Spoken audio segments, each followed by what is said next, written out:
Hello, everyone. I think my audio is working. Let me know if you can hear me. We're gonna get started pretty soon. There you go. Mic's a little closer to my face. Hopefully that's loud enough. So this will be quick audio check. Thanks for tuning in. Hello, hello. What's up, Jason? What's up, Evan? Hello, Spot. Cool, cool, cool. Okay, things are looking good so far. Um,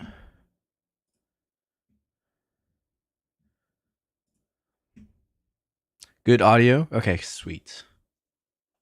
All right, I'm just going to quickly share the links for the stream again. Just get people in, and then we'll be good to go. All right. Live now.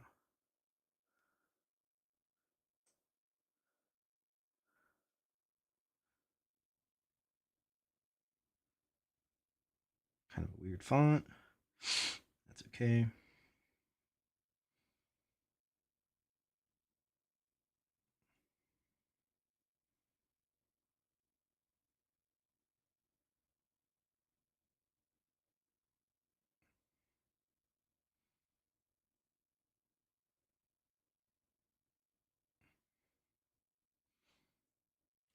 Alrighty.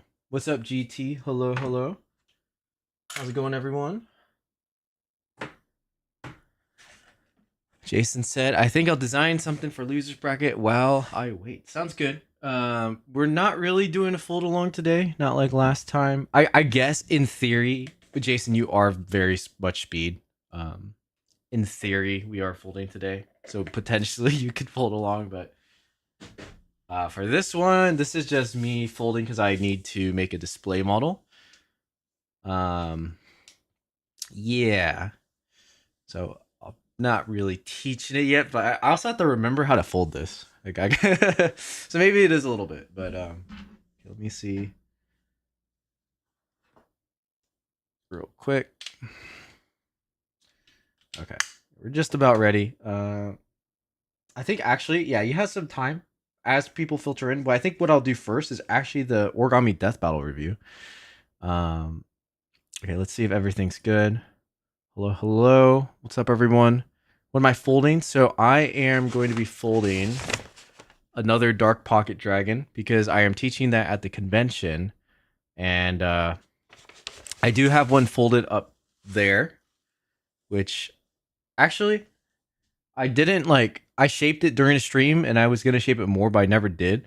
But this time around, I'm using a lot larger paper, and I want to shape it nicer, like a lot nicer, to hopefully, be more like that darkness dragon up there. Hopefully, it's not too big because it's gonna be hard for me to transport everything. I don't know if you can see in the bottom right a little bit. I'm starting to put everything into boxes so that we can transport it to the convention. But I'm also giving away like a ton of books, which also takes space. So, right, it's a I'm gonna try to fit everything basically. And then I have my own models as well. So we've got up there. Actually, how many of my own models am I bringing? One, two, three, four, five, maybe. And then yeah, so I think this time around it's gonna be like five of my models and then like six of the collection. Um, so we'll see how this is. Less of mine, more of one, two, three, four, five, six, seven. Oh, just kidding. Seven other people's designs, which is part of the OBP collection, and then I think five of mine. So a total of like 11, which is a pretty good amount. I can only fill one table, so yeah, the ones I'm bringing are all like super complex. Like last year, I brought like the box sets and stuff like that. So it's a little, I don't know, less complex than the fake head empties. Yeah, last year was pretty much like head empty. I think I brought the DPA, which is the signature piece, and then these two, the rooted and Sam. So that's four. Is that it? Maybe one samurai. Can't remember, but I think the level that I'm bringing this year is a lot more complex. I like creating Lego. Hello, hello. GT, going to a local convention tomorrow. Hopefully, going to see some cool malls and meet more people interested in origami. That's awesome. I think it's so cool to be able to just actually meet people who fold. Regardless if they're folding the same thing you are, but it's just kind of fun.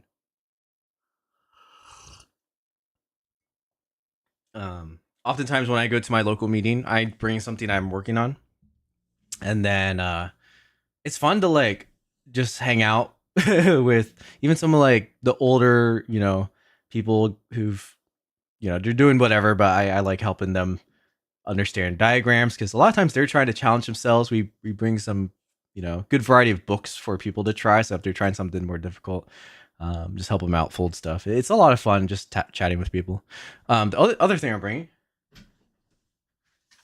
I can't remember if this was done last stream. I feel like maybe it was partially folded. I can't remember. But it's completely done now. But this is, look at that. Isn't that cool? I need to find a good way to display this because I think it looks really good when it's like spiraled in a certain shape. It's just like, I guess I could kind of wet fold it. It's elephant height, so it's not the best at holding wet folds, but I can lightly spray it with mist and have it hold some kind of shape for a little bit, but that makes it harder to bring. I wanted to find ways to like maybe clamp it down. I'm not too sure if that's possible, but even if I'm just able to do like a single spiral like this, where people can see the shuriken shape, that'd be pretty neat. Omri, hello. Love your videos, boys. Thank you guys. Yeah, I know I've been doing a lot of YouTube shorts recently. In the past, I think I might have mentioned this. I am under contract right now to produce short form videos. So that's kind of been my main focus since, well, for this year, I guess. So I think I've done 12 a month, just pretty good, right? 12 the past month, and then like 12 the previous month. So in terms of like pushing content, it like encourages me to do more. A lot of times if I'm working on like a tutorial or some long form video, I don't post as many video. Like sometimes it's like a month break before anything, but here it's been pretty consistent. So that's kind of nice. I think once I'm out of the contract, I don't need to be making 12 a month. I can do like 6 a month and then also have some long form going on. That'll be pretty sweet. Yeah, what's up, Nara? Good to see you. Nara Origami Originals. I like that. I like the rebrand. Can I turn on subtitles? I'm not good at English. I'm Vietnamese. Yeah, there's no live subtitles. I'm so sorry. Yeah, that'd be something for you to install on your end, I think. I know maybe sometimes there's tools that do that, but I don't have that. I'd probably have to pay for that. Currently folding Ricardo Foschke's Sprout. It's finished. I'll probably... Ooh, that's a good one. I like that design. That design's really cool. Also, Ricardo is kind of the goat. He's super cool. Hershey, hello. From Twitch, Ouroboros. Hello. Love the origami display case. Thank you. It's a little scuffed, right? Actually, it doesn't even look too bad. My camera is blocking the boxes, but like, if I move it a little bit, like right now it's just these display boxes for some of these models. So normally it's just all origami, but we're really getting ready for the convention. So this guy's all packed up. I made some modifications.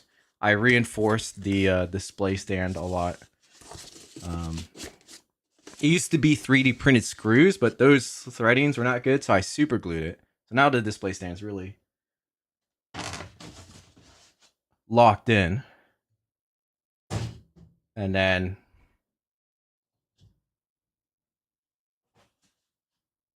same thing down here. I actually this is like the box this came in was already so nice. I just made a better lid.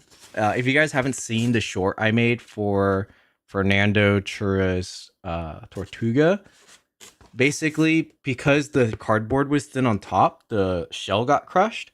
So I fixed it, and then I made a much more solid, you know, lid so that it doesn't get crushed again, because it's, pretty flush to the top of the box. So actually, if anything, I might even add one more layer of foam on top of this, just to be careful. But I think it's good for now. It's pretty durable. Yeah. I should probably add one more layer just to be safe, because this might get banged around in the airplane. But it's a nice fit. How many origami products do I have?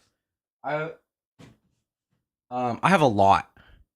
Like, I'm guessing the translation, you're asking how many models I have. In here, I did a full video on most of those. You can go watch that later.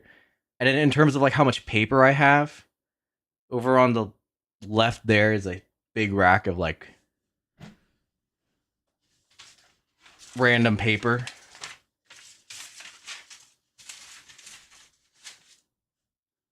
I have too much paper, probably.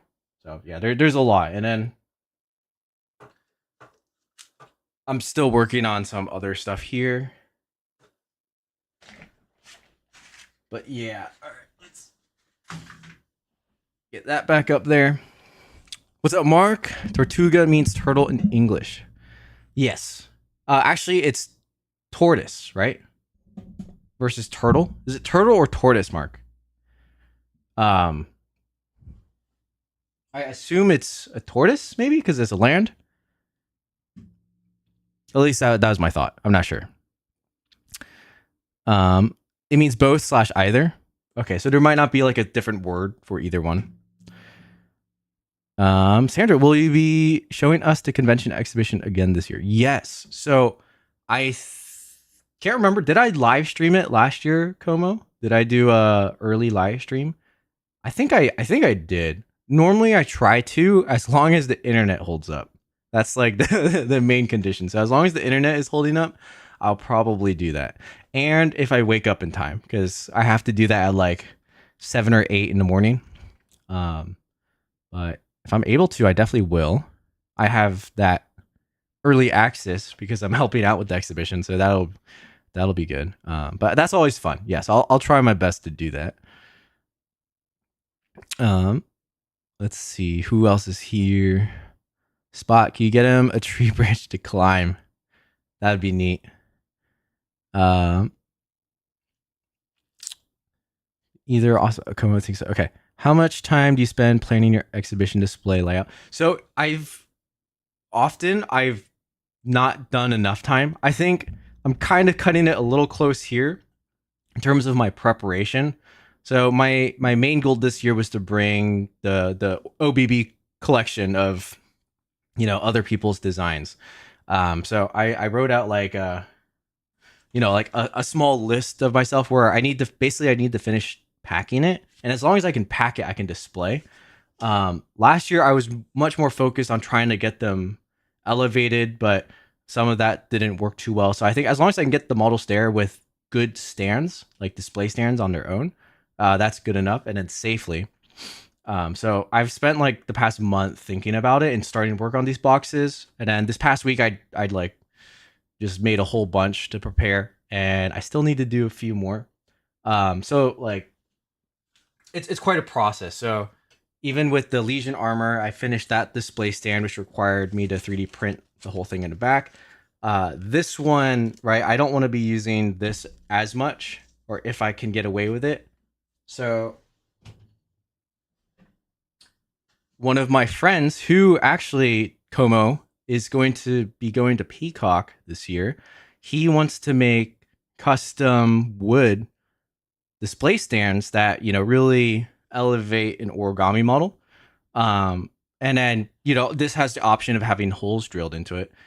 For me, I'm probably just going to super glue my custom frames on top, but I'm going to be attaching, which again, I still need to do this, right? Attaching this here, and that should be pretty nice. Actually, I have 2 different options. So I got like a dark wood, and then I have a light wood. Not too sure which one I'm gonna go with, but I'll see which one I think looks nicer. Maybe the dark wood. So yeah, there's like those kinds of things. Takes me like a month normally. If I have to, I could just get it done in a week, but I'm trying to be a little bit more careful this time around and do it a bit more planned out. But yeah, that guy he wants to bring those to Peacock to maybe vend, and then he'll have some other display options like different shadow boxes that are wide enough for origami models, and then he has a method of like mounting. So I actually have a piece that he's mounting right now, and that's kind of his thing. He wants to bring to the convention to see if people are interested in leveling up their, kind of displays, or at least protecting and keeping their origami. So I think that's pretty cool. Where can I get the crease pattern for head empty? Where he's holding his head is not on your website. So Salty Dolphin, if you fold the one on the website and you send me a picture from email or Instagram, then I will send you the second crease pattern. Tortuga is used for both species. Oh, that's cool. Can you teach me how to make this triangle box head? Maybe after the convention. So I'm saving it for. Actually, it might be a little while, but this will be at the convention, taught at the convention, and then I have too many tutorials to make, so I don't know if I'll be able to get to that anytime soon. But it's pretty fun. What 3D printer do I have? I have a Sovel 06 Sovel something. It's a pretty entry level printer, but it works. Low maintenance. It's not bad. Imagine showing your models with a QR code that goes straight to the tutorial or the crease pattern. I was thinking about that. Like I could, in theory, laser etch the QR codes into the display stands instead of the crease pattern. But I think my main conversion link will just be like one big thing that has my name on it, Origami by Voice, like a plaque, and then that has like the link or the QR code that goes to it. So instead of like per each model, although per each model is very interactive. Yeah, okay, maybe I might have to cook. Maybe I'll cook that for Peacock. I definitely don't have time to create that this time around, but that's a good idea, Mark. What a creative title. Yeah, I know. I lazy last minute stream. Sorry about that. Okay, cool. CJ will be interested in seeing the shadow boxes. I think so. How do you sell origami? Why don't people do that to make money? So to sell origami, it has to be your own design, and that's with copyright as well as respect towards other creators. So I do sell my own origami models, but it's kind of hard because you need to find the correct audience to sell your models. Like I started selling my models around $100, but I actually had too much interest in that price point where I didn't have enough time in my day to be folding all of these origami samurai, that would take me 8 hours each for just $100. So like each one I increased the price, and then it's increased enough to the point where it's maybe too high unless I like specifically find people interested in art that want to purchase it, which I have done quite a few now. But it's like $100 is already a lot of money. And then the prices I'm selling them for are like crazy amount of money. So it's like a weird, it's not like a normal or easy way to make money, basically. Like even me selling them for $100 each, which is a lot, is like I'm losing money basically. I thought the door was open. But yeah, I do. It's like if you're in art galleries where there's people willing to purchase the art and you make something good enough that can be at that gallery and you display it well enough and do all these sorts of things, then yeah, you can totally sell stuff. And then if it's your original too, that has to be it. So there's like there's a high entry level to start doing that, I would say.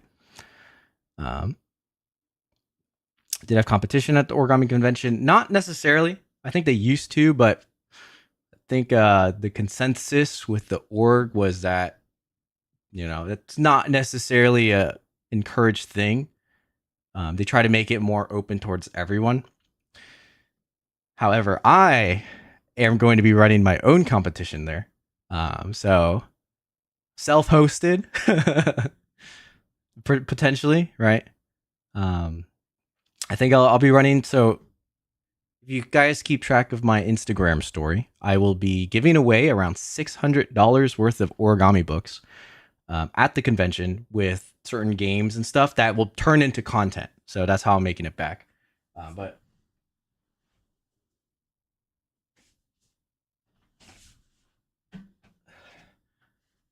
these are probably the most sought after origami books in the world for complex origami.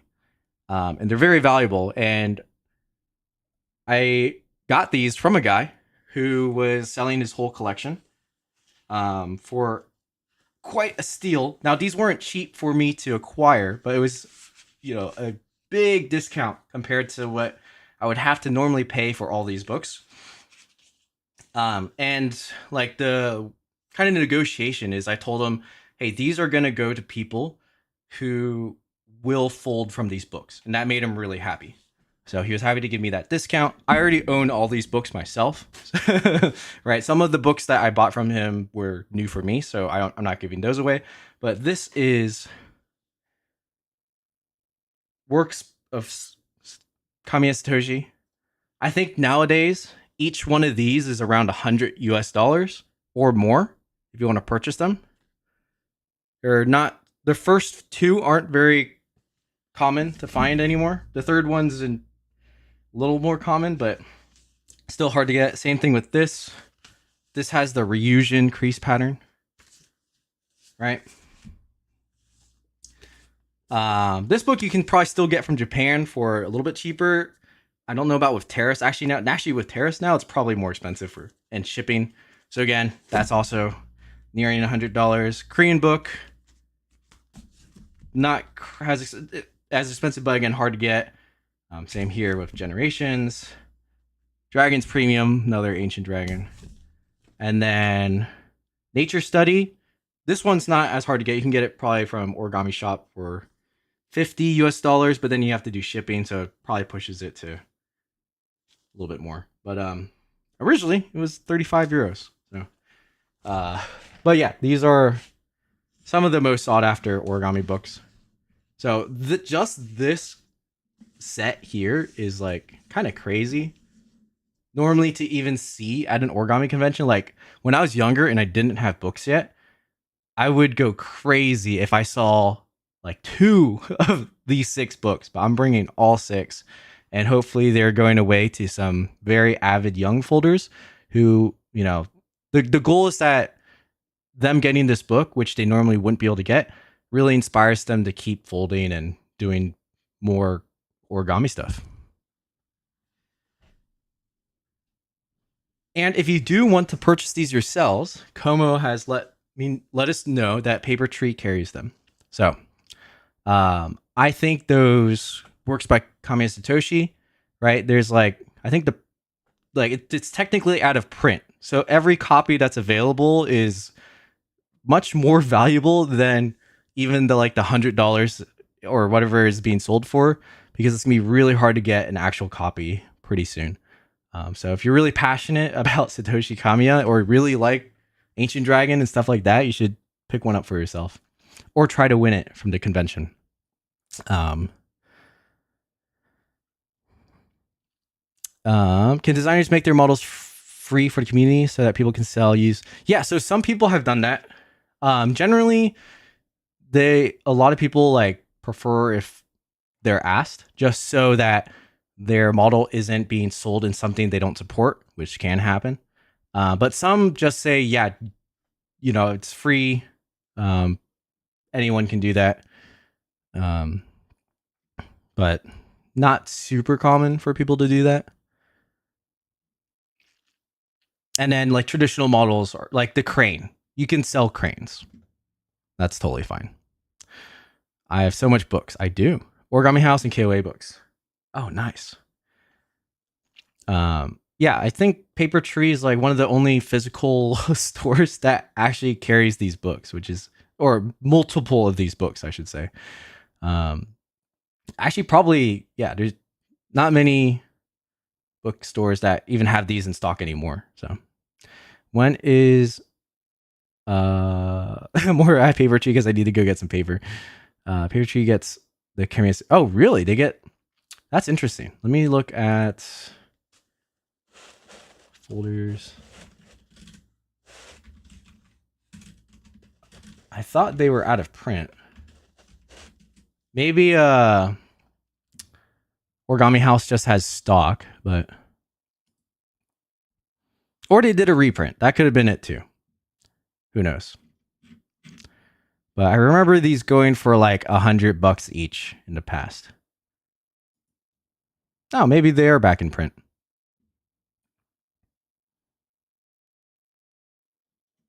Unsure. Let me see. I'm gonna look what Paper Tree has on sale right now.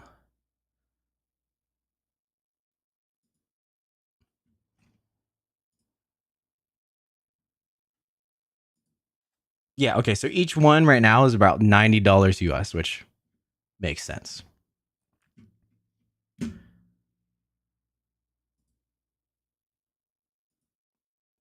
So if you want to get them in stock. I think, yeah, I still think Paper Tree is probably the only place that has these. I don't see these sold like on the, I don't see these sold very much anywhere.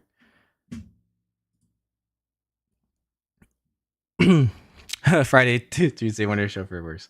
Nice. Oh, Moira's the puppy. That's so cute. Speaking of stuff that we're folding, Kom, I think you missed it, but I am actually using the sugarcane paper today, which we're gonna fold the Dark Pocket Dragon, which I am teaching at the convention this year. So I'm excited to try it because I think the thickness of the paper is gonna be perfect for this model and the size. So I should be able to get some really nice shaping out of it, and I am not gonna need to treat it at all because I think with its thickness, it's going to hold up quite nicely. Yeah, this texture is also super cool, so I'm excited to use that. I think you can kind of see it a little bit on the camera. Check that out.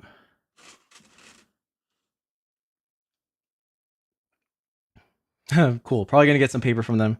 Love more. Awesome.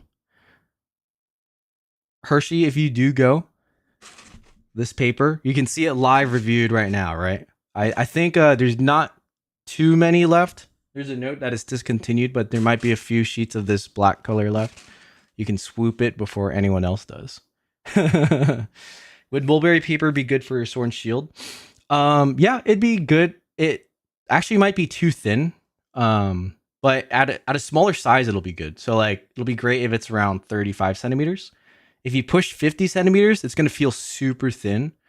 So you'll need more glue to shape it. But I mean, too thin is not the worst thing, worst issue to have. But okay, what was I gonna do? Do I even have time to do this death battle review? I was thinking about doing reviewing the Origami during death battle and kind of filming the video for it. Where am I? There I am. But I also need to be folding. So do I do this now or do it later? It's a good question, right? Let's see in chat. Do you guys want to see me fold or do you want to see me like review these battles? So there's, how many battles were there? 16? I think this is a top 16 bracket. 32 models. But they're so cool. So I do want to do this. It's just I don't know whether I should do this in live or if I should do it later. And we have the winners there.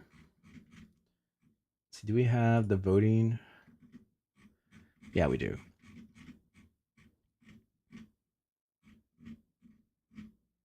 But yeah, let me know what you guys want to see today. If I do this, whether on stream or off stream, it'll probably be a little faster than my previous ones, just because there's so many in this round. You can do quick reviews while folding. Well, the problem is, Mark, I have to film this for a YouTube video, so I can't exactly fold and review at the same time.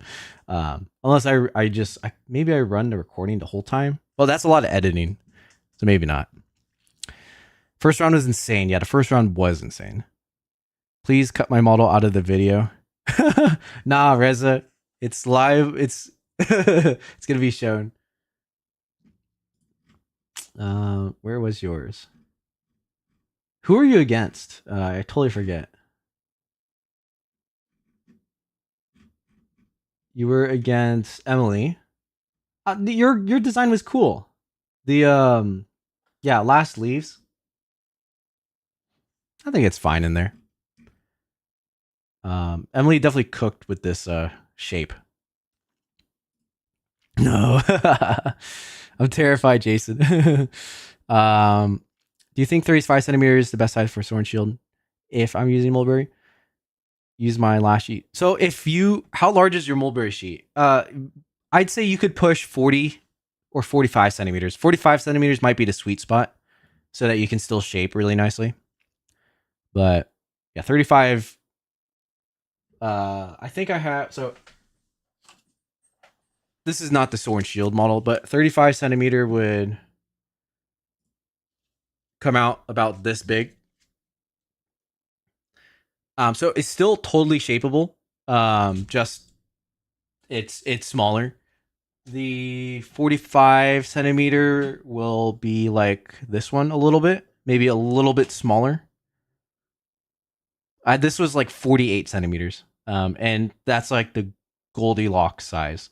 Anything larger than that is when you would start risking really floppy flaps. One Onyx is in stock, but 5 full sheets available at CJ might be willing to cut it for quite. Ooh. All right. Hershey. So yeah, feel the paper when you're there. Let's see if you want to swoop some. Because I think for this size as a square, the price is really good for these. Now this is not like insect paper, but yeah, dragon paper around this level of complexity, which is like Darkness Dragon level. I wouldn't say this is Ancient Dragon level paper.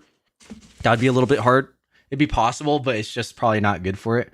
But like intermediate complex, you know, like this first level of complex origami, this would be absolutely perfect for. Basically anything that doesn't have require two tiny claws, or like the Ancient Dragon claws are from the center of the paper, so it's thick, right? If the claws are at the edge of the paper, totally fine. All right, I'm going to blow my nose really quick, guys. I will be right back. And then I'll decide whether to do the review or not.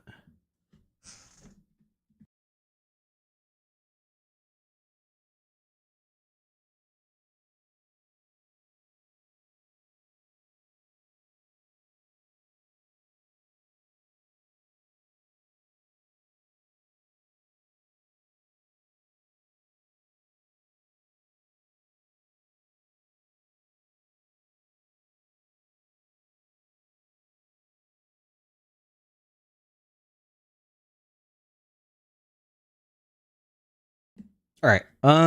Maybe we'll try a few. Maybe we won't do all of them right now, but we can try a few of the origami review, and then if I think it's taking too long, we will just pivot to folding. I'm gonna try to record and stream at the same time. Hopefully this doesn't destroy the stream. What paper is it? It is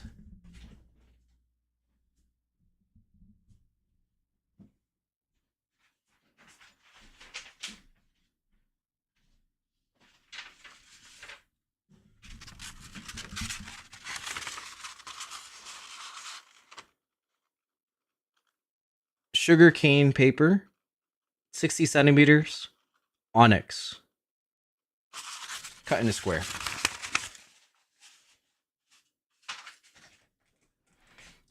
So I'm trying to think. I don't know if there's a Shukikado model that would work in black, but like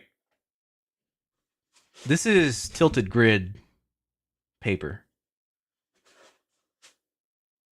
That would work a lot, pretty well. Have you tried treating handmade paper with diluted PVA? Not much. I've done it like with diluted glue, and it was okay. I don't prefer it, but it's possible. And I know, like this is a gift I got from Paper Forger. I don't know how many of you are familiar with Paper Forger, but he's a previous Death Battle winner. He's really good, right? So he was making me this model. It's a knight, uh, a lady knight with the gigantic shield. So I guess like a female paladin. um, and yeah, so gigantic, great shield, armor, and this is actually tissue, but this is like diluted PVA to make this tissue. So this is a really complex model, right? So this is like you can still do anything you want with diluted PVA. You just have to figure it out. I unfortunately don't know what ratios you would need, but it works. Thanks. I'll take a look. Spots, buffering. Okay. Can I use craft to fold head empty? You could. It might not look great because it's all brown, but definitely possible. Reza, boys, I'm trying to plan my exhibition right now. Do you know the quarter size spaces are portrait or landscape? It says they're 30 by 18. The quarter table would be a quarter of the 30 by 18 table. Reza, you can actually go back to one of my old vlogs where I'm panning through the exhibition. And then basically what me and Ruthann do is we plan out all the full tables for like the special guests. And then I get a full table because I work there. And then we do all the half tables. So that's people generally bringing more stuff. And then once all the half tables are filled, if we have enough space, we just start putting quarter table spots as half tables. If we don't have space, then we start filling. We just take one of those halves and then it like whatever the people want, either split it long ways or short ways to give half and half. It's probably going to be long ways so people can actually like walk by and see it, but it kind of depends on what people are bringing. One year we even split just a table into thirds and long way, so they were like that. So if you prefer a certain orientation, let me know because I will be the one making the slots. So yeah. So Shuki's horse grease pattern on the black paper. Oh, that would be actually really cool. But that would actually be really good paper for that horse, and the color would be sick. I'm not gonna do that today though. Have you asked Chinese folders why don't they use Wenzhou to fold? Some of them do. Some of them do, but a lot of them are just good enough to use their own. Like if you're talking about obelisk, right? That Chinese origami paper, the extra large ones, Duo he uses. Well, for one, they like Duo. It takes a really long time to get good at dyeing those papers colors. And they've got magical touch, right? I don't know how Ob does it, but he's so good that it just works and is beautiful. I haven't seen any folder outside of China use that paper as good as like he does, or Yan Hui Lai. She also makes some of the similar, anime characters as Obelisk or game characters, and she uses that paper really, really well. I've tried to; it did not work well for me. They're just so good. They are so good. It's pretty impressive. Is I don't think that paper is very good that they're using, but they find it just fine. Okay, let's try to pivot into actually doing this review. Okay, let me get my drawing tool ready, and then do I do an intro here? Do I do an intro live? It's always awkward doing an intro live. Maybe for the meme. Actually, the lighting's not very good. I'll do the intro later. I'll just record. It'll kind of be a small intro, but not like the full intro. Okay, let's see. So let's start in death battle. Let's use Anise's. Oh, actually, let's clickbait with Malcolm's fold, because Malcolm's fold is actually crazy. Okay. So I'm going to do 3, 2, 1, start. And we are here to check out the first round of the Origami Darren Death Battle. Hold on, let me think about this. Okay, if I okay, I'm gonna include paper tree in there. I think in my full intro, I'm gonna detail like all the prize stuff and how it works and stuff like that. All right, restart. Okay, 3, 2, 1, start. All right, so we're about to check out the first round of the Origami Darren Death Battle, sponsored by Paper Tree. And as you can see, the models were crazy enough that there's even a vehicle with spinning wheels. Let's check out these battles and see who won and why. Okay, so I know YouTube voices is coming out when we're reviewing these. All right. So the first battle we're going to check out is the theme of superhero, and this is between Flaxen Poet versus Sky. Looks like we have an Undyne. I'm not too familiar what that's from, and Man of Steel, so Superman. So let's check these out.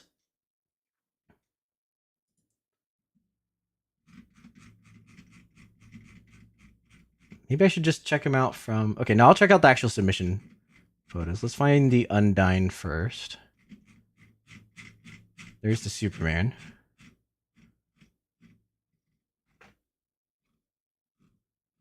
And then for my reference, let me see who won. This is Undyne from Undertale. Okay, cool.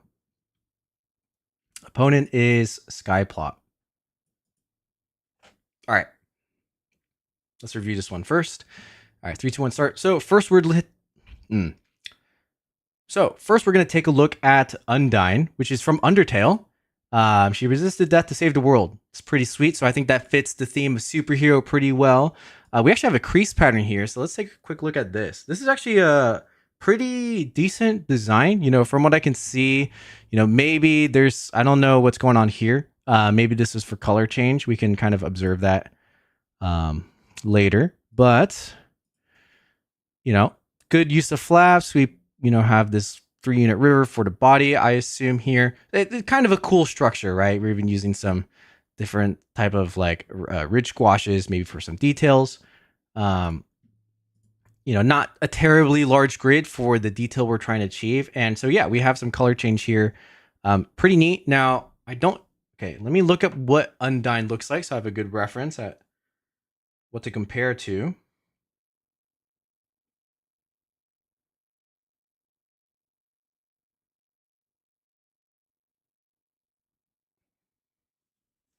All right, so all right, we shall continue. Okay, so looking at a reference of Undyne, which will probably be on screen, it is a video game character, so it doesn't necessarily follow the same proportions I would normally be looking for in a human figure. But I would still say that is probably its weakest point, at least from the game. You know, the head is stylistically a little bit larger, but here compared to the rest of the actual model, it is still a little too big. And there's also kind of a strange neck gap here, so it makes the head even larger. So I think what I would like to see is just a better set of proportions, especially with these legs, which are kind of coming to a thin point, and it just kind of looks disconnected from the rest of the torso.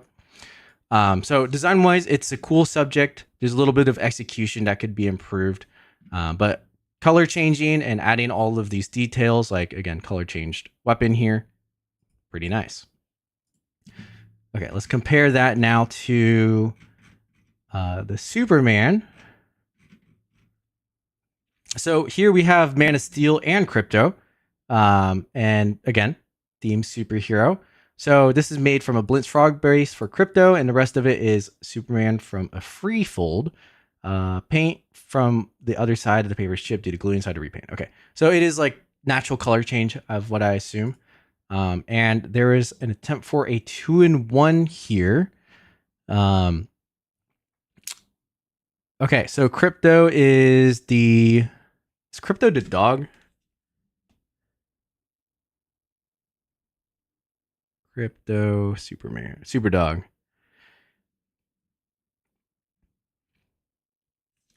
All right, so crypto is super dog, and we can see right over here. And there's actually a pretty good like face for the dog. And the overall form of Superman is not bad either. I can, I kind of have to look very carefully, but once you notice it, the form is pretty good.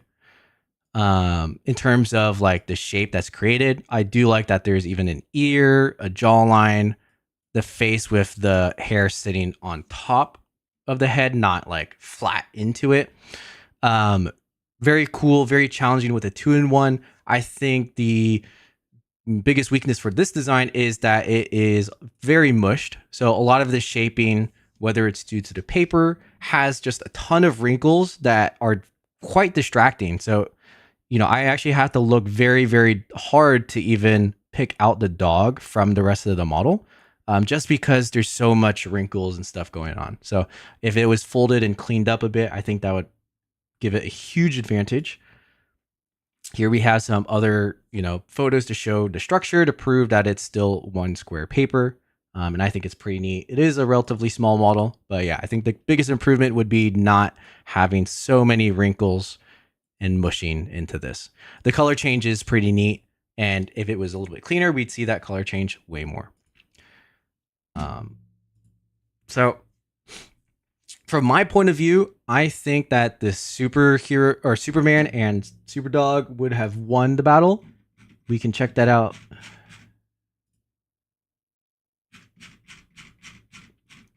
Here. Okay, Flaxen Post 1, which was Undying. Wow, okay. So, well, I guess I showed it earlier. the votes are there. So, Undying won 113 to 81. So it's relatively close. It's not super close. Now, I think it is because of what I said that, the Undying won. So despite the Superman and Superdog being more complex and having pretty good form, I think the overall presentation lost at its votes, right? When people are voting, they might be looking through really quickly and not be able to pick out the cool details that are there. On the left, we just have a very clear, cool, origami humanoid with color change weapon. So that might have edged this one out over to Superman. But very interesting to take a look at, and great job to both designers. Okay, that's going to take a long time for each. I might have to do this off stream because we're going to run out of time to fold. So that's not too bad. I think I need to work on that format a little bit more because we can already see the winners. But I think for the next ones, I'll include like, okay, well, this one won. Let's see, maybe why or what the other one could have done better. And we'll use that as reasoning in the review. Let's see what people are saying. What's the most difficult of my designs? Probably the SDPA. It's like back there. It's kind of hard to see right now, but it's got the sword and shield with the detail armor. Inspired by these pages by Obelisk, bought a bunch. I'm sorry, but they're trash. Super easy ripped. Yeah, same, Henry. I have quite a few as well because I was like, oh, well, it must be good enough, right, to fold these complex things. And yeah, it just is not. It's crazy.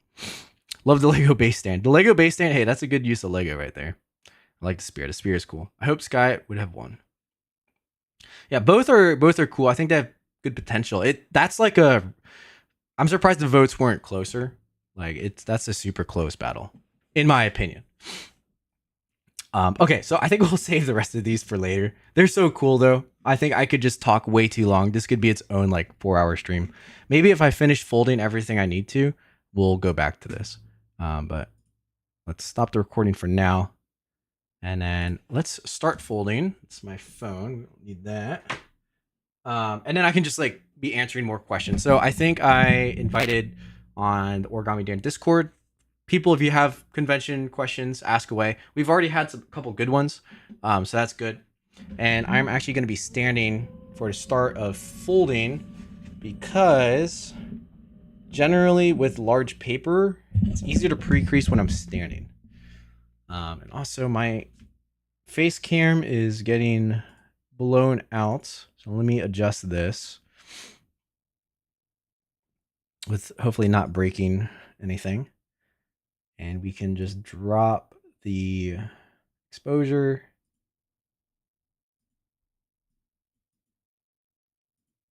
To that looks better. Hopefully that's not too dark. That looks better. Okay. I am very orange with my white balance here. I think that's fine. All right, let's move this out of the way. Move some books out of the way.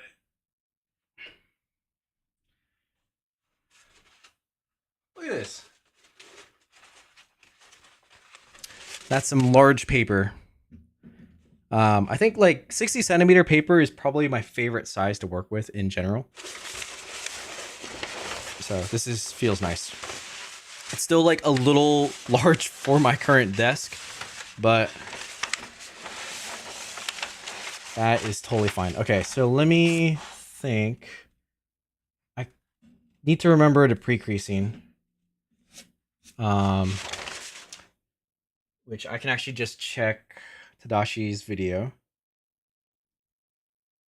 because it starts the same. So diagonals, just need the diagonals. Okay. Starting the first crease. Jason, the texture looks really cool. Yeah, I'm really excited about the texture. Like it's not as, you know, like popped out as like an Unryu.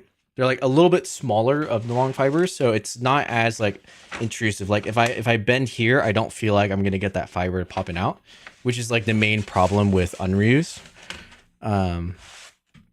So this is actually really nice. Like we still get the benefit of the cool texture, but also ease of folding.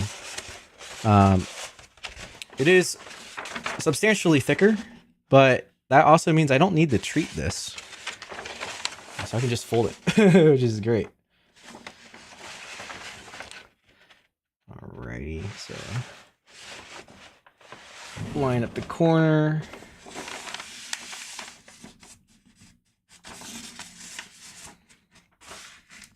And this paper isn't like too thick either. It's thicker than, you know, what you would use normally as a handmade paper, but not too thick. Like I think Biotope, or maybe Biotope is because that's more of a machined paper, has that risk of tearing. This like I'm not worried about this exploding on me with some layers.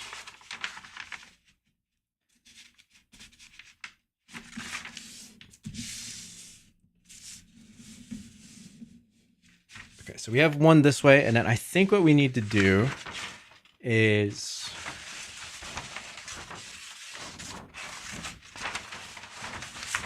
this texture. I want this like as the colored side up. And valley fold this way.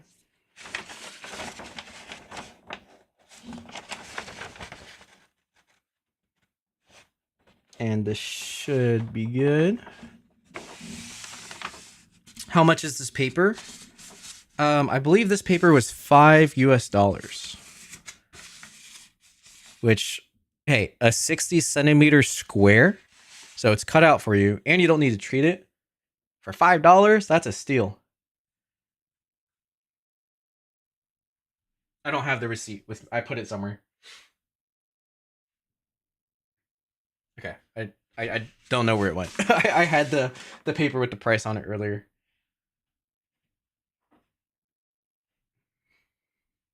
I think I put it back, but I think it's $5. Checked. 60 GSM. Yeah, 60 is great. So like I think 40 is the most universal.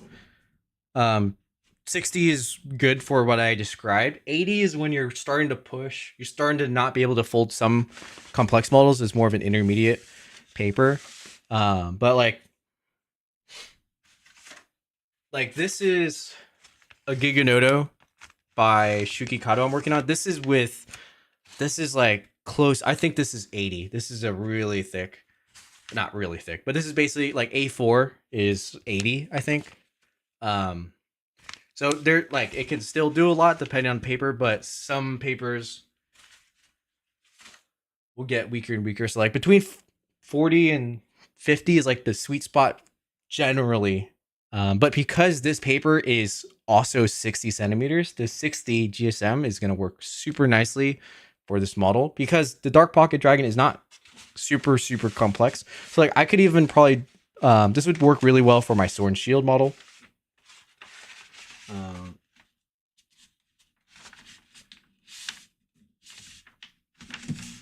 Kind of stuff at that level, like not the Square Twist Samurai. The Square Twist Samurai, even 40 is pushing that a little bit. It gets a little thick at 40. But you know, that's kind of the top end of what most people will probably be folding in general. So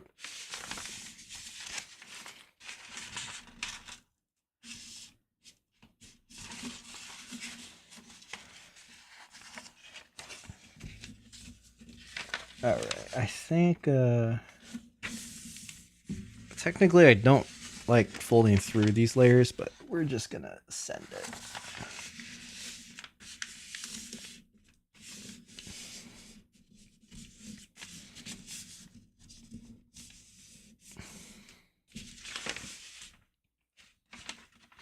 Will we make the Dark Pocket Dragon? Yes. So this is going to be the Dark Pocket Dragon.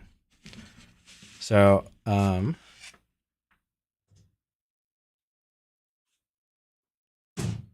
this is the Dark Pocket Dragon folded from 20 GSM paper ish, and this was like a 40 centimeter sheet.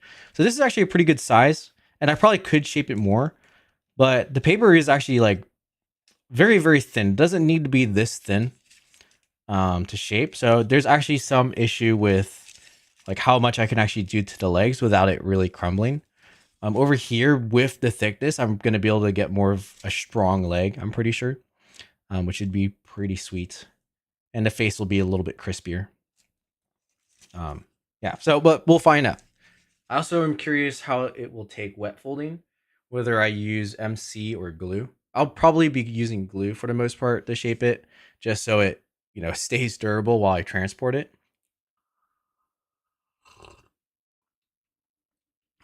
Yeah, Tadashi Mori's model. So not the regular Pocket Dragon, the Dark Pocket Dragon. So it's a collab between me and Tadashi. And he gave me permission to do this, or to teach this variation as a collab. So I believe on my class description, I have Tadashi's name there. So I give correct credit since it's a collab. And then I'm also working on getting diagrams made for this model. So that will be hopefully sold next year. So instead of a video, there will be diagrams you can follow, which is cool because this is, you know, one of my rare non-box plated models. So diagrams definitely fit this more than some of my other ones. Although I would say Lo did an awesome job at my other box plate diagrams. It'll be nice to have one that's not not box pleated. Let me check the next set of pre-creases.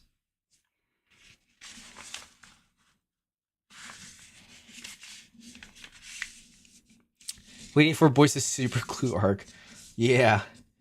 I don't know. I understand why people use it. I do like the flexibility of even regular glue where you can still undo stuff. The super glue, I think, will be more of a finishing use for me, like if I need to glue it to a display stand or add super glue to the legs so it's not affected by humidity if I want them to stand up on their own.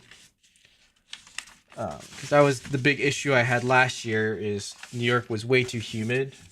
My models were falling apart a little bit. Not falling apart, but like the rigidity of the legs were giving out. And regular glue still kind of solves that, but super glue guarantees that it's fine. We need the super glue arc. Are the legs longer in this model? No, not really. It's the same proportions. They just have toes. So it's pretty much the exact same beginning structure. I just add a certain what do you call it? Strip graft in the center. But it doesn't change the proportions a whole lot. And then with the strip graft, I'm able to copy the Darkness Dragon head onto the body, as well as this tail that I've come up with, which is similar to the Western Dragon tail, but not super exact. That's kind of fun. Little extra spikes. Super glue is like origami drug. Once you get good at it, you can't go back. That's what I've heard from Bodo. It's like some of your shaping voice, if you just super glue it, it just stays where you want it. You don't have to do all this work and wait for it to dry and hold it in its correct position to have it, be somewhere. You can just stick it and go. But for me right now, I do enjoy just waiting. Like, to me, it's not a big deal. There's like it's kind of therapeutic to like have it hold in place and just manipulate the paper like that with methyl cellulose, instead of just like sticking something to something else. But I understand the value of sticking stuff together because it's strong and it works.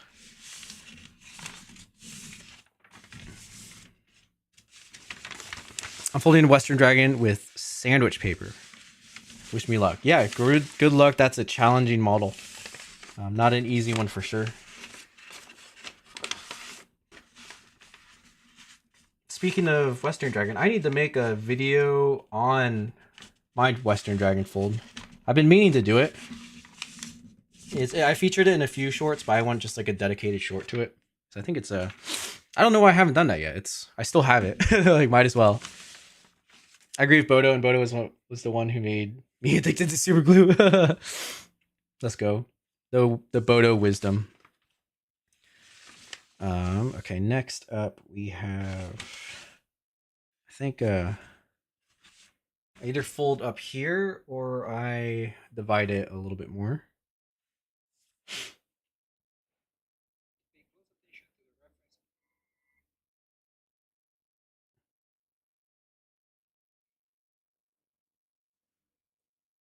Okay, I bisect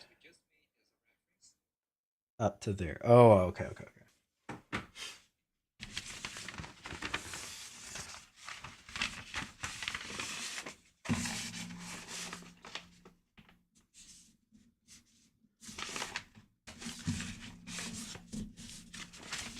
This. I swear Bodo was anti-super glue. Nah. Bodo's been using super glue for a while. I can prove it.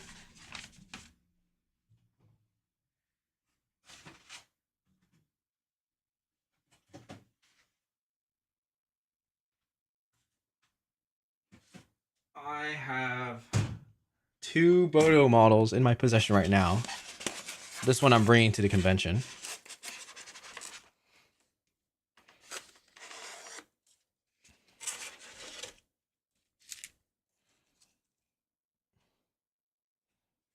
Actually, does this one not have? Oh, the super glue would be in between the layers here. This one might not actually have super glue. The hippo I have definitely does. Normally, sometimes super glue leaves like a stain, so you got to be careful. But You'd be able to see it on the inside if you...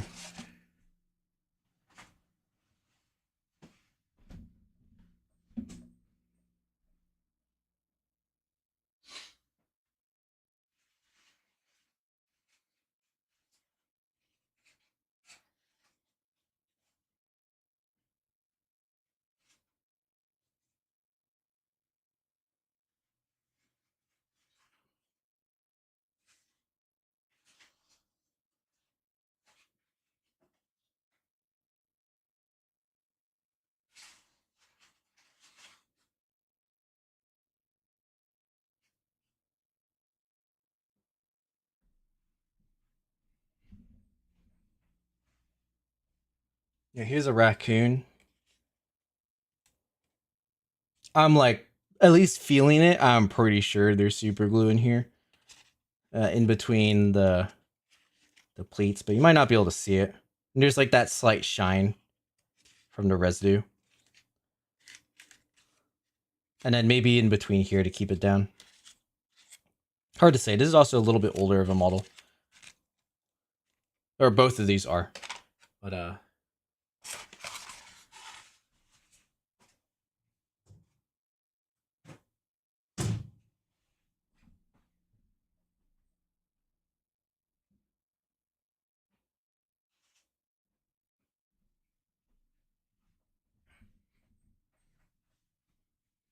the Fernando turtle also has a lot of super glue in it. So many moderators in chat. Dude. It's the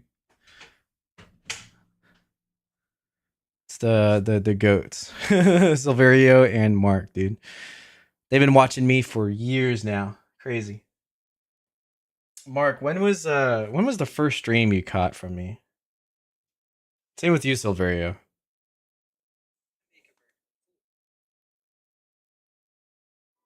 Okay, so this is where things start to change.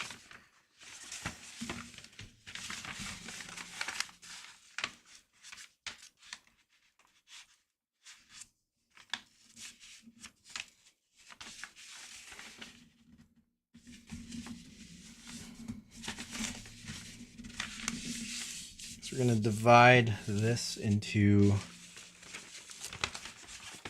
12ths.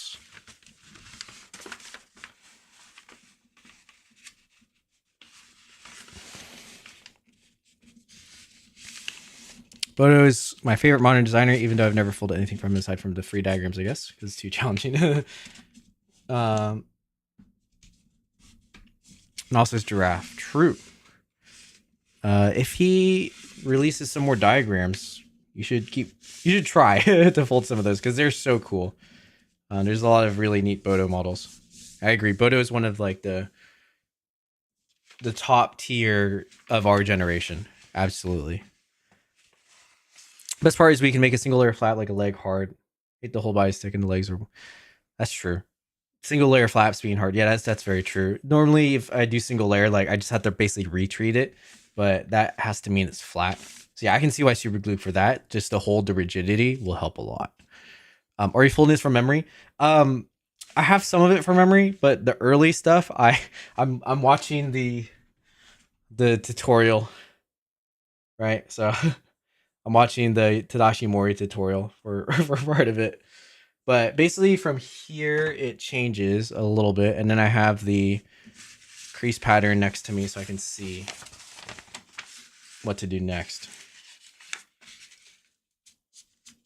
So like here is and this is also to remind myself of how to teach it. I can't remember if I have people pre-crease the head beforehand or after. I feel like before it is a little easier. But before we do that, we actually have to pleat. How many times do we have to pleat this?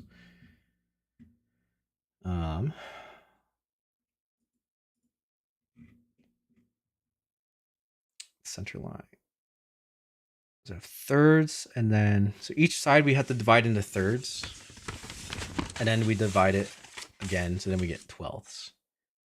And then we have to count up. Okay, so it's like gotta go. Thanks for letting me tune in. Thanks for tuning in, Jason. Have a good evening. And yeah, see you later. All the way back from the Twitch streams, folding and gaming. Can't ask for more. Let's go. Yeah, that's a good time. Good time. We're gonna fully shape it into stream or just fold it to the end. I think I'm gonna try to shape it as long as it doesn't take too long. I have a decent amount of time tonight. So we'll see. And if I fully shape it, I'll probably need to use glue, not the cellulose.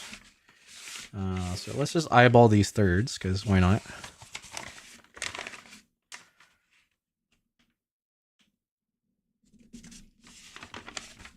That looks about right.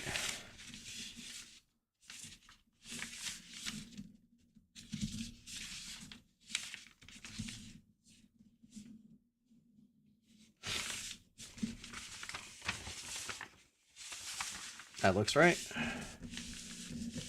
Or good enough. It's about 1 a.m. right now, so I'll watch. I'm tired till I'm tired. Sounds good. Yeah, this is a pretty late night stream.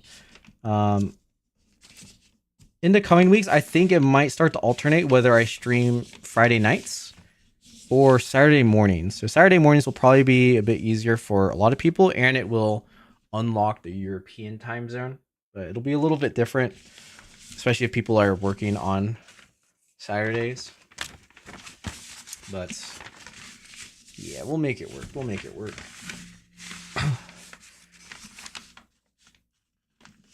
Okay, basically I just had to eyeball one set of thirds because once that one's good, then the rest has reference points, making it really not bad.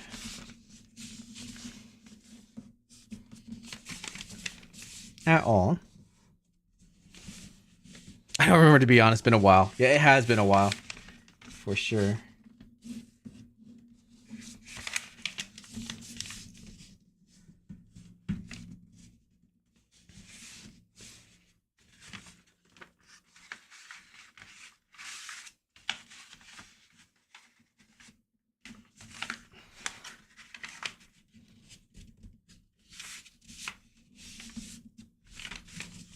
So, yeah, this is actually pretty precise. More precise than I anticipated it to be, folding like this. This is like, when I teach the class, we kind of have to be fast. So, like, if I was folding on my own, I'd probably unfold this and just do all of the divisions, not folding through a whole layer. Because this will affect the precision a little bit. But for the sake of the class, this makes it a little bit easier to do quickly, hopefully.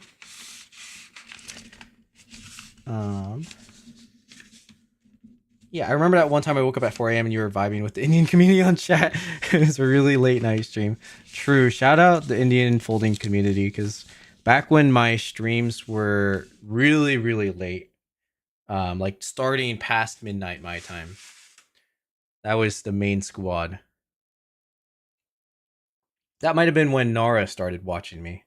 In those really, really late night for me streams.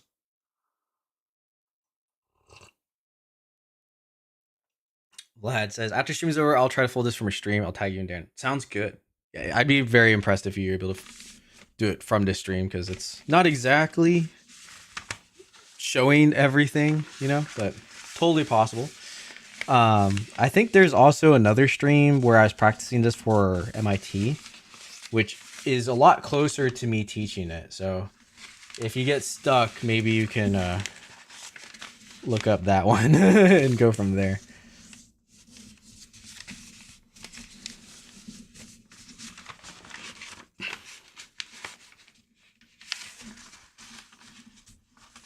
Yeah, a little bit of paper creep here, but shouldn't matter too much. I guess this paper is large. And so far, it's very pleasant to fold.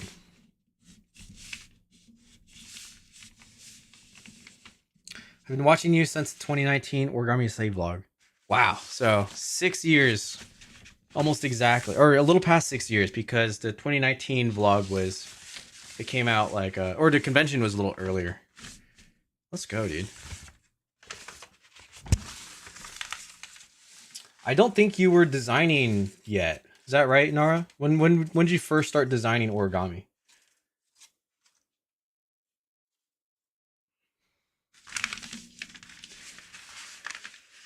I hope Saturday morning times works for your loyal fans in India. That's true. Well, so it'll be, if it's 10 a.m., they're 11 and a half hours off or 12 and a half hours off. So for them, it's starting to push into the nighttime, but it's nothing too crazy. Like right now in Europe, I think it's like between 4 to 6 a.m., which I think most people are still asleep, especially on a Saturday morning for Europe. So it'll be Sunday, or no, it'll still be Saturday. So Saturday night for India. I think the only time zone that really gets cooked is like um maybe Japan and like east of that, maybe parts of Australia. But generally it should be okay. 150 in Brazil. Yeah, so even for like South, again, it'll help everyone East Coast, West Coast of Saturday morning. But we'll see how it plays out. But yeah, it'll be a little bit later. Like if there's some younger viewers from India that maybe aren't allowed to stay up that late, then maybe that'll be a problem. But I think for the most part it'll be okay. Okay, so now we have to do some pre-creasing for the head. So if I remember correctly, I think fold this way, but only up 4. Okay, so 2, 4, and then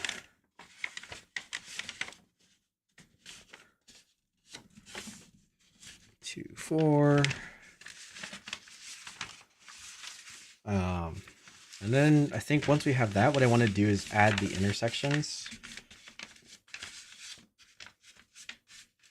because we don't really have a grid, so we can just fold in what would be the grid, pleats, this.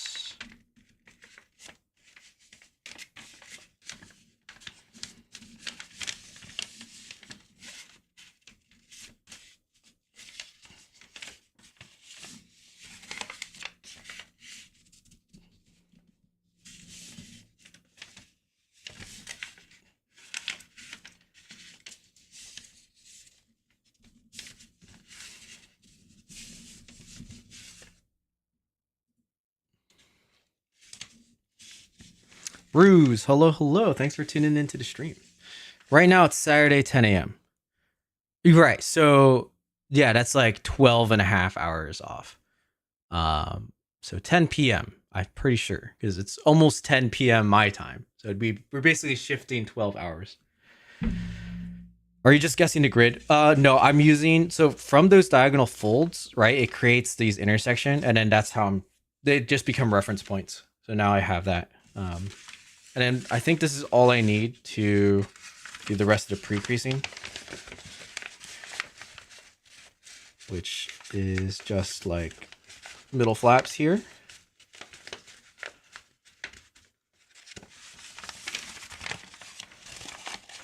It's not like super exact, but it's exact enough. It could probably be a little bit more precise, but again, since I'm teaching this in a class, I had to find a way that's like fast. I love the Makima design. Thank you. I need to like redesign that, refold it a little bit now that the Chainsaw Man movie is coming out soon, and then the chapter 2 manga is still going. But if the anime, right, if it gets its season 2 after the movie, might be a good time to repost Makima. I think Makima is a great villain, very well written villain, and at least from what's out currently on the anime, I think people don't necessarily know all the details of why I might think that, but I think it's pretty well written. There's a lot of themes in Chainsaw Man that are pretty cool. Okay, I think the next reference points are this, I think.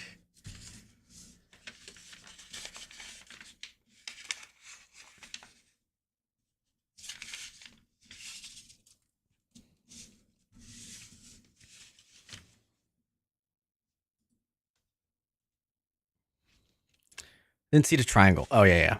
What cute origami in making is that? This one is not necessarily a cute one, I guess.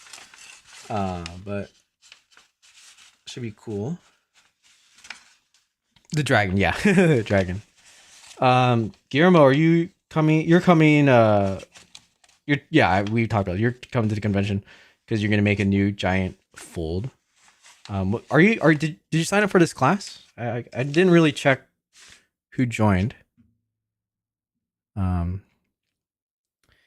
think you'd actually enjoy this because yeah, it's not box pleat, except the head is kind of a little bit, but we don't really treat it like a box pleat. The grid shouldn't be super accurate. I think it's okay to just guess. Yeah, you can kind of just guess. Did you watch JoJo's Bizarre Adventure? I am on. So I actually I started watching part 1, and then I was like, let me just read it. I read part 1 and 2, and like a little bit of 3, and then from 3, people told me that's when I should start watching it again. So I watched a little bit of 3. But I'm only like 2 episodes in, so I need to finish that. I'm interested. It seems really neat, and I like the vibe of JoJo Bizarre Adventure. But I have not had enough time to watch it, unfortunately. Is this Darkness Dragon 2? No, this is Dark Pocket Dragon. So this is a hybrid that I came up with. Sadly? What's sadly? Sadly, I may not be able to go this year? Oh no. Oh no. Are you able to at least come for like a day or part of it? That's so sad.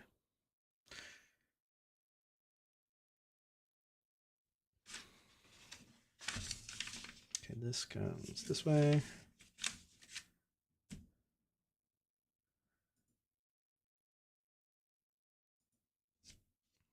Out of town. Ah, I see. Weekend didn't line up. Rip, dude. It's okay. You can hype people up in the Discord when you start seeing them fold giant paper stuff. We'll miss you all for sure. I'll get to for real, dude.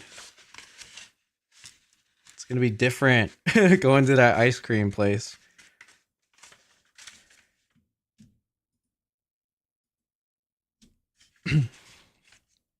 Okay, I think this is technically all we need the pre-crease.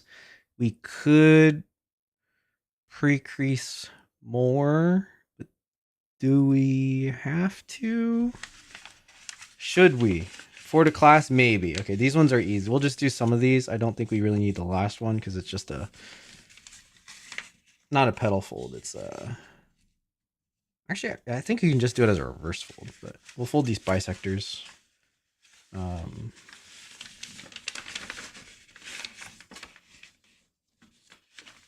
Oh, I guess I could do this one at the same time.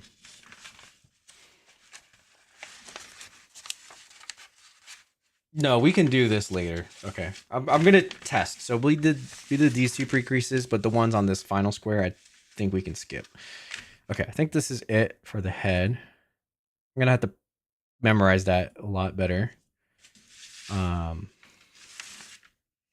Okay, and I think next we just collapse. So this folds up here, I believe, and then it's go time.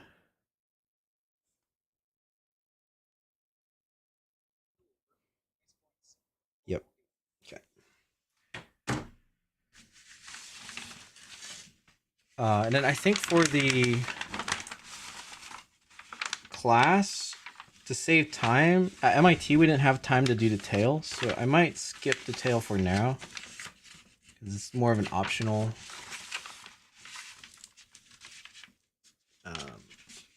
detail, even though it's cool.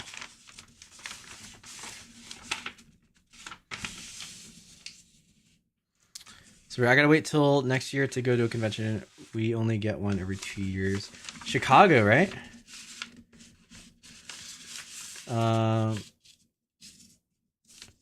I want to go to Chicago, but I know there's a CFC being planned.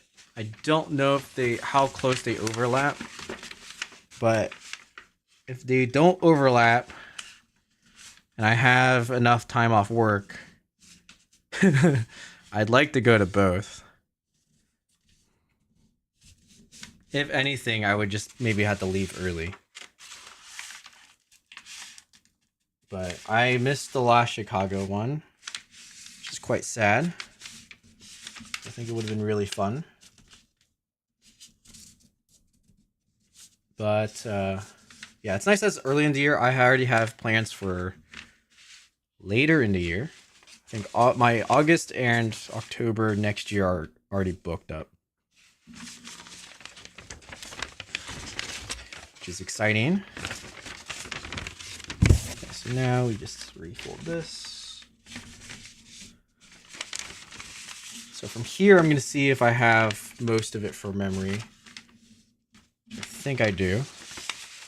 Chicago's an awesome city.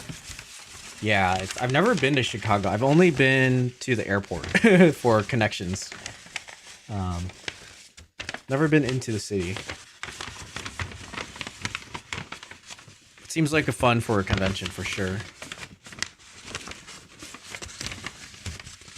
It's like one of the only major cities, I think, that I haven't been to. Like I've been to LA, I've been to San Fran, I've been to New York. Never been to Chicago. Been to Seattle.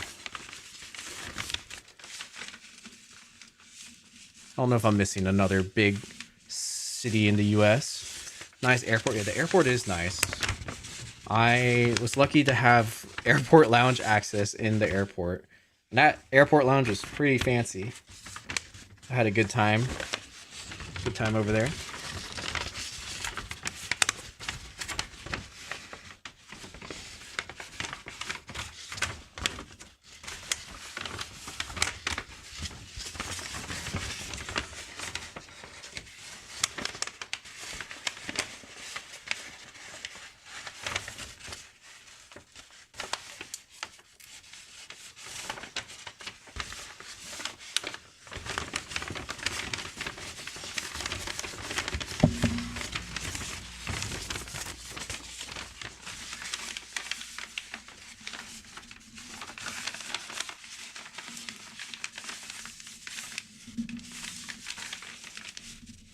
Honolulu. Oh yeah, I've never been to Hawaii before.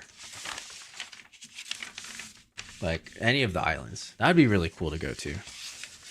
Can you make a Godzilla? I could. I do have a book with diagrams for some. But I'm not making that right now, at least. Today we do dragons. Dragons. Okay, so do I squash? I think I sink fold first, and then squash fold, and then reverse fold, and then another squash fold, and a swivel fold. Let's see if that's right. This is like the fun part. These sink folds are really fun because they're not painful sink folds. They're easy to reach and quite satisfying because you really start seeing the wing shape pretty early and where the legs start to get created.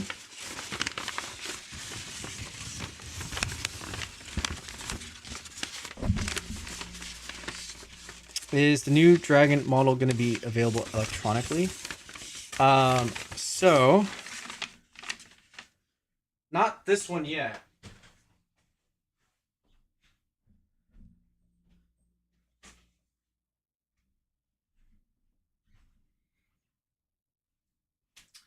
But these ones are going to be available. I'm working on getting these to be available at Paper Treat. I sent an email. I think CJ will take a look. And then they'll be sold at the convention. This is like a special one. I'm just gonna probably sell in my class. They're not going to be in this form factor. It'll be small form factor, but for a limited amount of time, I'm running an online competition for this design. So it'll be the only time ever that they'll be available electronically. After the competition, it'll only be physical copies sold for at least 5 years. That's what I'll say. I can't say like ever, but I don't plan to be doing electronic releases for these ones as much, just to keep them, physical because that's the novelty of it. Um, but yeah, so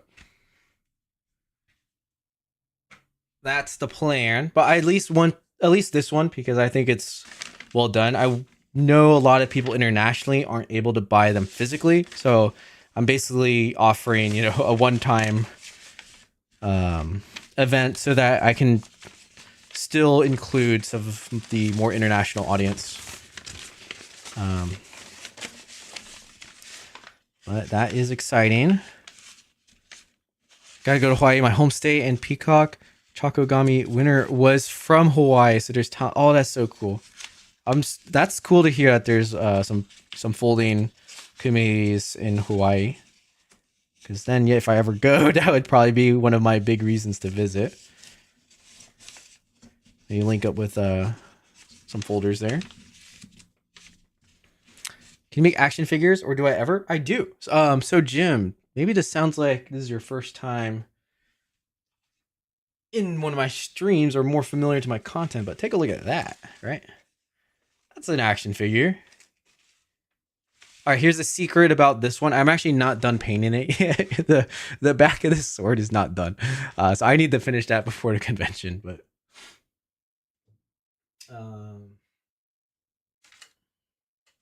this one's boxed right now, but here's another action figure. Yes.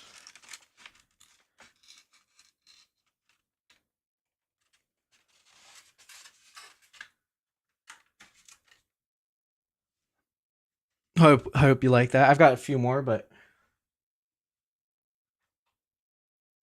gotta keep folding. Okay, so we did the squash fold like that.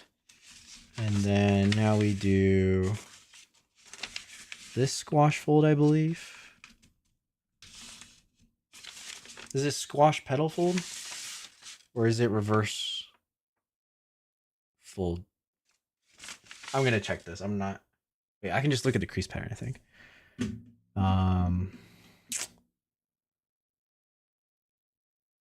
Just kidding. Let's just look at the video to be safe. I did my first international shipment some days ago. Wish me luck. Oh, good luck, Nara. International shipments are always way more complicated than I wish they were. Yeah, I hope it all goes well, dude. I know your pain, dude. Squash fold. Oh, we don't even do that yet. I forgot. Okay, we do the swivel squash, then squash. Okay, swivel squash, then squash. Okay, so this is like the fun move here. You do one of these. You fold up. Have you tried Works of Two Kaimin? This book is good in my opinion. I pre-ordered it. My copy has not arrived yet. Was there an ebook copy sold as well? I might have purchased that as well, but just haven't downloaded it yet. If it released. But yeah, Tu Kaimin he's like the he's a little underground. Like he's well known for people who know. He's not like super well known like Satoshi, but the people who know, like in some of my circles, were like, this guy is he's the guy. You know what I'm saying? He's just insane. Some of the most beautiful origami. Sequence wise and just the form of it, it's excellent. So yeah, I'm excited for that book. That's gonna be super good.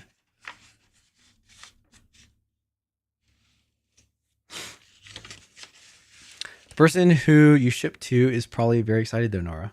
That's true. Is there supposed to be a 1 unit difference between the length of the legs and the square twist samurai? No, they're the same length. Right, Mark? To my knowledge, I'm just kidding. I definitely know. They're the same. I did the tutorial for it. I know. I think I know what you might be questioning. but they're definitely the same length. It evens out. I think it's not symmetrical because of how part of the sheath bites in, but they are the same length. Yeah, definitely Reza. Is it Reza that's the person you ship to? is that what I'm kind of feeling the vibe?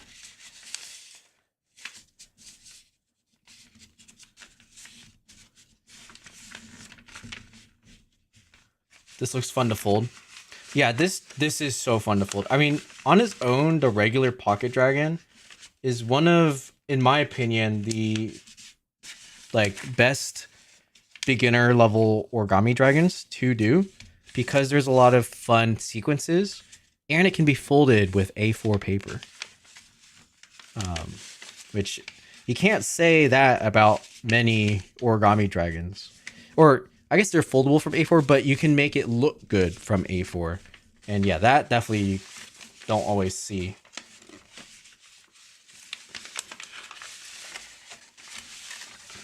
And then the Dark Pocket Dragon shows the flexibility of the base design, because you can amp up the complexity a lot and then have like a full-fledged, mid-tier difficulty dragon.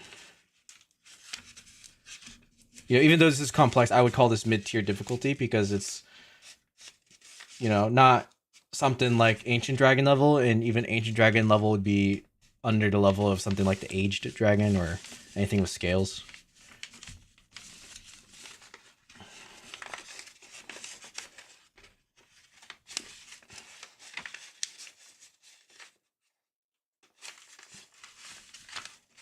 Okay, I think this is correct.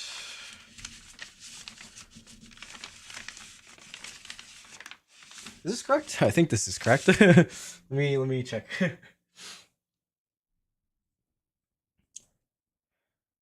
Washful tuck. Oh. Don't need this. This we do later. Okay. We got one extra crease. Oops. But that's all right.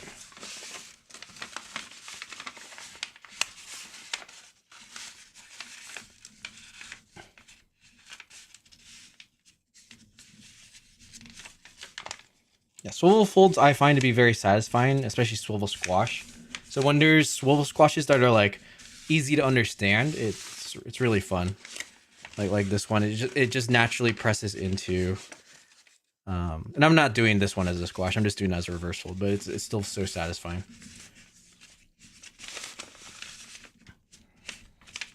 They're the same, but the square twist on the legs and the middle armor are at different heights.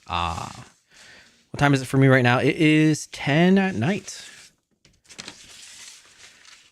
When will you open Shopify store? Probably next month.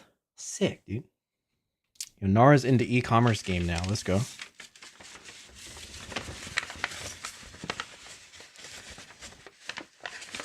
Maybe that's what's causing you trouble. Do you think the two-headed dragon is the same difficulty or harder than Ancient Dragon? I think it's a lot easier than the Ancient Dragon. Actually, even though maybe it's more painful to. Oh, that's a good question. Actually, that's a really good question. Is it harder? Because like the structures are pretty generic, but it's also painful in terms of like I force you to do level shifters around the whole head unit, and then you're shifting down for the teeth as well. So I think a lot of the difficulty from Ancient Dragon is interpreting the steps correctly.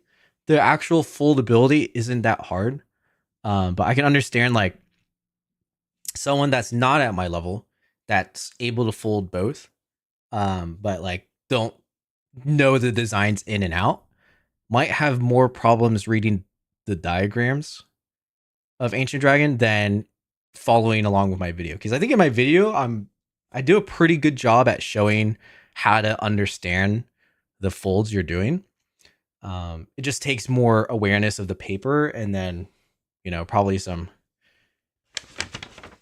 you know, trial and error, but you can like go back and see just because it's video format and I'm showing it a bit more clear. The diagram, it's like you don't really get that kind of feedback. You just like, all right, I guess this is what the diagram is trying to tell me to do. I hope this is the correct move and correct layer, and then you go from there, right? But at least from the video, you can like directly see like, oh, is this correct? Yes or no. And then I provide the crease pattern, and then yeah, so hard to say. Like, hard to say what's harder. I don't know. Maybe is there someone in the chat who's folded both? Maybe you can speak. speak on it.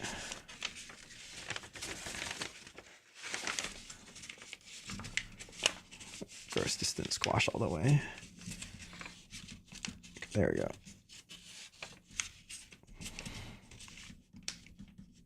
What's my favorite build? My favorite model, like origami design, would be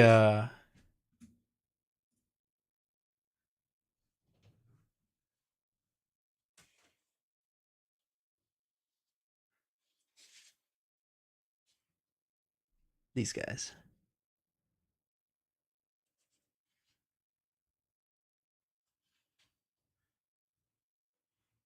That's my favorite for sure.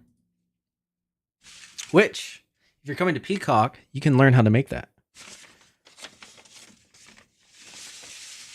That's an exclusive class right there.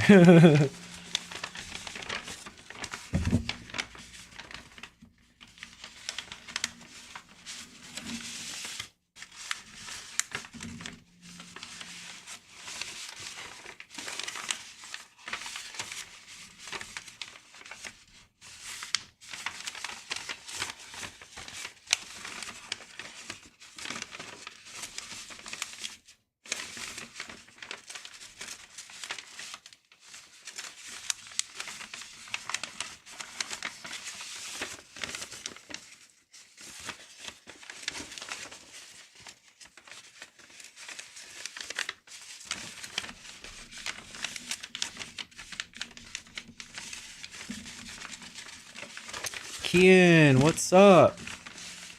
Kept on missing streams. Hey, I'm glad you were able to tune in this one. I mean, I've been not as consistent as I've wanted to be, just because I've been busy, but I'm glad you got to catch the stream, Kian. What's up? How you doing? What you been working on? You've been folding.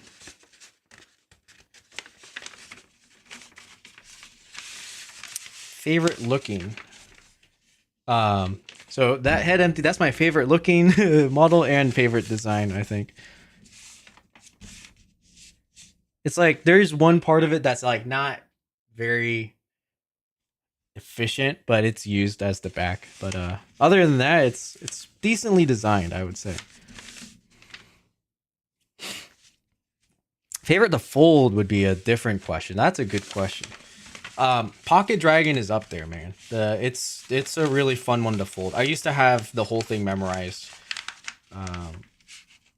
So I could just bring even like a 15 centimeter sheet of Kami in my wallet and just fold a Pocket Dragon in like, 20 minutes. If I had to like wait for something, because this sequence is very, very fun, and with small paper it's like fast too. Keen to work on some Joe Nakashima. I've been making your bunny girl some Joe Nakashima insects and Jeremy Schaefer's flash. Oh, sweet, nice. Joe Nakashima. How did you like my bunny girl tutorial? Was it okay to follow? I know sometimes the shaping can be a little bit weird with how I did the arms, but I think as a design, it's not like one of my best, but it's not too bad either. It's quite nice. Okay, cool. I do have the version 2 bunny girl, but I think that one is the tutorial one is much more aesthetic. Fun to fold, not too hard. Nice. That was kind of the goal of the model. I didn't want something too complex.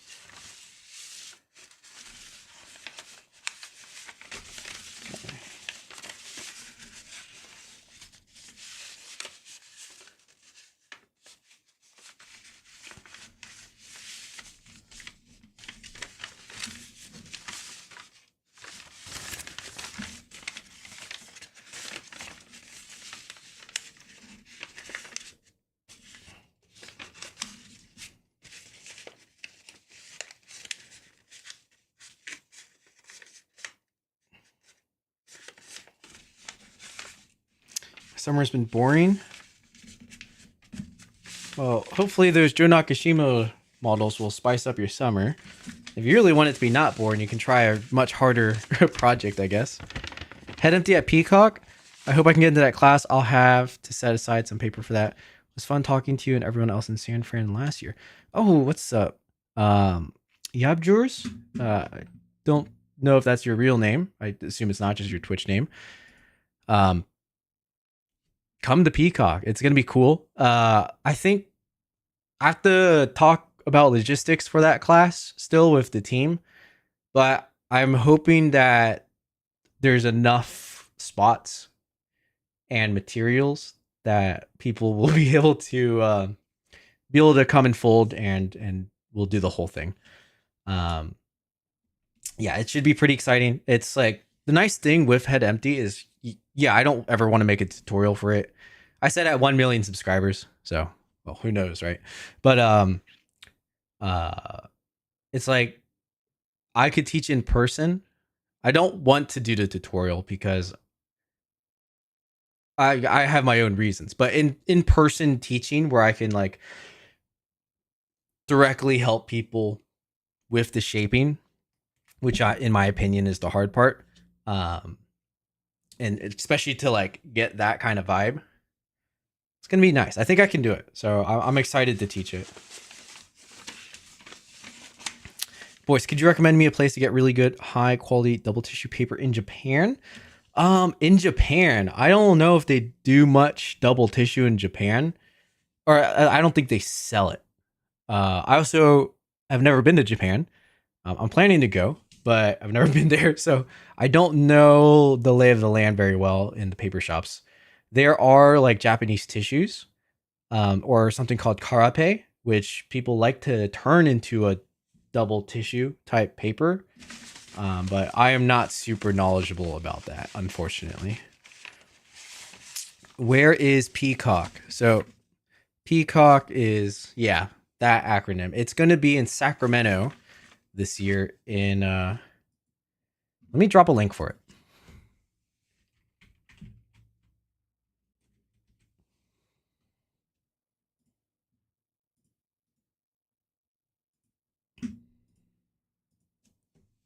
So you can find out all the details.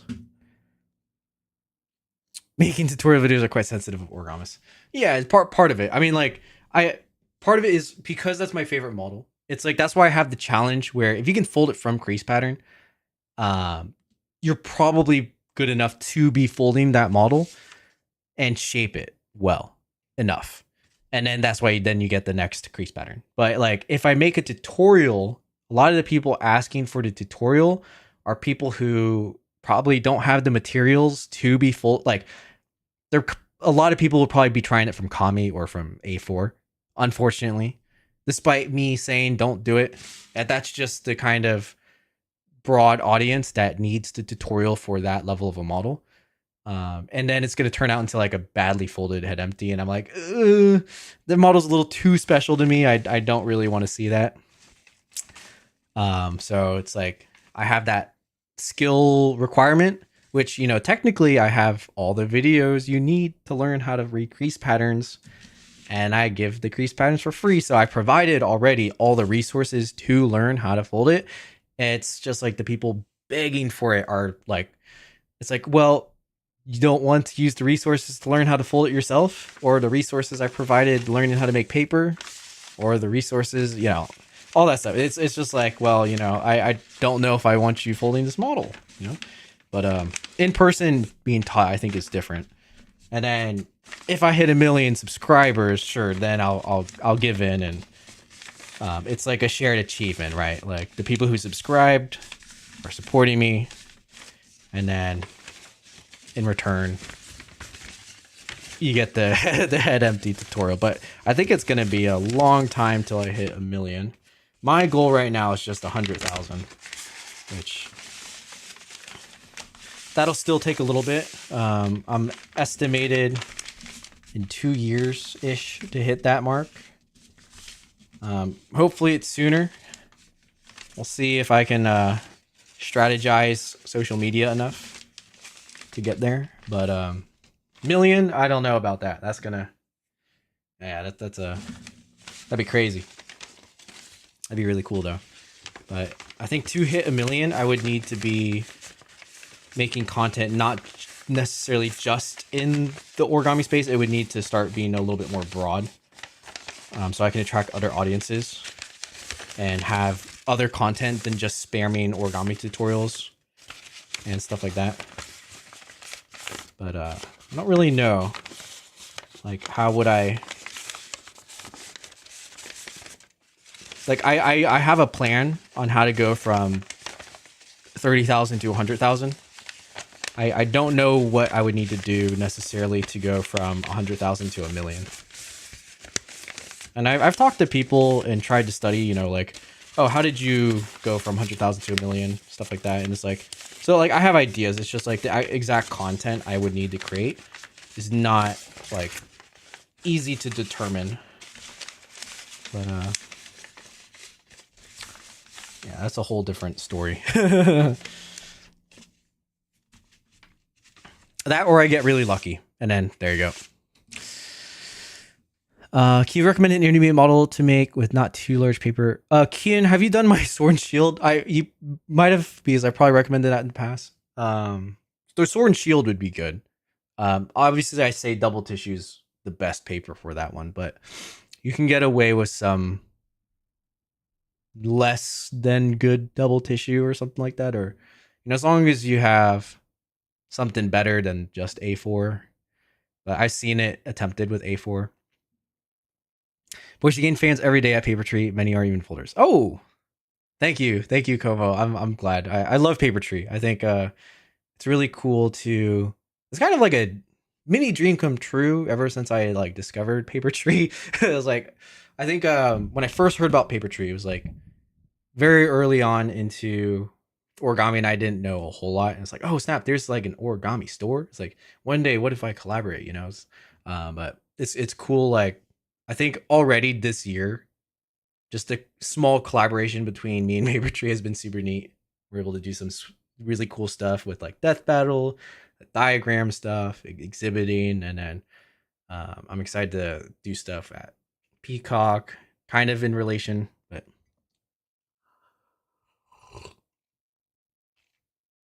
you know, as the world becomes more and more digital, I think a space like Paper Tree is going to become more and more special. So at least it's extremely special to me, and hopefully it can be realized by other people. But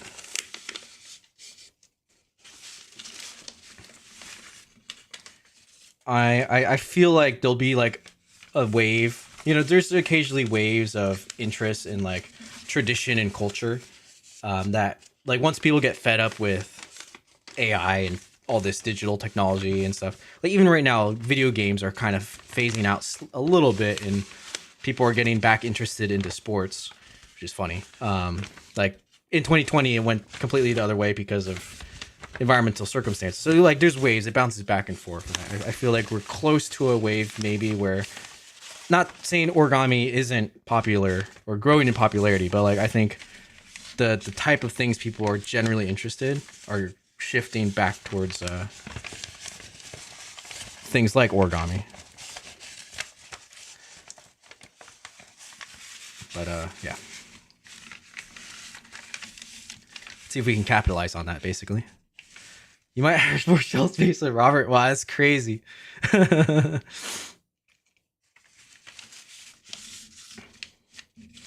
I'll probably talk to you more about this later. Como, but potentially I might want to, if it's okay, like at Peacock, maybe swap some of the models that are displayed at Paper Tree currently. So while I do like what I sent, I feel like I folded some better things recently. Like maybe we even swap just the samurai with a better samurai. That old samurai, I did notice it's starting to lean back a little bit too much. I think some of the paper is starting to wear out. And then the way I mount the most recent samurai, it's like way more stable. So like maybe we just swap the samurai out, and then we'll see. But that might be a discussion for later on how feasible that is. But at Peacock, I will at least have some sort of probably easy box to just hand off. That would be good to transport.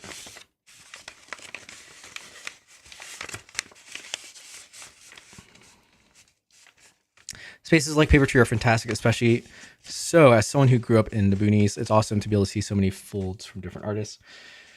Yeah, it's such a special place, right? Like when I went for the first time, being able to see like just even a lot of Robert Lang's folds on display, it's like kind of magical to see in person.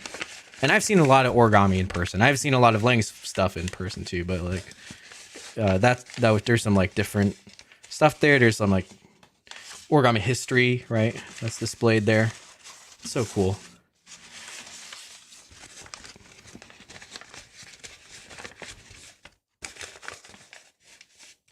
Talk to ZJ. I'm sure he'll be winning. I think he plans to be the Paper Tree clerk at Peak. Oh, sweet. Sweet. Okay, I'll send an email beforehand so we can coordinate with that for sure. I'm Realms. What's up? Thanks for joining the stream. Good to see you here watching again. Boys, do you think crease patterns can be learned or mastered by just folding your models from easiest to hardest? That's a good question. Learned? Probably. Mastered?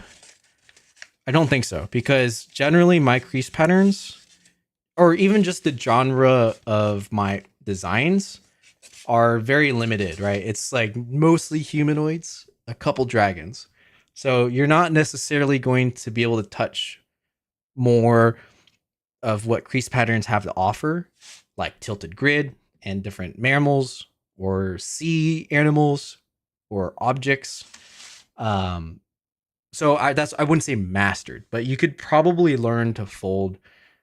Like if you were able to fold all of my, if you were to fold all of my designs, or even like half of my designs, like even just this year and last year's designs from crease pattern, you can probably fold any crease pattern, or at least understand how to teach yourself to learn any crease pattern. But at least like my designs, pretty much all of them can be folded from the knowledge that I provide in the crease pattern class, just because it kind of like follows suit. But yeah. Okay, do I do the legs first or the head first? I think I do the legs first.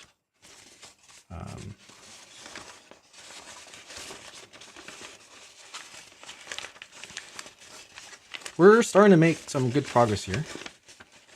And I remember actually with the thin paper, the cabbage paper I used on the smaller one, doing the legs gave me some trouble because the paper was too thin that it wouldn't hold the creases, but this is already obeying like way better. And the reversibility of the crease is actually pretty nice.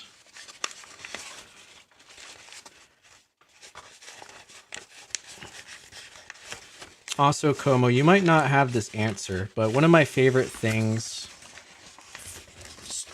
that I've purchased from Paper Tree is the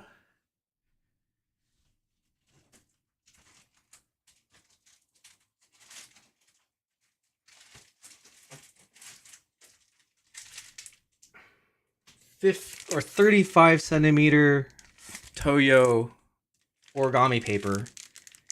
I think this is like a 50 pack, and it was $14.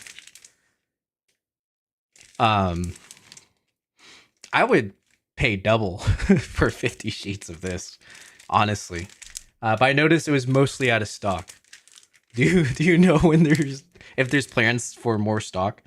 Because I think this is probably one of the best things for like intermediate people trying to get into complex, where they're not necessarily folding handmade stuff yet. But like this can fold. I folded one of these from this and it worked out pretty good actually. But this size is just so versatile. And I would love to just promote that, just if it's in stock at some point. But I don't know how hard it is to get that because I haven't seen it anywhere else.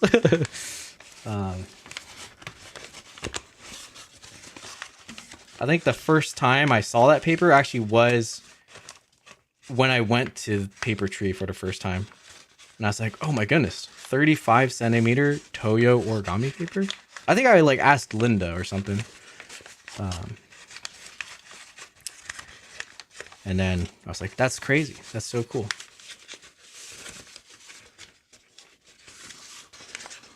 So already, that's my favorite brand for 15 centimeter kami, which I made a video on a little bit earlier.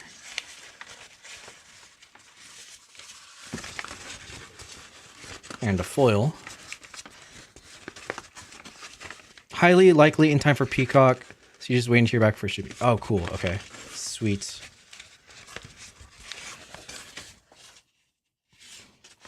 That'll be good because I think every convention, if there's like some new kids that like their parents, when they ask me like, hey, my kid wants to get something from the store, like, what do you recommend?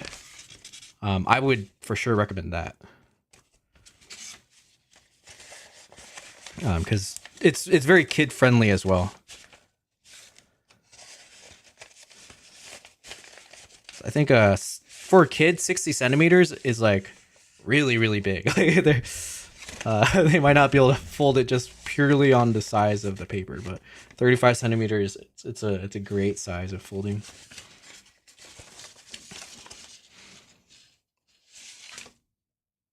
Nara, is it good to sell 2-meter paper? I think it depends how hard it is for you to make, Nara, and how much you're selling it for. Because while if you sell it at a pretty reasonable, competitive, or like low price, I think you'll have a really high demand. But it might be a lot of work on your end, so you might want to weigh the price. Terrace might impact price. Ah, no, man, Terrace. I mean that's unfortunately the world we're living on right now. But again, Como, I will say I feel like people would spend a lot more than $14 for I can't remember if those are packs of 30 or 50, but either way, like there's a lot in that pack. It is certainly worth way more than $14. And I feel like I see people buy there's like those 12 packs that people buy for like $10 already. That's like 12 sheets. This is like way more. So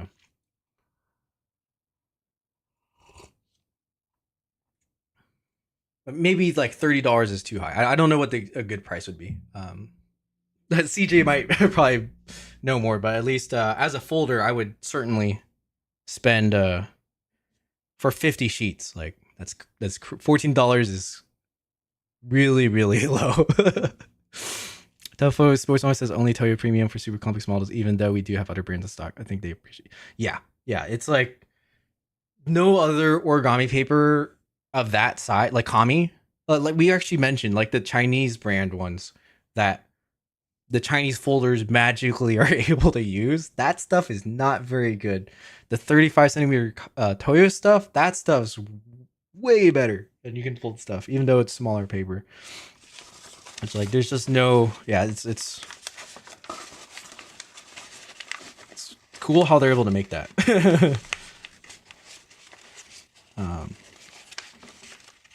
I know like the 10-inch size, the 25 centimeter is a little bit more common. Like that's the max size I think that OrigamiUSA provides. But 25 centimeters is way different than 35 centimeters in terms of what you're able to make.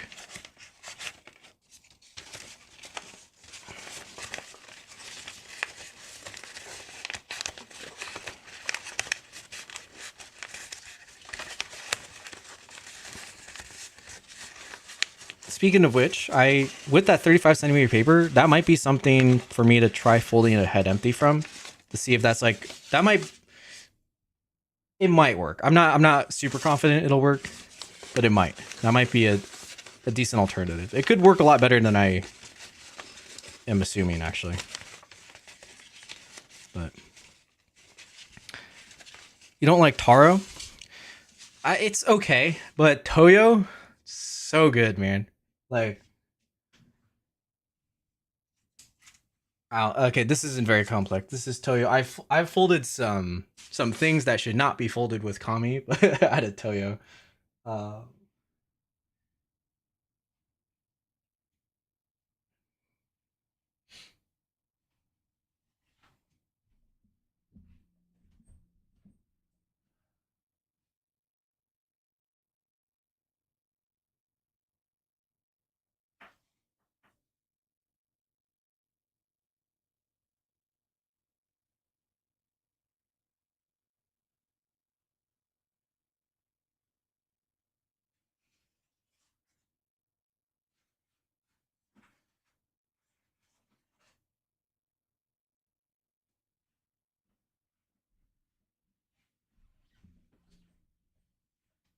Okay. This is from a Chinese designer. I forget exactly who. This is like a diagonally box pleat head boar. It's like a cartoon boar. This is out of the Toyo foil. This is pretty complex. There's some crazy sinks in here. And foil. Sinks of foil, generally not a go-to thing, but this is totally fine. There's no rips. Right? This is a Shuki Kato model, I think. This is the dinosaur he taught at a world marathon. Shuki Kato. Tilted grid. No rips. You know what I'm saying? Like, this is 15 centimeter paper. It's so good. It's unbelievably good. Right?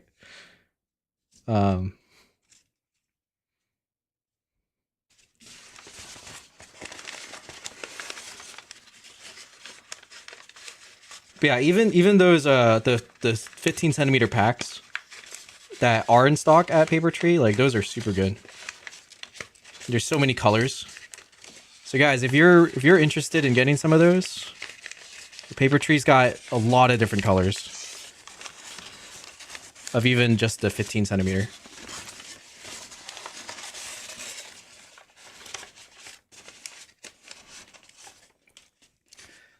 Kian watching on YouTube and Twitch. Thanks, Kian. The double viewership. Let's go. Toyo and Taro are brands of paper. I thought it was the manga artist for Dragon Ball.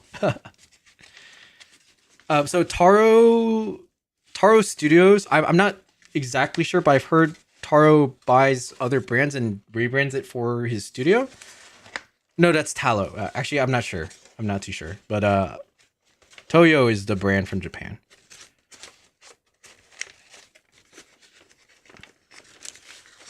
But is Taro's Talo's brand? I can't remember. But yeah, I don't exactly know. 58 colors plus foils. You gotta hear that, everyone? Foil. That foil's it's my favorite foil. It's like it's so good for test folding as well.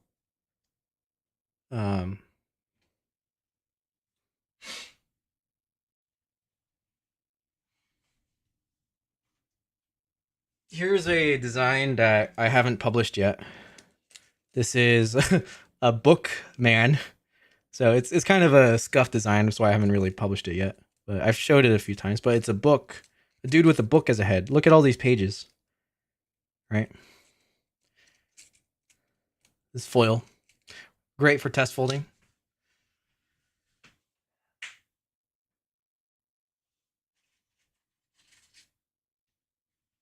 Here's the fake head empty. This is the 18 grid version of the fake head empty.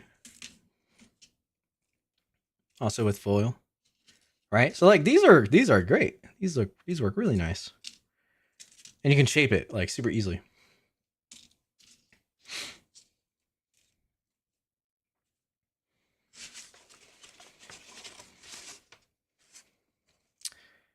Taro ain't tallow, although both in New York City. It's my list. Sorry, Realms. Let me see what you asked. Okay, I find it hard to understand crease patterns even after crease pattern class. I managed to crease and part, managed to pre-creasing part, but when it comes to collapsing, I don't know where to start. When I do start, I get stuck after just one part. Okay, so Realms, what you should do, if you remember from what the crease pattern class where we're starting to do parts of the beetle, right? For a design you're approaching, you want to, let me pull up a crease pattern. Let's say, let's do,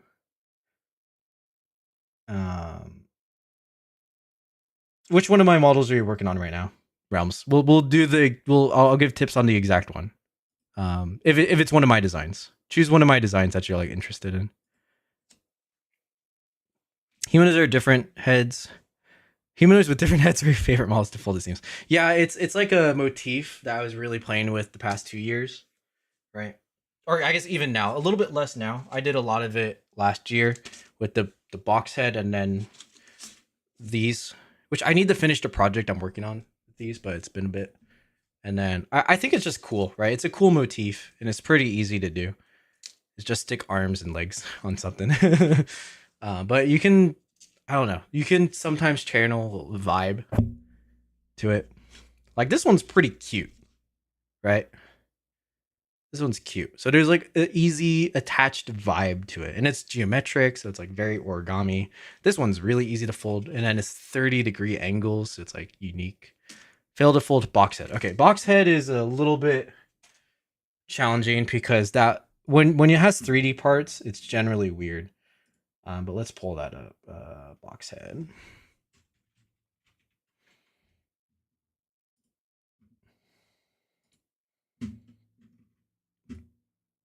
Okay.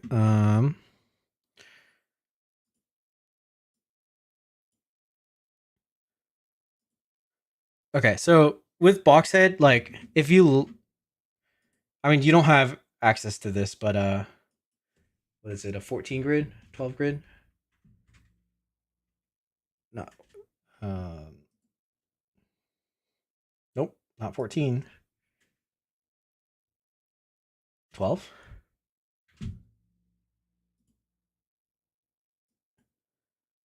Wait, what grid is this? 16?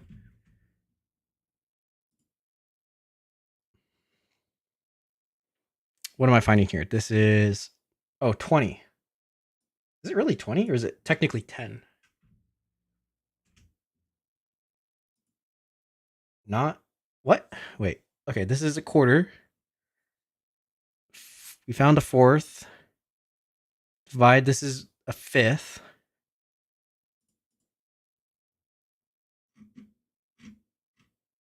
Maybe the crease pattern's just misaligned. Maybe something happened to my file.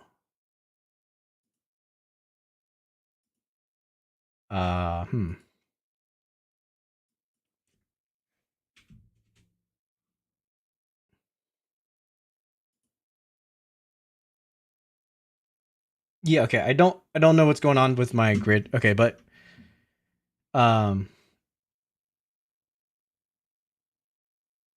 wait, there's a lot wrong with this crease pattern. Hold on. Maybe this is the old crease pattern.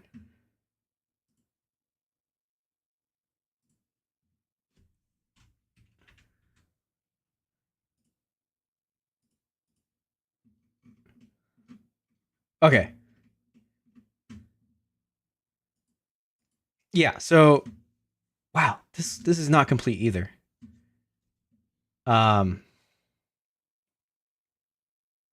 You know what I recommend, Realms? Choose a different model. Choose a different model. But because this one's like 3D, right? It's not flat folding. It doesn't have some of the rules that generally apply for solving crease patterns or even like folding crease pattern or designing crease patterns. So this one in general is just maybe not a good one to learn on. Once you know how to fold it, it's like okay, but there's a very specific order once you start doing the 3D stuff that everything else collapses into, which yeah, it's this crease pattern is not complete. This is not a good one to to try to solve. These could be in a stop action short together. Como, you're on the right track. These were. Let me grab them actually.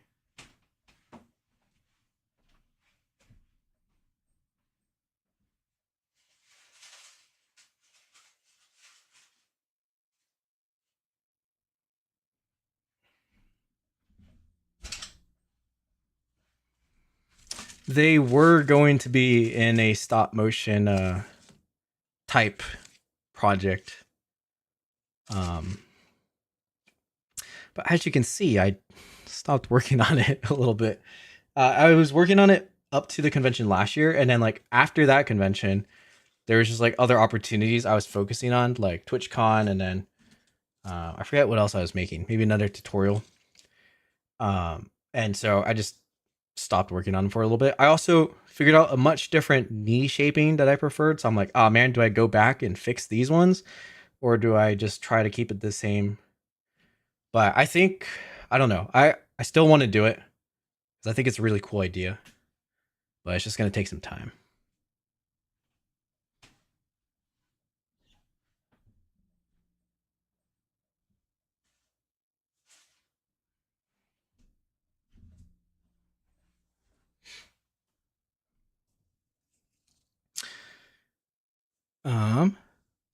Not me getting ready to make Sword and Shield. Sword and Shield's a good one, I think. Just fold them a small figuring out the head was the hardest part. Yeah, fold the facehugger model. Realms. I have no experience on finding crease patterns. What's the easy model? Okay, so let's look at one of mine. We'll go to my website.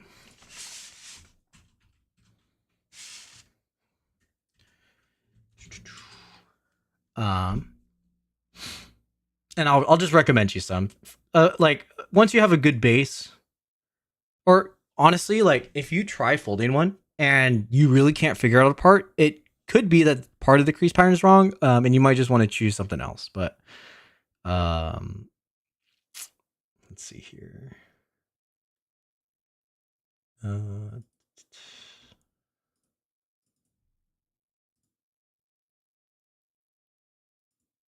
Okay. So from my website, let's see. Don't do any of these. This one is actually almost okay to try, but the shaping is just weird. This one, no. Probably no. So this one still has some of the same weirdness where it's like kind of 3D, but you can probably get like 90% of the way through this one. Yeah, I never fixed a crease pattern. That's my bad. No, definitely no. Like this one's, I'm trying to find ones that like don't have much crazy transitions. Honestly, dude, okay, Sword and Shield is pretty. This one's pretty good to try. Realms, why don't you try this one also because it has a tutorial. So in general, I think this is one of my best designs anyways. So if you can avoid the tutorial for now and just start with, this is the pre-creasing. Like you fold the grid, do the pre-creasing, you have it ready. But before you start collapsing, right, what you would want to do is, let me get my drawing tool. Right. So it's a 24 by 24 grid. So what you can do is you can fold, if you really have to, 4 12 grids on 15 centimeter kami or A4 paper. And you would just divide each part. Okay, you don't necessarily divide it like this, but like try to collapse the bottom quarter out of the 12 grid so you understand the legs because it's symmetrical here. And then for this section, the shield is a little bit strange. So try collapsing just the arm with the shield. And you don't even have to do all the fingers, just like part of it with your 12 grid. And then same thing, you cut like a square like this out of 12, right? And so this will help you with how to do the face, which is pretty easy. And even some of these can even be the same like square. You don't have to like keep doing new ones. And then finally, like use a corner. It's probably not that big, like to do some of the sword, so you can understand how to collapse this section here, right? And you can even maybe practice shaping it. Or basically like once you do this, then you can pre-crease these and try to collapse these. But it's on like such a much smaller scale, so you know, okay, I can do each part. Now when I start, basically all you need to do to start is, I think in the tutorial, I have you fold it into a stick, right? So you just fold along the grid, and then that'll give you most of the starting point. So now it's just in a stick, right? So, okay, now you can just isolate this corner just like you did when you did it on the small square. Now that that leg's done, you can do the next leg. And a lot of solving crease patterns is like this. This thing, right? This weird transition, you fold that after you collapse. And I talk about that in the tutorial. The only exception would be if you then go to a harder model, like the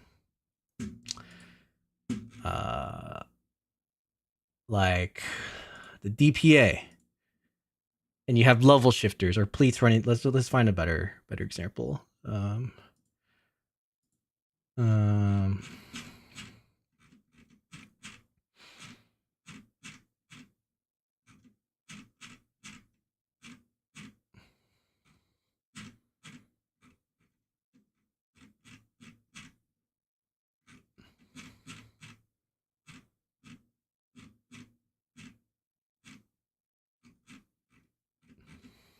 I guess the DPA is maybe not the sword DPA, but the regular one is an okay example. Where now what you want to be looking for, it's probably hard to see here, but what you're looking for is, okay, I see these really long valley folds going through the model. And then right on top of it is another mountain fold that also goes through the whole model. So then, like, there's another one here. To start the collapse, you fold these first, and then you fold it into a stick.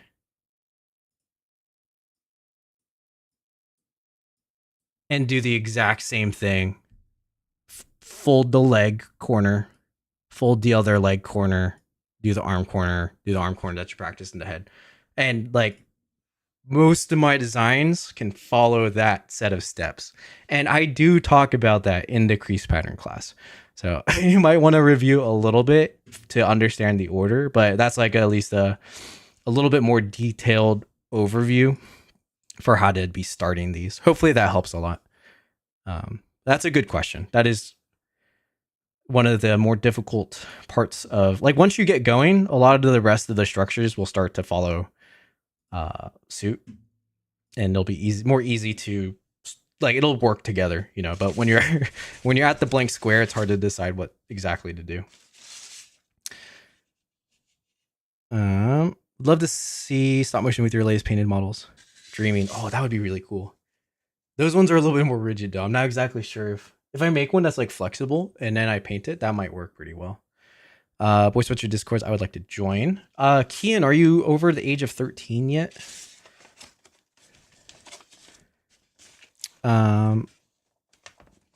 Or do you mean the membership Discord? I can't see from this view if you are a member. You're 16. Okay, perfect. And yeah, are you talking about the Origami Dan, or are you talking about the members Discord? I like Sonic. Sonic is pretty cool. I used to play the Sonic games as a kid. I think there's a few origami sonics out there, but not super familiar. Okay. There's a way to do the legs. Okay, I think the legs, I start here and I collapse them like this. Okay. Like there's a way to get the toes and a way to not have the toes. I think without the toes, maybe the legs are a little bit longer. But we'll try with the toes because it's... Why not have claws? Claws are kind of cool, right?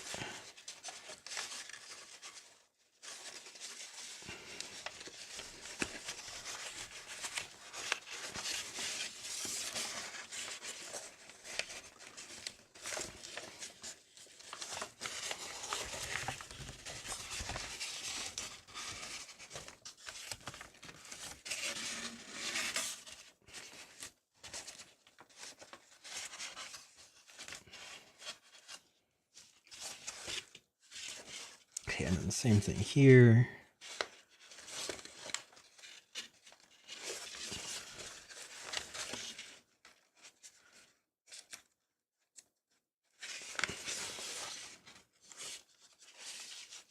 Origami Dan. All right, let me drop a link really quick. This link only lasts a day, I think. So come join.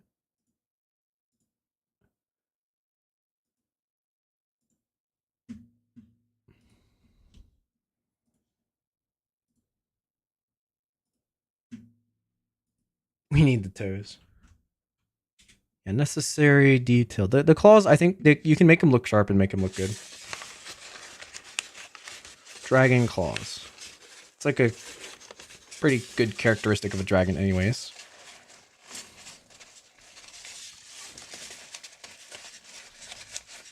In theory, you could probably get like 4 shorter claws if you divide these again, but it just adds some unnecessary complexity to it.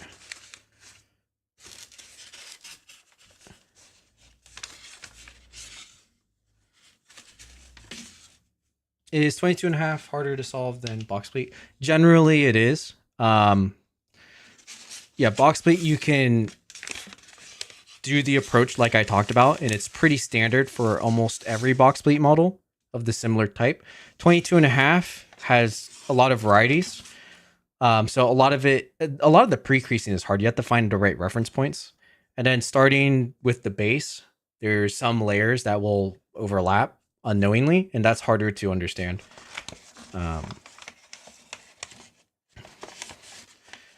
So yeah, I would wait on the 22.5s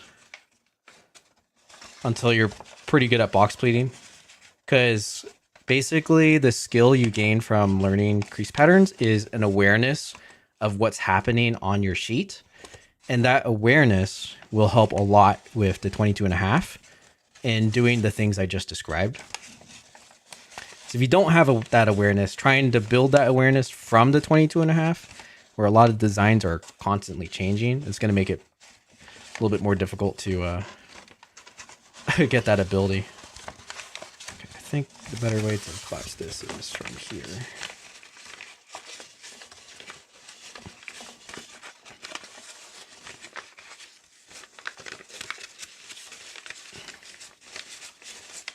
So like you can even see when I'm collapsing the head of this darkness dragon, I had it pre-creased, but I basically fold it right into the pleat stick, right? And then it makes it a lot easier to be executing these like moves across the pre-creases, which are basically standard box pleat moves is what I would call them. And that way the collapse is like a lot more seamless.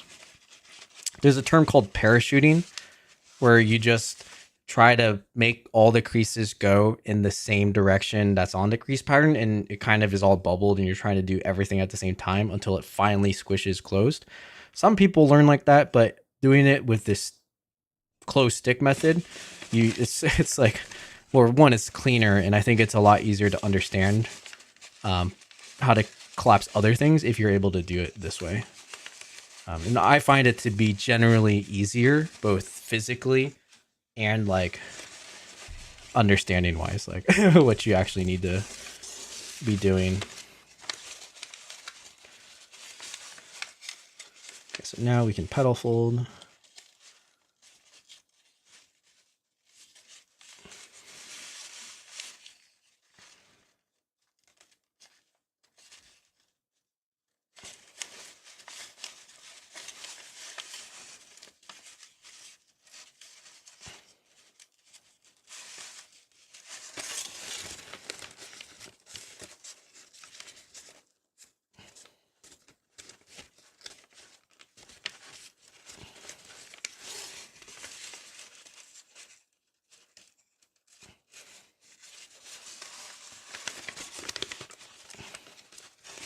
There we go. Actually, I think, is this wrong? I think this is wrong. I think there's a, I think that pedal fold is here.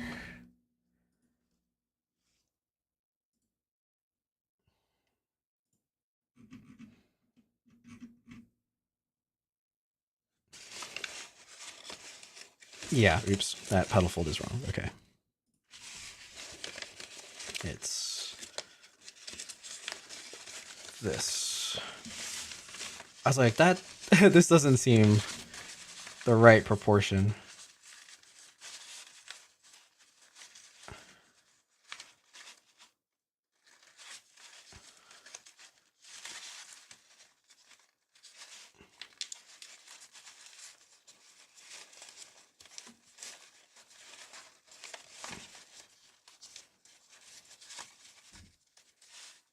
There you go, that's correct. Almost the same creases. I was parachuting without realizing what it was. Yeah. I mean, that's how I learned crease patterns as well, but the reason I show it this way is because I think parachuting is, it's a more difficult way to learn. So.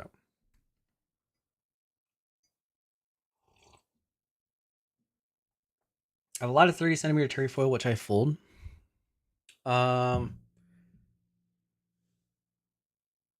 You do pocket dragon. I would say I haven't really released a crease pattern yet, but this would be a good one once I do release it. So just wait a week and a half and it'll be out.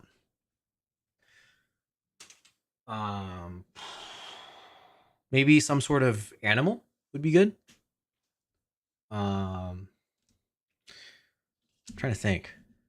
Like there's some new elephant designs maybe, or yeah, those might be good because the terry foil is like, it has a lot of strength in the rigidity, like this way. So like when you have legs, it's a little easier for it to stand. So if you have like I say elephant because the legs are generally wider, that'll make it stand really well. That might be good. And then 30 centimeters, you can do a pretty high intermediate level model. So you should have a good amount of options. How long did it take you to master crease patterns, and what steps did you take to achieve it? Have I ever talked about it? I've definitely talked about it. I don't know if I have a video for it, but basically I went to my first origami convention, and there was a kid there who was designing. His name was Tovi Wen. I think he just graduated college, actually. But he was the one who told me, hey, boys, you can fold pretty good, but you need to learn how to read crease patterns because you'll be able to fold way more things if you can. And then you'll also be able to design. And I'm like, all right, this kid that's like, 6 years younger than me is telling me to do this. It's probably a good idea to do it. So what I did, which is not good, not the greatest way, I just looked online for crease patterns that I thought were simple, but still things I wanted to fold. And then I just tried it. So it's like, I pre-creased it. I totally pre-creased it wrong. But I just brute force tried until I basically parachuted and didn't give up until it was collapsed, right? So a lot of that would be mushing, what we call mushing. So like if things are not right, I would just squish it. Okay, it's kind of the right length leg. And I did this for a lot of insects. So I think insects are one of the best subjects to use for folding. That's why in my crease pattern class, I say to do the Damian Maliki beetle and Ricardo Foschke scorpion. Because if you mess up, you can recover it. And then after, basically by doing that enough, I ended up learning from my mistakes and then learned how to fold different structures. And it was kind of like pattern recognition. So I'm like, okay, I recognize that this leg is the same. I recognize that this thing, which is now a level shifter, folds like this, all that sort of stuff, until I was able to fold Kota Imai level bugs relatively well. And then by that time, I started designing. And then after I was designing for a bit, pretty confident I could collapse anything. I did scales with the Bodo Basilisk. That was one of my first live streams. If Mark's still here, he probably remembers that. Maybe. That I did with Marbled Momi. I don't know if you're still here. I did a scaled model with that marbled Momi paper. It's not, honestly, it's not the best paper to do scaled models with, but it's possible is the thing.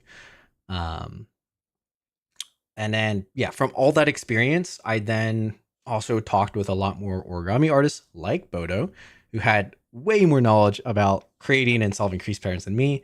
I learned a lot of my mistakes. And then even in, like, I think if I look back at my crease pattern class, there's still a lot of mistakes in my class, but I think it's just good enough. I don't really need to remake it, but there's like new tech that I know now. But I at least knew enough that, like, hey, if you do it correctly, it's not as intimidating as I once thought it was. Because, like, basically someone as dumb as me could learn it. You know, I don't think I'm dumb, but like previously I didn't think it was something I would be able to do. Back, years ago when I couldn't read crease patterns, but it's just me holding myself back. So that's why I created that course. And then it's like a little bit easier of a way so people don't have to make the same mistakes I did. And provide some resources to help them do that. So, yeah. That whole process was like 2 years, a year and a half, maybe. I spent a lot of time during one of the summers and when I first entered college, doing this crease pattern solving, like a lot of hours at night. So I think maybe it was a year, and then I could fold most crease patterns, and then another year, and I could design. It's quite difficult to find good papers in India. Shout out Nara. Nara's bringing the papers to India. And then there's another shop. I think I put it on my website. Kian, Creed is making papers in India. So I think I sent you the skill issue quiz before for India, but I believe, let me fact check myself. I have the link. Okay, I do have the link now for Creed's paper store. So while Nara is rebranding, you can access that for paper in India. Scudagera is a good beginner model, right? So yeah, part of that, near the end of that journey, when I was really understanding crease patterns, the way I taught myself or gave myself confidence that I could do things was I'd do some crazy hard project to just like prove it. So when I was folding and shaping, my crazy project was folding the giant Western dragon, because I'm like, if I can fold that, then I can fold the hardest diagram in the hardest way. And then it was for crease patterns, it's like, all right, this guy named Jake just designed this crazy Scudagera model. Let's do that. And if I can fold a Scudagera, I think I'm pretty decent, And so that's so definitely not a good beginner model, but that was what challenged me to, like, let myself know I had that level of skill. Not selling for a month, I think. Okay, yeah. So if you want stuff within the month, Kian, you can take a look at Creed's store.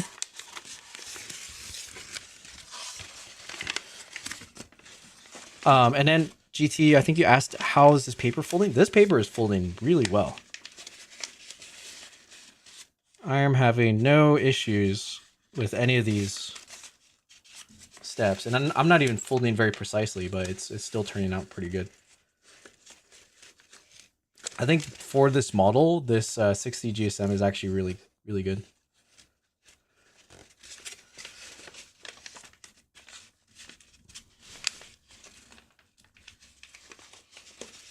And yeah, it's like, because this paper is a little bit thicker, it can reverse, but it's still handmade where I'm not worried about it exploding. So like, especially when I folded all this in half, right? All these layers, there's no risk of it ripping. It's like totally fine. And it can still compress. So there's compressibility, there's strength and some flexibility, but you can still reverse it. So foldability as well. And the color is awesome. So is the texture. Some of the texture is like falling off, so you can see little bits. But that's okay.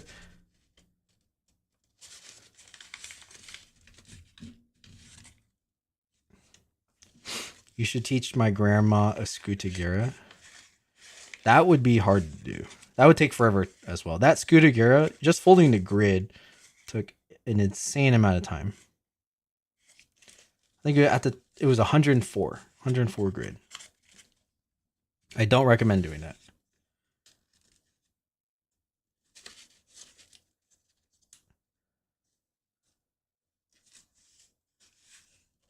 Creed papers are good too. There you go. It's the Nara vouch.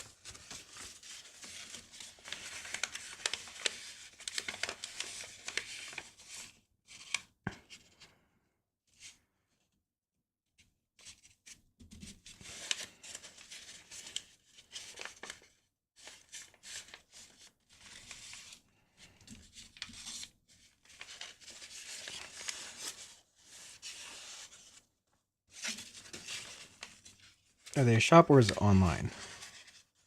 Online shop, I think. Creed is a fellow origami folder.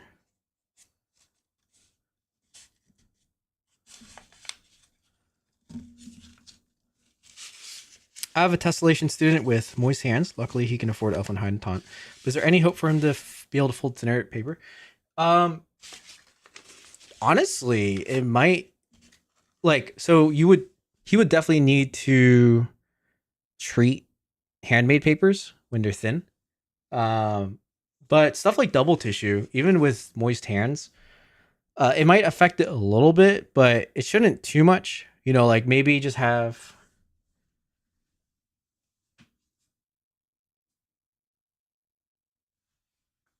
something like this, right? This is like $1 microfiber cloth, just to like even me, if I was doing something earlier and I had some moisture on my hands, I have eczema, so I have naturally dry hands, so I don't necessarily have that issue. But a little bit of that, keep folding. Like low key, elephant hide actually takes water less well, because it's like once elephant hide gets wet, it kind of stretches and wrinkles, and it's hard to reverse that, right? Something like double tissue, if double tissue warps, generally it's just tissue paper. So the model you're folding with it won't really matter too much. And then there's 2 layers. So there's like a little bit of give. You might get a little air pocket between, so that might add some wrinkles. But I feel like with the elephant hide's texture, it's easier for elephant hide to look worse once wet. Taunt's probably a good paper, but yeah, thinner papers, it should be totally fine. Generally, they like this. This is definitely strong enough that could handle a little bit of moisture and be fine. Like a lot of times actually when I'm streaming, like this big light that's shining at my face gets things really hot. So I do get a little bit sweaty sometimes. Never had a problem. And I live in Oregon, so it's super humid, especially right now. So I think it'll be okay. Like there's not no hope, you know, there's like definitely hope. And then this simple trick should solve like most things. So like, I know it might not be the most fun thing to like have right next to you while you're folding, or you know, might be a little bit embarrassing if you're in public, but I don't think it's really that embarrassing. It's like, I think this is smart actually, like just having a towel. A lot of times, like if I'm doing stuff, especially with glue, I'll already have like a towel near me so I can just wipe residue off. And then I just throw those in the washing machine once I am done. Buy latex gloves. That might be hard. Folding in gloves is kind of challenging. But for tessellations, right? Yeah, so for tessellations, like a handmade paper or like glassine, something thinner, probably won't be affected from the moisture. As again, the moisture with elephant hide on tessellations is gonna really like warp those folds off. But yeah, very helpful, thankful. Very wow. I'm starting to not be able to read. Very helpful, thank you. Yeah, glad to help. Hopefully that helps. I think that should help quite a bit. Is Kagazi good? I don't think they sell papers anymore. They're busy. CLG people, yeah. I have wet hands also helps me practice wet folding in advance. I mean, that's true. Like, once you have a folded model, honestly, having the wet hands, it's free wet folding. So that's another way to look at it.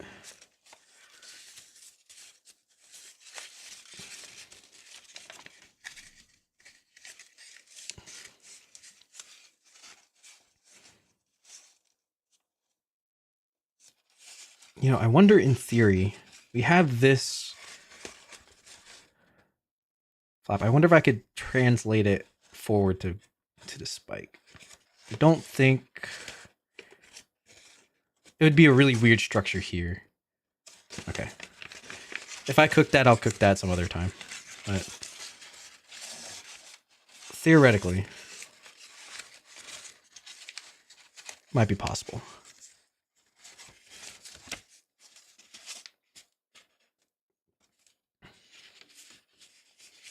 Okay, so now we can flip the head open.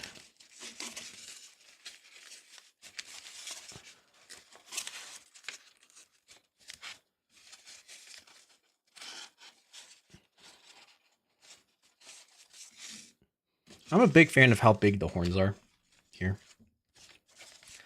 It's pretty sweet. Do we start shaving the horns yet? I think we can wait. We can do the head last. What does CLG mean? Is that the college or the university they go to, Nara? Boys, do you know any glow in the dark papers or ever treated paper so it would glow? I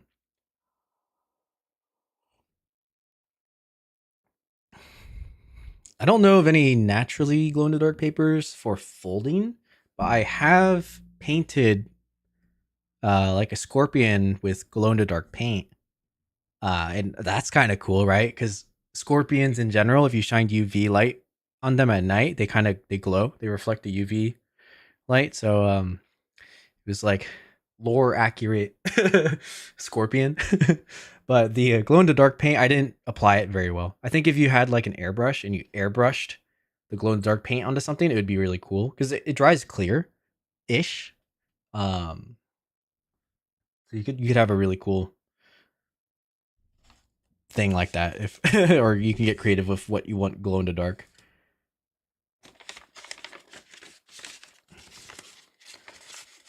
Reverse fold these.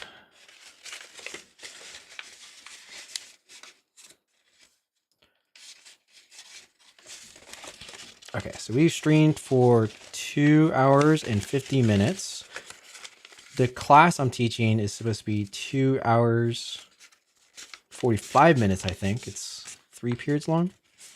But I've gone super slow and been chatting, and we spent the first like hour with the review and chatting as well. So I think even if I go a little slow, I'll be in time for teaching this model. I just definitely won't be able to do the tail for them. So that's okay. Another question. If it's not getting no, ask all the questions. The more questions in chat, the more I have to talk about. Ask as many as you want, Como. Other than methyl cellulose, can anything else be used to pre-treat PV or paper? Yes. So in America, we have this stuff. I don't know. I think Paper Source doesn't sell this anymore, but there's Lineco PV. This one, as you can see, I haven't opened yet. It came in this, And this is basically in Elmer's glue. So it's, water soluble polyvinyl acetate, which is basically just the adhesive in Elmer's. You can water this down even more and use it in place of MC. And so someone asked earlier, like what that would look like. And this is a model that was folded with PVA. So this is from an Australian folder. And he made this double tissue on a tile, like a stone tile, with a watered down mixture of this and then the tissue paper. And actually, so it's harder to use because you risk sticking the paper to the surface. So it's kind of about finding the good balance point where the papers will stick together, which it's pretty easy at that point for it to do. And then but not enough where it's permanent to the surface. But then you also don't want too much water where the tissue disintegrates. So you kind of have to find a good ratio, which I don't know what that is. I think it's going to change depending on how humid you live or what surface you're treating on. But it does work. And then because PVA is water soluble, when you wet fold, you can actually just use water back on the tissue paper and it'll reactivate. I don't know if it truly reactivates the PVA, but it can reactivate the PVA and actually feel like normal wet folding because it's already in the paper. And it's quite durable. I mean, this is a really complex design, right? So PVA, and PVA is worldwide.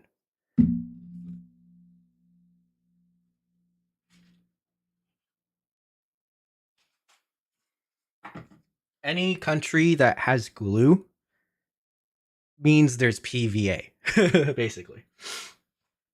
Someone asked me about wood glue. I don't know what fillers are in wood glue. Might be too strong. If they live in America, certainly better options. Like Elmer's, you know. If they don't live in America, school glues should still exist. They live in China. Okay. Then there are definitely things that exist. I think there's wallpaper paste that is used to put up some sumi papers. That should exist. Methyl cellulose certainly exists in China. It's probably carboxyl methyl cellulose. But if maybe you can connect them with some of the Chinese community. I don't know actually who you would contact, but there's a good amount of Chinese folders. They're just not as present on our social medias, but they would know resources to use. But in China, certainly there are school glues for sure. I'm pretty sure you can almost get anything in China. They're the number one manufacturing country, right? So it's like I'm fairly certain.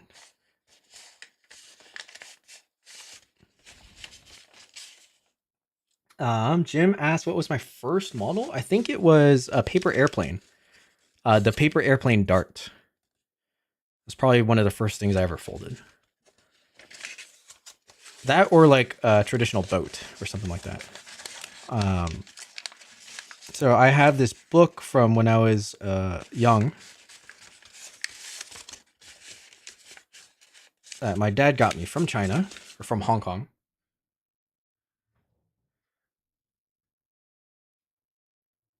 So it could have been something from this, some simple bird or like a cup, right? Or maybe like a butterfly like this or a mountain, something simple.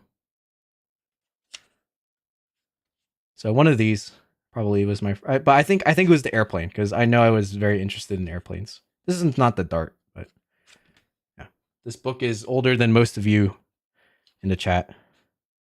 It's I think it's older than me.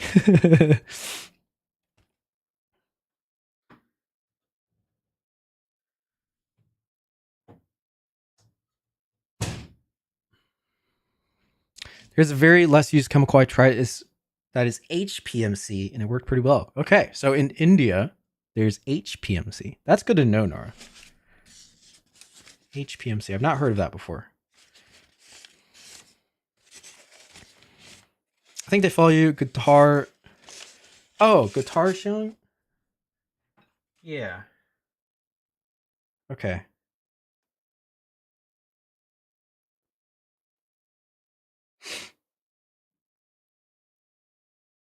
Well, they are a very, very good folder. So I assume they have access to something that works pretty well. They're extremely good. Look at that. Look at that burger. That's awesome.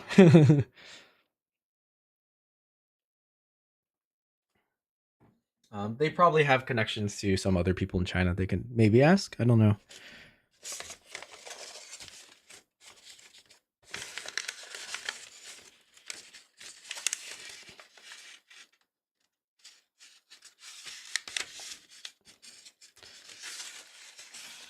There is a big origami convention happening in China in August. I think it's, or actually, it's a week after the American convention, the OrigamiUSA convention.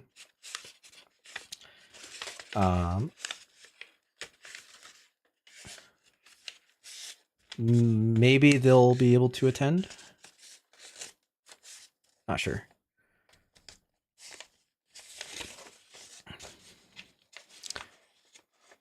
Crescent, yeah. As people should, for sure. Yeah, there's a there's another Chinese folder. Not really a designer, just folder. Monica Gao, I think is her name. Who also, yeah, just all the time like makes these crazy renditions, which most people could assume was an original design, but regardless, still credits the original designer. She just shapes it like crazy.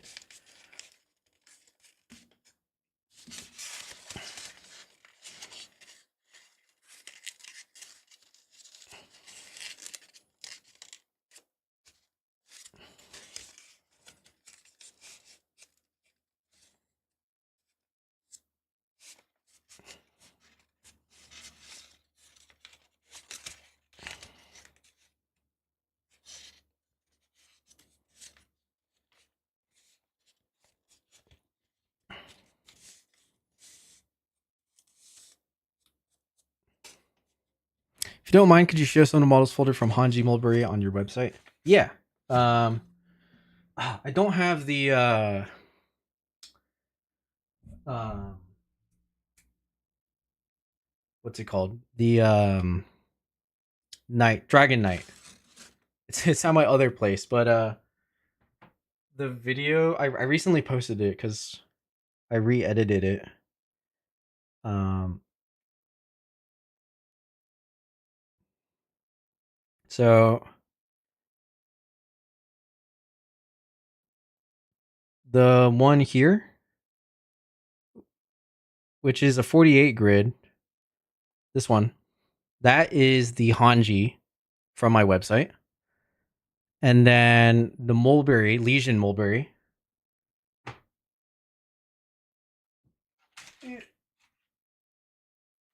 This is Legion Mulberry.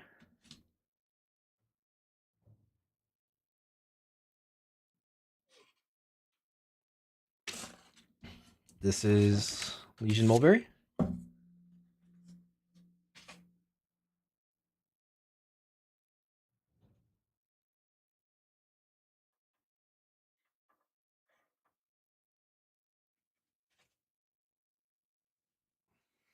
This one's unpainted.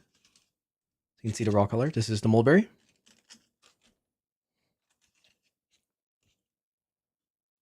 See, this one worked very well. Sharp, rigid shapes. Easy to keep a crease. This is just me pinching the paper to create this line. Right?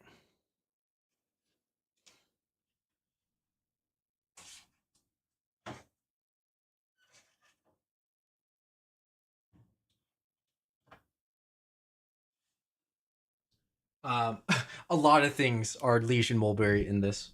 So I don't use that Hanji roll as much because it's in my other location where I fold. And I have a boatload of Legion Mulberry to go through. So, but a lot of the square twist samurais are Legion Mulberry. Um, yeah, and a lot of my recent stuff is as well. So like this is actually 2 sheets together to make a slightly bigger square. It's not really a double size square, but it is certainly bigger than a regular sheet, which the regular sheet would give you around 63 to 65 centimeters, depending on how you cut it. But this one is probably 75, 70, 70-ish, 70 to 75 centimeters. Um, and then this was also Legion Mulberry, I think, and I think it was 80 centimeters because I did a better job at expanding the square. You can see the size difference, right?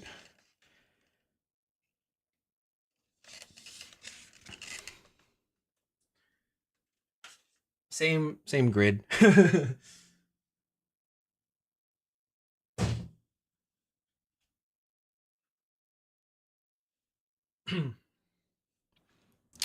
Gotta get going. Have fun at the convention. Thank you, Guillermo.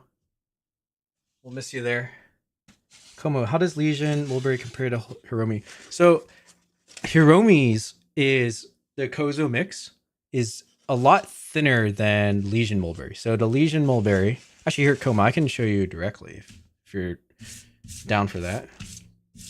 So I do use nowadays for more complex things. I use the Hiromi Kozo because it just comes in 97 centimeters. So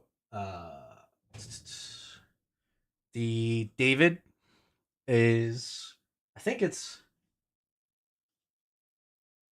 just kidding. That one's Wenjo. But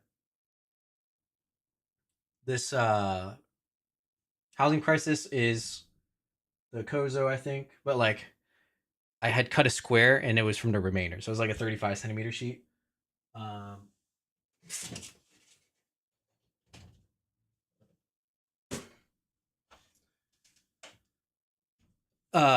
you can't see it. A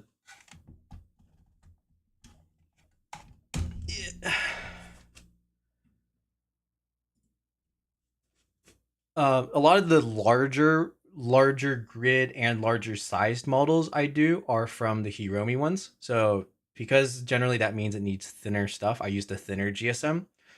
My rule of thumb is I try to use as high GSM as possible for that model. So for things that are like 32 grid, like the Legion armor, I'll use the Legion Mulberry. 48 is getting close. So if it's a good design, like the Rathalos armor, I can afford to get away with the Legion Mulberry. But kind of around that level is when I'll be transitioning to the Hiromi Kozo because it being a lot thinner means I can fold it a lot easier. So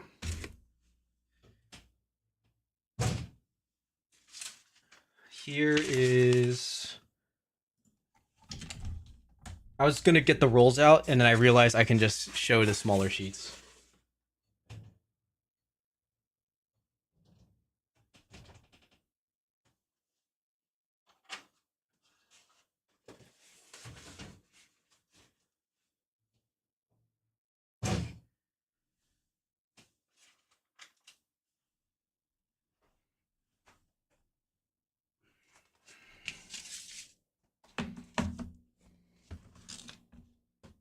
And Como, I know this is like ways away, but at Peacock, I'll probably bring some of both. I normally bring this, again, the clipboard that you got for his last Peacock. I try to have like a sample of papers here. So like, here's some really bad double tissue I made. Here's some Origami. This is,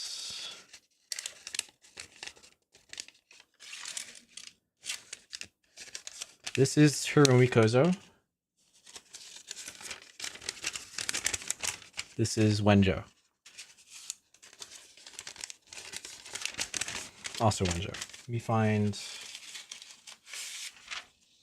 Hiromi. Okay, Here's a thinner sheet of the Hiromi Kozo. Actually, I don't know if...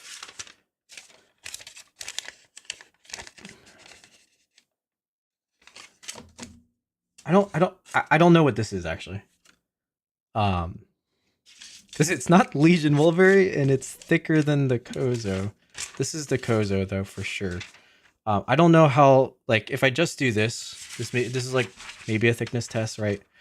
So this one is like not way thicker, but it's like 1.6 the GSM, I think. So like this ranges from I think 20 to 25 GSM, and then this is 40. So maybe I did that math wrong. And then the Wenjo is also about the same as Hiromi Kozo. I say like this is a little higher quality than the Wenjo we have access to in the States, because you can see the machining of this Wenjo, which this is not real Wenjo. This is a Shuan paper from China. It's got these machined lines that run across everything. Which it's fine. You don't really notice it in finished models, but the Hiromi Kozo, it's just perfect, right? Hiromi does such a good job at hand making these, where I guess this is technically handmade too, but I think there's some sort of machining in this process that gives it those lines, whereas Hiromi Kozo, it's like so pure. And yeah, really thin, but still strong and rigid. This also has some like a slight tan tint to it. You can see it's like a more of an off-white than a white. Are they matching lines or bamboo? I don't know. Like it could be if it's a drying rack they use underneath that causes these lines. I'm not sure. I'm not sure what these lines really are from. But I mean, technically this should also be made from something similar to the other two. I'm just not exactly sure what it is. But for 90% of folders, this is all they will ever need for like any origami, because you can make double this and then you basically have the GSM of this. So I think like for advanced origami papers, Hiromi Kozo, Hiromi Mulberry is one of the most accessible papers for the $1 that you can get. It just requires some knowledge of how to treat it correctly and use it. But I mean, a lot of my models are basically proof that it's good. You know what I mean? Do I have anything else in here worth showing?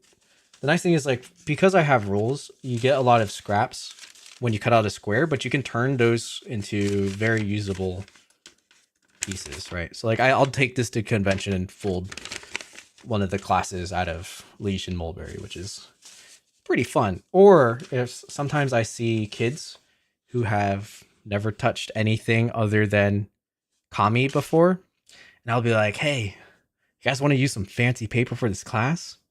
And oftentimes they're like, oh my goodness, yes, please. And I hand them this, right? And they're like, whoa, like this. Okay, maybe not. This is a little too thin, but like maybe like one of these, so it's bigger. And they're like, oh my goodness, this is crazy. Yeah. This is a foil.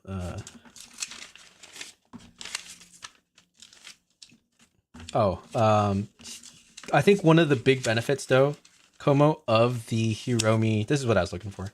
One of the big benefits of the Hiromi Kozo is when you back it. So this is tissue paper backed with Hiromi Kozo. I mean, you can see a little bit of the blue coming through, but like it's really nice. It's really nice as a backing. Like I have some wrinkles in the tissue itself, but the Kozo, like, isn't that great? And the big sheet of this was basically like this, but like a big sheet. So it was one of the most pleasant tissue papers I've used. And you can't do that with Legion Mulberry because it's too thick, right? If you double it, it's going to be like 65 GSM, and that's way too much for what you wanted. What generally a duo complex model.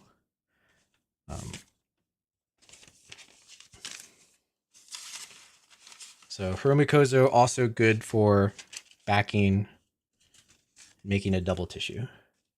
Very expensive. double tissue.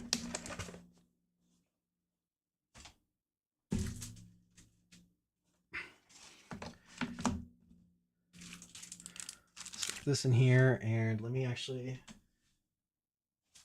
stick my, because I'm bringing this to the convention, I'll stick my Toyo pack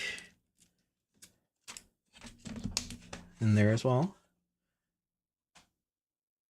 I forgot to put these back.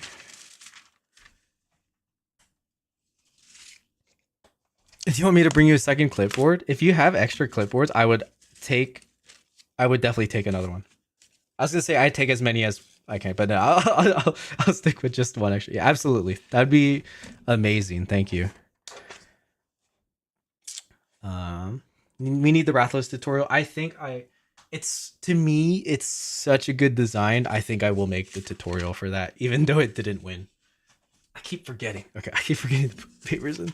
But it's gonna take me some time because I have to prioritize the Wilder tutorial first.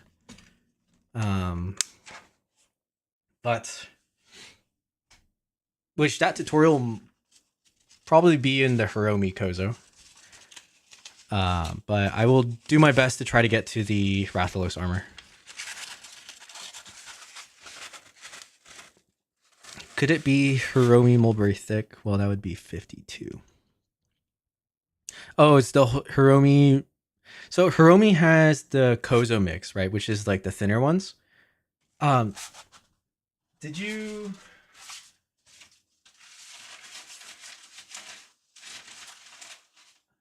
hold on, I have the roll. Is the mulberry... Did you send that as well?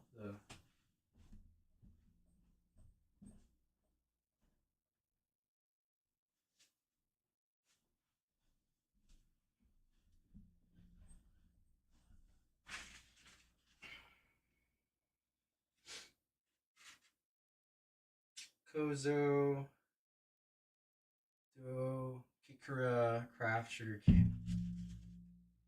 Okay, I think I only have the Kozo. Not any of the mulberry.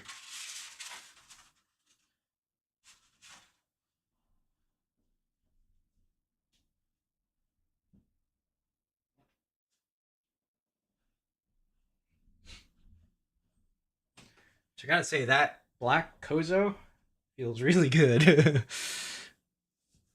I think I only sent you to Kikura. Yeah, okay, that's the one from Hiromi. Yes, I don't exactly know, or I don't think I felt the 52 GSM from Hiromi before. But 52 sounds okay. It's just probably, well, it depends. If it's as cheap as this, then absolutely amazing. But for like really complex stuff, I think the thinner Kozo will be better, maybe. I'd have to feel it out. I'm not too sure. Like, I forgot about the sharing. Yeah, my bad, guys. I just shoved it under. What's up, Nature Facts? Thanks for tuning into the stream. GT asks, what's the main difference between Hanji and Mulberry? So, both are relative terms. So, like, Hanji just means Korean paper.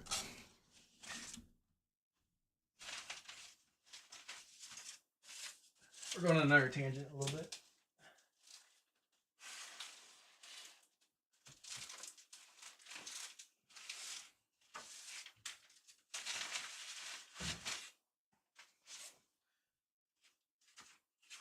So 2 years ago at the New York convention, there was a guy from Korea who brought me this, and they call this Hanji because it's Korean paper. But they also call all their other papers made in Korea Hanji.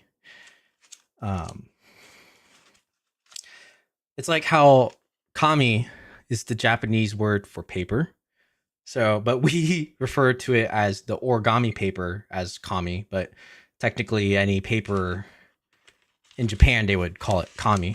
So that's kind of what Hanji is. But when we refer to an origami, it's generally something like this, which this is probably made out of Kozo fibers or the equivalent species of Kozo fibers in Korea. because it actually looks and feels very similar. And I don't know the exact process of how they do the pulping and stuff like that. But I think they beat it and pulp it the same way to get these even layer sheets of handmade papers that kind of have that same look that I just showed. This one just happens to be dyed. And so in origami, we generally refer to kozo and hanji as those types of papers, because that's more commonly what they are.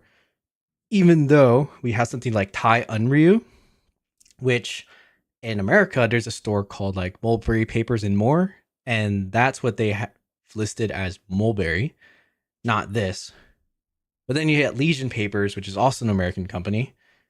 They have Legion Mulberry, and it's also like this but thicker. And they even have Legion Unryu, which is more around 30 GSM, but the same thing, none of the big strands. But like that's how the names got mixed up. It kind of refers to more so where they're from than how they're made, but it kind of attributes them now to like the type of paper. So like an Unryu is one with all those crazy fibers you can see in a paper. Mulberry is either that or it's Legion Mulberry, because I've kind of brought that into the ecosystem. And then there's Kozo, which has kind of been around, but not super well used. I just remember Robert Lang using Kozo for a lot of his insects. And then there's like Origami Dough, which I think uses a blend of Kozo and hemp and something else, Abaca maybe, to make paper. So yeah, that's kind of the idea, but it's not really standardized.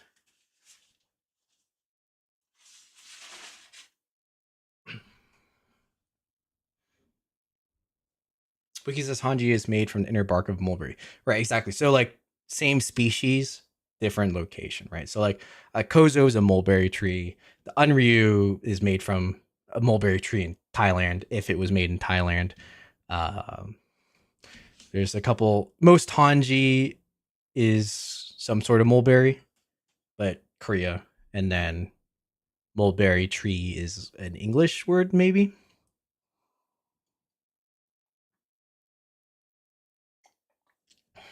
So, right. So the one on my website has those fibers through it.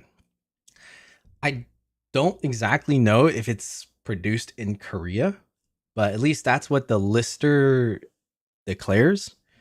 But it's good value because it's in a roll. Whereas if you bought it in sheets, it's going to be a bit more expensive. Like I think if you go to Blake Arts, per sheet Unryu I think is $6, and then on my website I think the roll it's like a lot, right? And then you get, how much is it? $20? I haven't checked in a while. Right, so that Hanji roll 54 by 2 meters. So for $30. So what you get? I don't know. Someone do the math on that. But per sheet, I'm pretty sure it's cheaper, and it's still 25 GSM.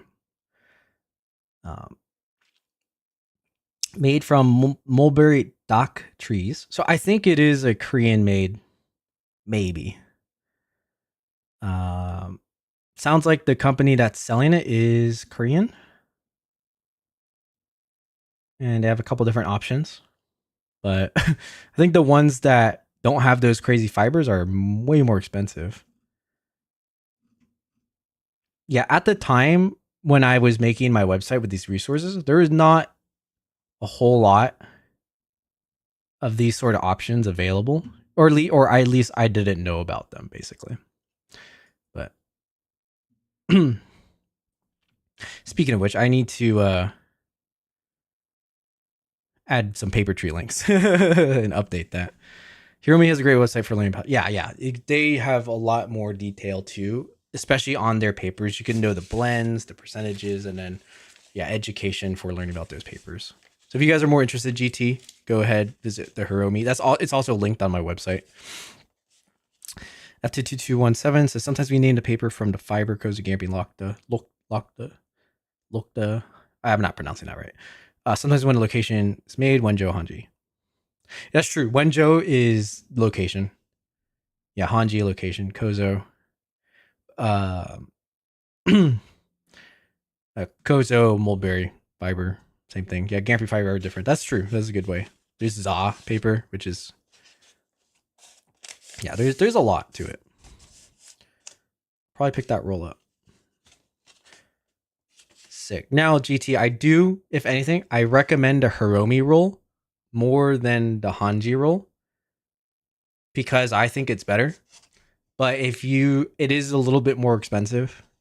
So I actually would recommend getting the Hiromi roll. Like save up for the Hiromi roll. But if you absolutely can't, you just want something to fold with that still works really, really well. The Hanji is great. Can't go wrong with that. For like 4 years of my folding career, I almost exclusively used that type of paper, the Unryu paper. Okay, wings. I remember it folds. This opens and swivels. I forget which direction. I think this way. Yeah, this way. How is 50 US for 2 meter paper? 2 meters square. I think that's pretty competitive. I think cabbage paper sells 70 centimeter squares for like 30 or 40 US dollars. So that's still actually on the cheap end, Nora, which is, but the thing is, if you go higher than that, then you're not going to find anyone willing to spend the money. So I think that's a good price actually. But you might have to adjust it based on your locale. Like if there's actually people who need 2 meter paper, like maybe there's a kid who just really needs a paper for a region, then yeah, he's going to want to, because it's such a big project, he would find saving up $50 for 1 square probably worth it. But I will say it is probably going to be harder to sell just because as price goes up, it's going to limit a lot of your potential buyers.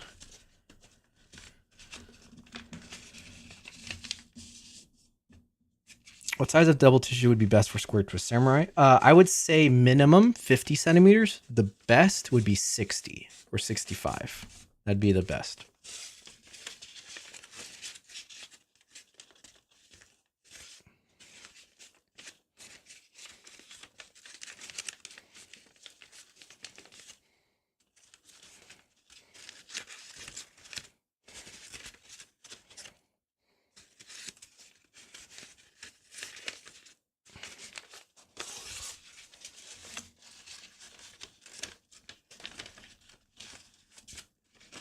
Living near China is a huge benefit. I bought a roll of 97 by 10 Wenzhou for about 5 U.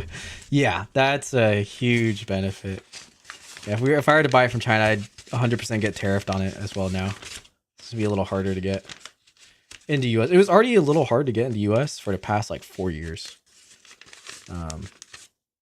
Like somehow it was easier to get for people in Brazil to get Wenzhou than for us to get Wenzhou.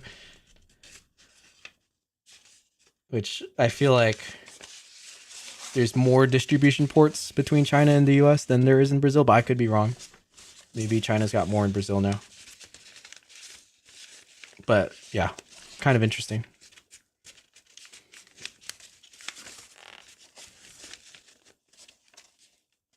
Should I make triple tissue? Not for the square twist samurai. You should stick with doubles. Triple is going to be a little too thick. Nara, I mean, I'm going full on business thing. If I'm okay if no one buys it at least. Okay, that's a good option too, Nara. Yeah, if you want, that's like your high ticket item where like you're not banking on it to always sell, but you want that option there. That's a good. That's a good idea.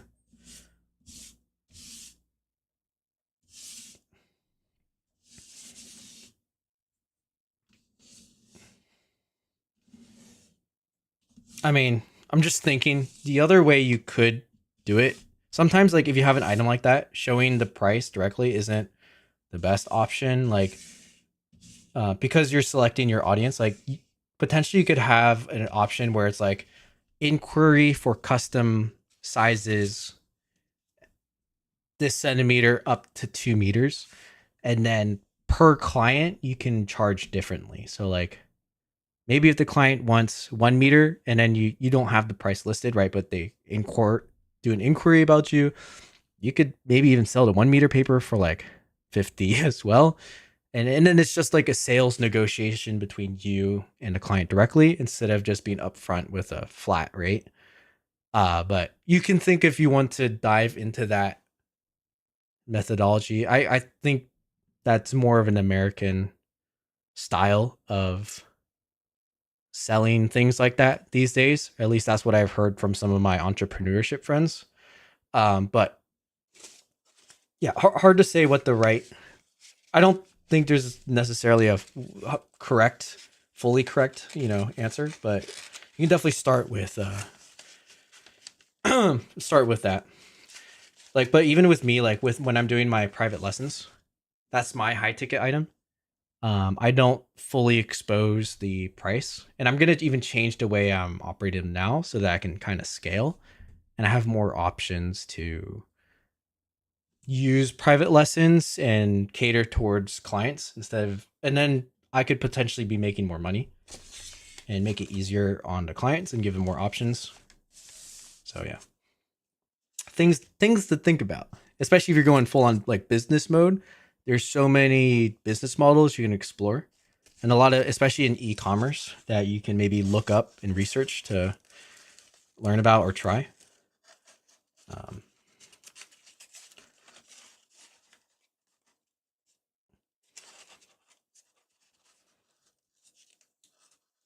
but I'm no business expert, but that's my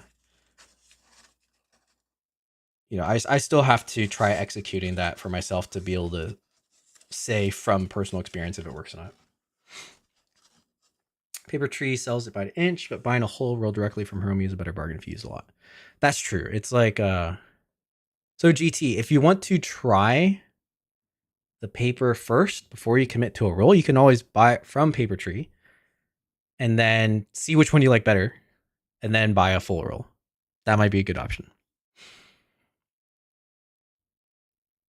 I just found two sheets of 25 centimeter tiny sword and shield. Hey, yeah. Honestly, with Unreal, it'll work for shaping, even though it's really tiny. We're almost done.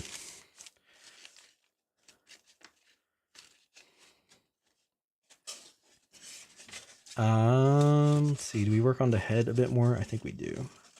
I kind of want to shape this a little differently than the regular Darkness Dragon, but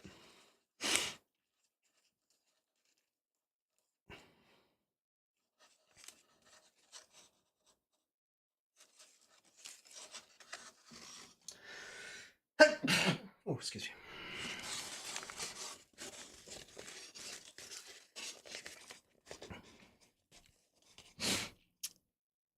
Finally finished the 18 tiny sinks in the fingers of the Frost Dragon. Nice, dude. Frost Dragon, that's a fun one. Cade Chan Frost Dragon. I helped test fold that diagram before the book came out. I wish Cade was more active, but he's working. But he had a fair entrepreneur brain as well.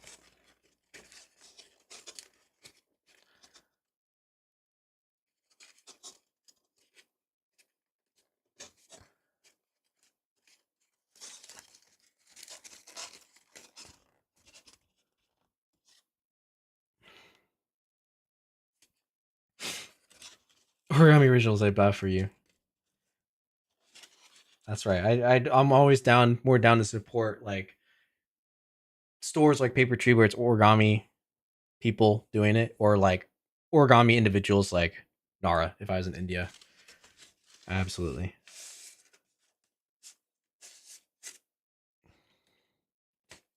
Folding from crease pattern, I love the folding sequence of his models, except for the fact that he always makes the finger sync folds instead of a series of inside reverse. Yeah, that is true.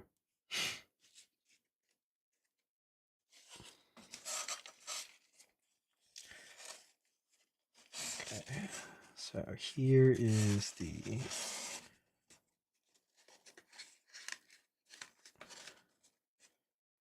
little horns.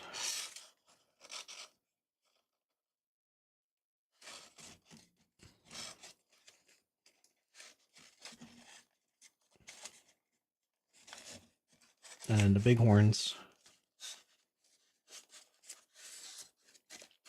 And the mouth.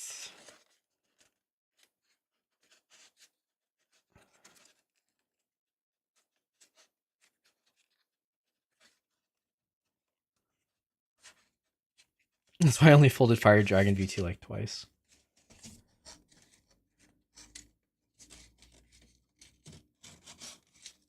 I haven't folded one of those in years. Maybe I should try folding it again. I really like version 1. I've only done one version 2, and it was not very good.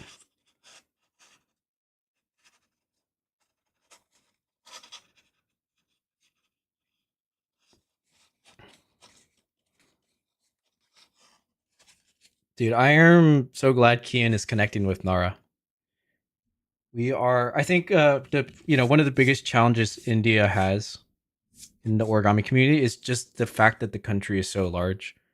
So we're still at a point where I think most Indian folders don't know about the other communities around or about the other folders. So the more of y'all that can connect, I think that's big steps forward.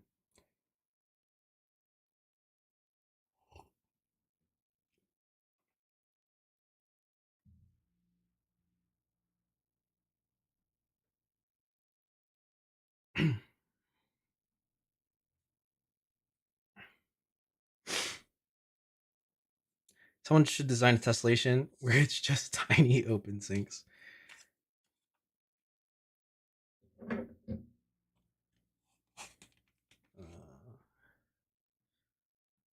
gonna start cleaning up these little fibers off the what's it called? Off my table.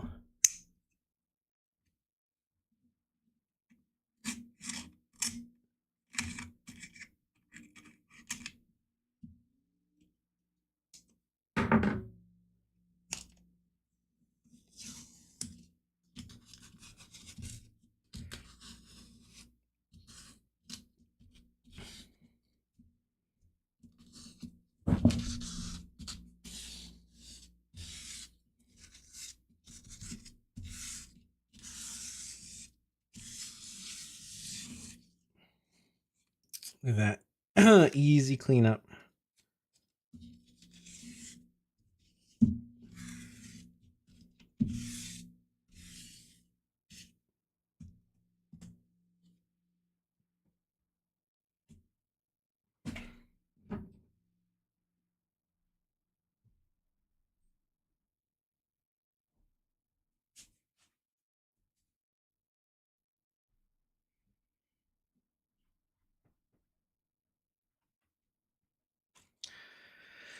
Faunch lives the closest to me. He lives 370 kilometers away.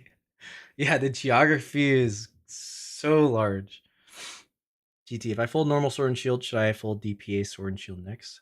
Yeah, if you used a paper for it, DPA is I think it's a very efficient model.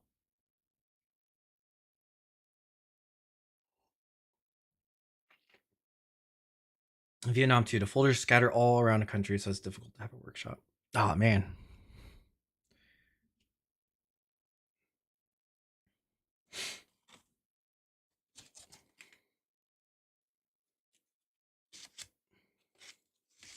Yeah, I'm pretty lucky in my area. Like where I live, I first discovered the Portland group.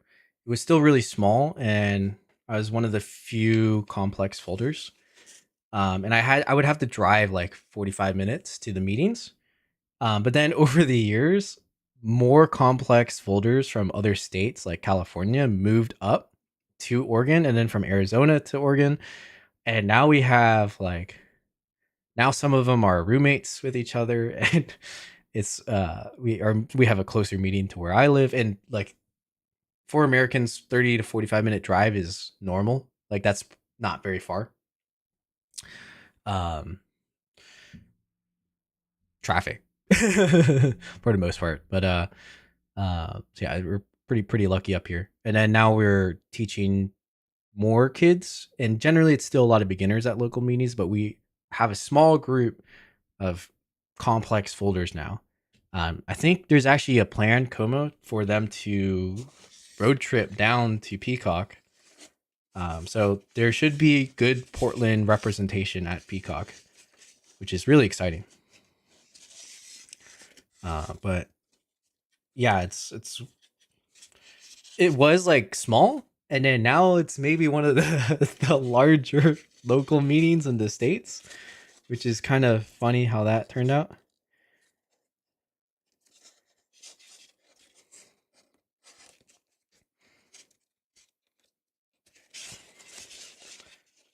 Kind of unexpected victory there. And then now West Coast.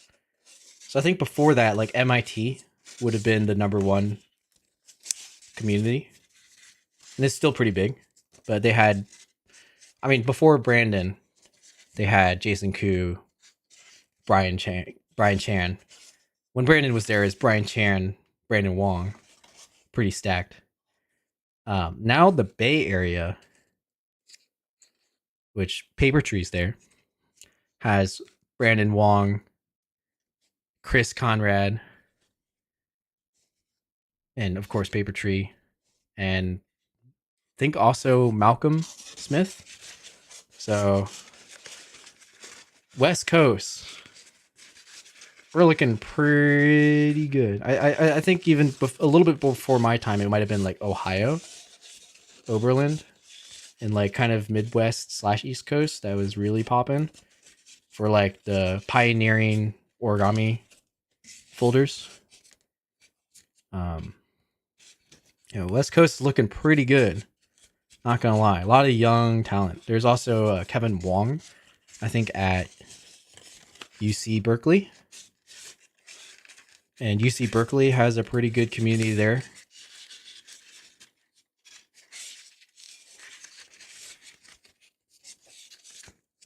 So it's pretty sweet. Yay, Peacock may be my first convention. Dude, Jason, you gotta make it there, dude. Really try. If there's anything, like if ticket prices are too expensive, you let me know and we'll figure something out. You know what I'm saying? Like, make sure you can get yourself to Peacock. It's actually going to be such a cool convention, I think. I love the New York convention. That's why I joined the committee and wanted to help it so much. And I do exhibition stuff like that. But I got to say, Peacock, some of my favorite memories are from Peacock conventions. There's just something special about the convention that's different than the New York one, even though on paper they seem similar. It's like I don't know, it's so cool. Hard to explain, but there's like, I don't know, you can probably even tell from my vlog, just like different vibes. Like, both are great. Midwest represent might just be me. Oh, there's still people like James Peak is still there. Has this new studio, I think. Beth lives in the Midwest, Beth Johnson. But Midwest is a little more spread out, so you might not have drivable local meetups, or like West Coast might be able to do. And we were trying to restock and sell it. Oh, I missed something. Vietnamese Origami Group book. Oh my goodness, such a great book.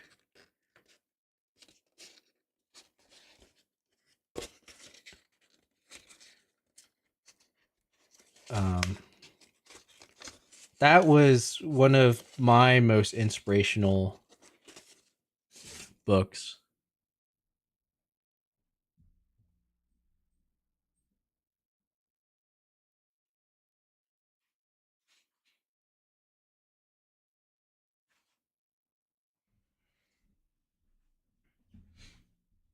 This is both of them. This one I think is from the first Vietnamese Origami Group book. It's The Swordsman by, I think his name's Tan. I could be forgetting, but this really got me into folding humans and knights. And honestly, when I look at this, this arm structure is kind of genius. Might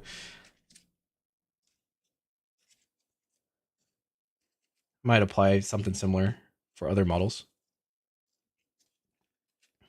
But for sure, this inspired the samurai sword connection, which led to a lot of other things in my designs. But yeah, that was like the start of humanoid OBB designs. Vlog 1, yeah.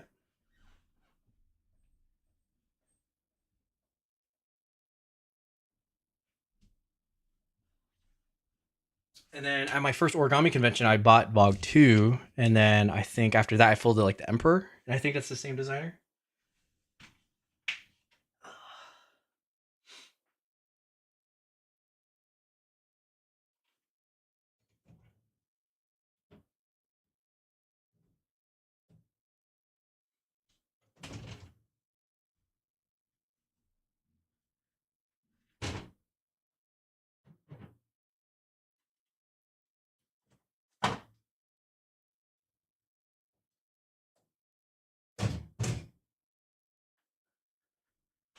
Okay, it's somewhere. And I just realized I have 2 drawing tome 2. So this is going into the giveaway pool.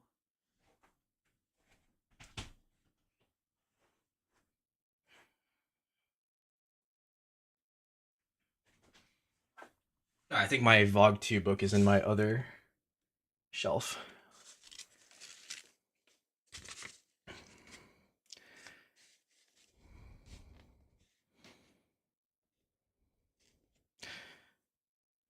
GT says Chicago meets are close to me. Okay, GT. So are you going to the Chicago Origami Convention next year? I used to live in Lakeview, then Edgewater. Oh, cool. First, Vogue didn't expect the book to be that attractive, but after a crowdfunding event, a lot of people. There are some of the most interesting designs, I think, in that book. Like, especially when they were coming out. To me, it was like the most interesting models because they're just like, and a lot of American books, a lot of insects, a lot of animals. Those are unique too. A lot of geometry. Montreal Lang, a lot of those books. But the Vietnamese origami groups, like even some of the animals and stuff, I think there's like a cherry blossom. That's really cool. A lot of more Asian inspired stuff. So that spoke to me a ton. And then Swordsman. How cool is that? I think there's like a gargoyle or a werewolf in one of those books. It's like super unique. Stuff I didn't, at the time I didn't know you could do up origami. And now that's mostly what I do. But I wonder if Maple State Area College could lure away. Oh, right. Maple is also West Coast. Maple's absolutely crazy. Yep, George Pops. I really wish I knew about that when I lived in Portland. Used to be in Portland. Yeah, I mean it's grown the most now, I think. So if you ever visit again, you should come say hi. Yeah, Pops is pretty big now, which is really cool. The Pops team has done tremendous work putting that community together. I'm free most definitely. Oh, cool. Okay, I'm gonna really try to make it out to the Chicago convention as well. Honestly, you should just drive up every couple of months. If you are still attached to the Pops email thread or Facebook page, let us know. It'd be fun. Because we email out when the meetings are, so you always want to make sure you're coming at the right time. But it's fun. I normally go to the Tualatin meetings. So it's not quite in downtown Portland, but that one's a little easier for me. But a 7-hour drive, oh my goodness, that's a big drive. Jason, if I can go, I want to meet everybody. Yes. Yeah, Jason at Peacock, if you can go. Whoever you want to say hi to, I can help introduce you to them. Okay, so right now I want to figure out the eyes. Because part of this is like, how far in do you put the eyes? Will affect the vibe of the dragon a lot. We go a little bit further.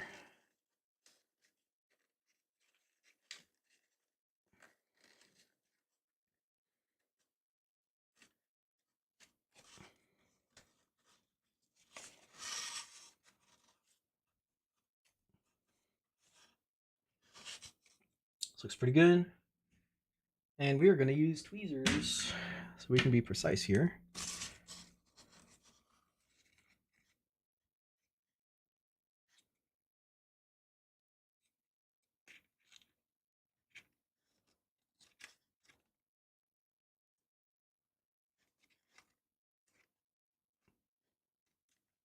Or maybe I just won't use tweezers and just use my hands. I'll just hold the tweezers in my hands, pretending to use it, but actually just use my fingers. There's a fantastic breakfast restaurant along the way in Grants Pass. Oh, cool. So that might be a little fun trip.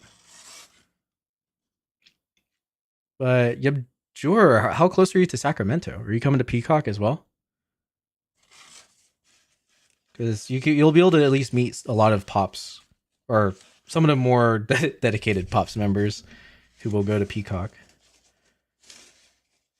Now, I don't know if that's. I assume if it's 7 hours up to Portland, it's like 11 hours down to Sacramento from Portland, or 10 hours. So maybe it's just like 2 hours away. Okay, cool. I'll be at next Peacock. Sweet.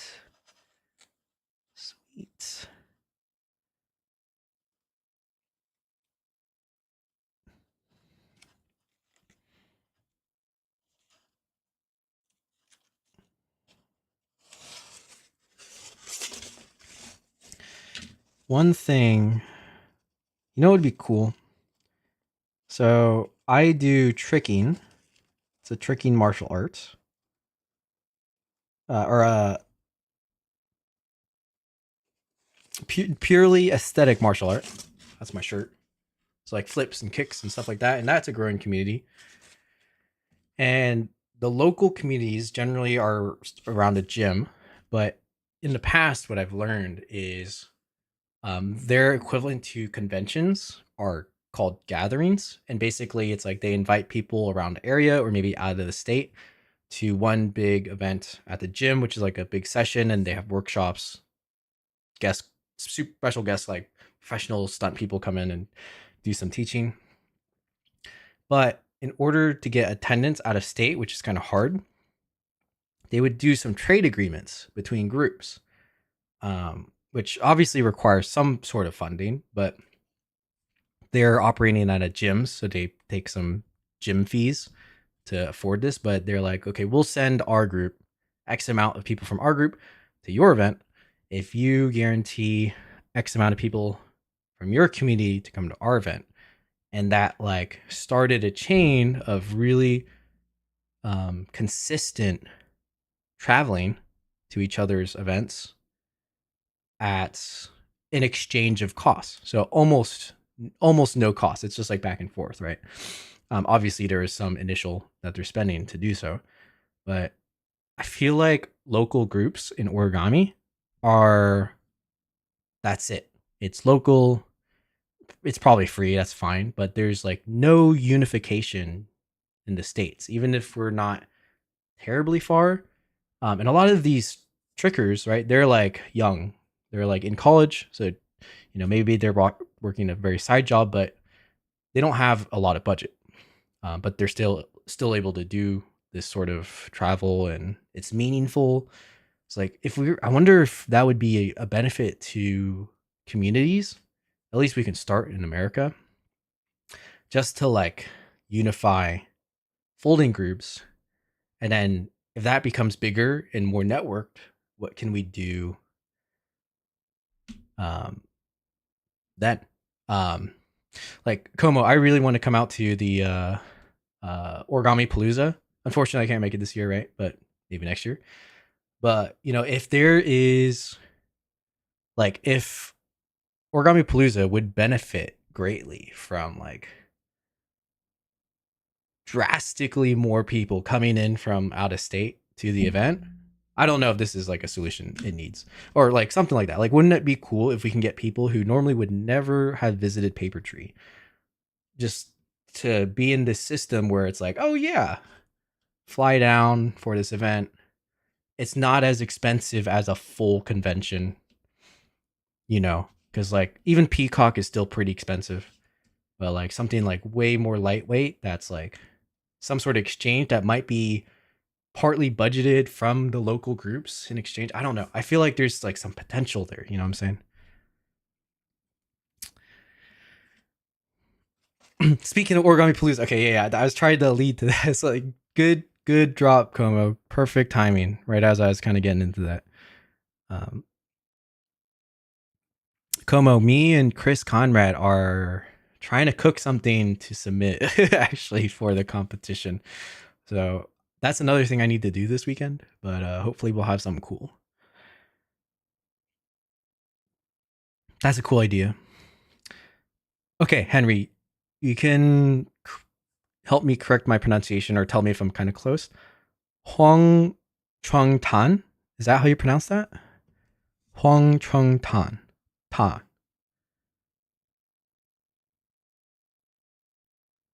I might be a little off. Author of the model you showed has the Minotaur. Oh yeah, the Minotaur. Yeah. See, it's so cool, right? I had never seen. I'd seen Satoshi Kamiya's Minotaur, but the one in Vogue is different. You know, it's like, come on. I think Linda wants to grow an event. Nice. Yeah. Yeah, that's correct. Okay, cool. I have a few friends, Vietnamese friends, and they help me a little bit with the pronunciation, but I still have trouble sometimes. Um,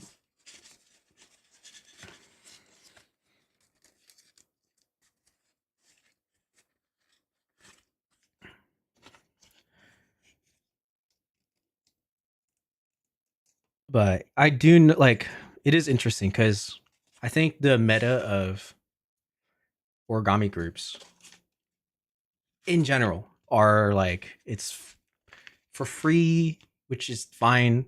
Anyone comes and goes, local meeting, because there's maybe like an agreement with the library, so we're not paying rent space or something like that. But like, if there was a way to get a little bit of budget for these local groups to then push towards events or supporting other origami groups or like Origami Palooza or sending a prospective kid to a convention without having to rely on the OrigamiUSA scholarship, which is always kind of, in my opinion, a little strange how they choose winners sometimes.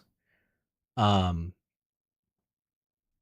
you know, I think we don't, that's just one scholarship. There could be more. Third party. This is how other sports, other arts work, right? So like feel like there's some sort of potential. This is my this might be something I have to starting with pops, but like maybe we're big enough now that we can either start with some donation fund or some way to monetize something. Obviously, we don't really want to be charging for local meetups. That doesn't really make sense like that. But like some way to attribute funding and get funding to then, because then we can like very much keep origami alive and get way more attention across states. I don't know. I'm just this might be it might be it's just not being done right now, I guess. I don't know if it's been done in the past or if people have tried, but it might work. Keen's back. What's up, Keen? This is a really awesome model. It makes me want to try the normal pocket. You should really try the normal pocket dragon. It's super good on its own. And then this is just really extra. But I highly recommend that model.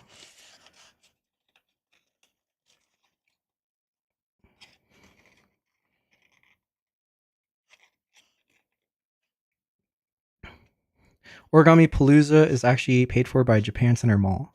With sponsorship, much more could be done. Oh yeah, see that's cool, and I'm sure like the path to get more sponsors is like, all right, this event, paid for by Japan Center Mall is now attracting community groups out of state, and then like comparatively, we had this number in um I'm just this I'm just speaking random, but like maybe it's like we had this number in 2023, it grew this much in 2024, it grew this much in 2025, so we have like proven growth rate.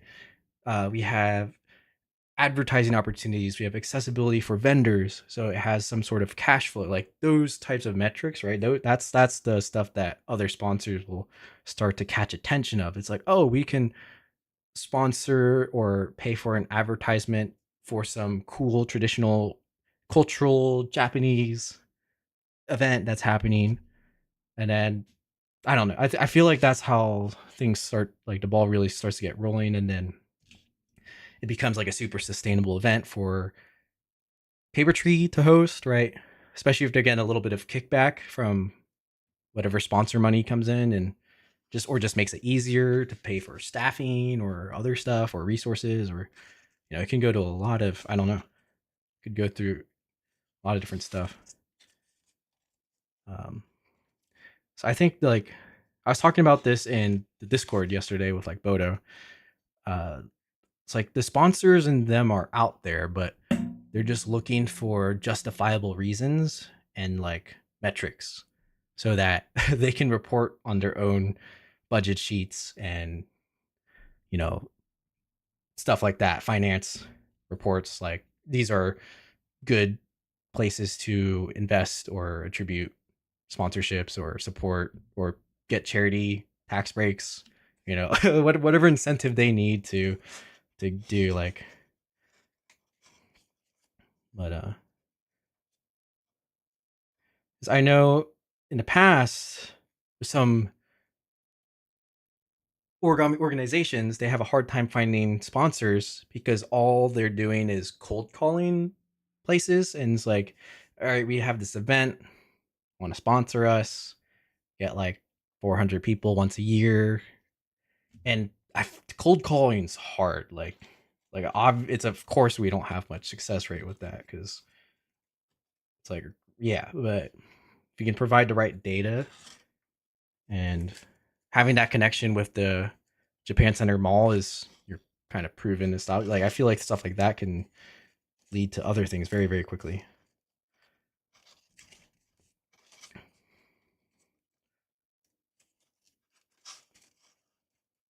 Yeah, maybe this is a conversation to have in person and not online, posted somewhere. But one question been I've been, very involved in different communities internationally to try to see, what does origami need for community? And I think one of the big questions, it's like, sure, everyone loves sponsor money. It could go to conventions, whatever. But if some org was given $1 million, what would they do with it? Like, what exactly would they do with it?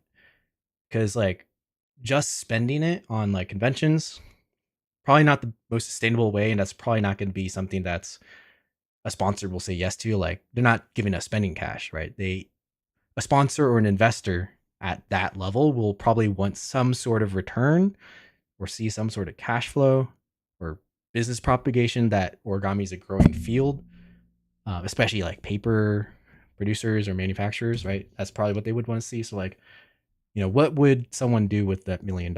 And I haven't heard that great of answers yet. That's like super promising because I think it's a really hard question to think about. It's like, okay, how could we change origami with $1 million? What exactly what we do? But I don't know if it's even a question we need to be thinking about. But um, I feel like origami conventions are getting more and more expensive, and that might hurt existing organizations and existing conventions a lot coming up, or at least it's inhibiting growth per chance, because if it's too expensive, you're really filtering out who can come. And yeah, and I don't think that's what origami, we're trying to be pretty open to anyone, make it accessible. So I don't know, random questions to think about, but we were trying to, I want the perspective from like the youth and also perspective from people in business. The origami, I think it'd be cool to think about and discuss. Probably not right now online where it's public knowledge, but like maybe I'll have to talk to CJ a bunch about that Peacock or something. Origami is nerd heavy. We're worth investing in. Yeah, exactly. So like things I'm gonna try to be studying is like some of these other semi adjacent, fields of where people are kind of nerdy like us. How are these industries sustainably holding events or getting funding or staying in business or creating community? Um, what can we learn from what things they've tried or even failed at that we can not make the same mistake?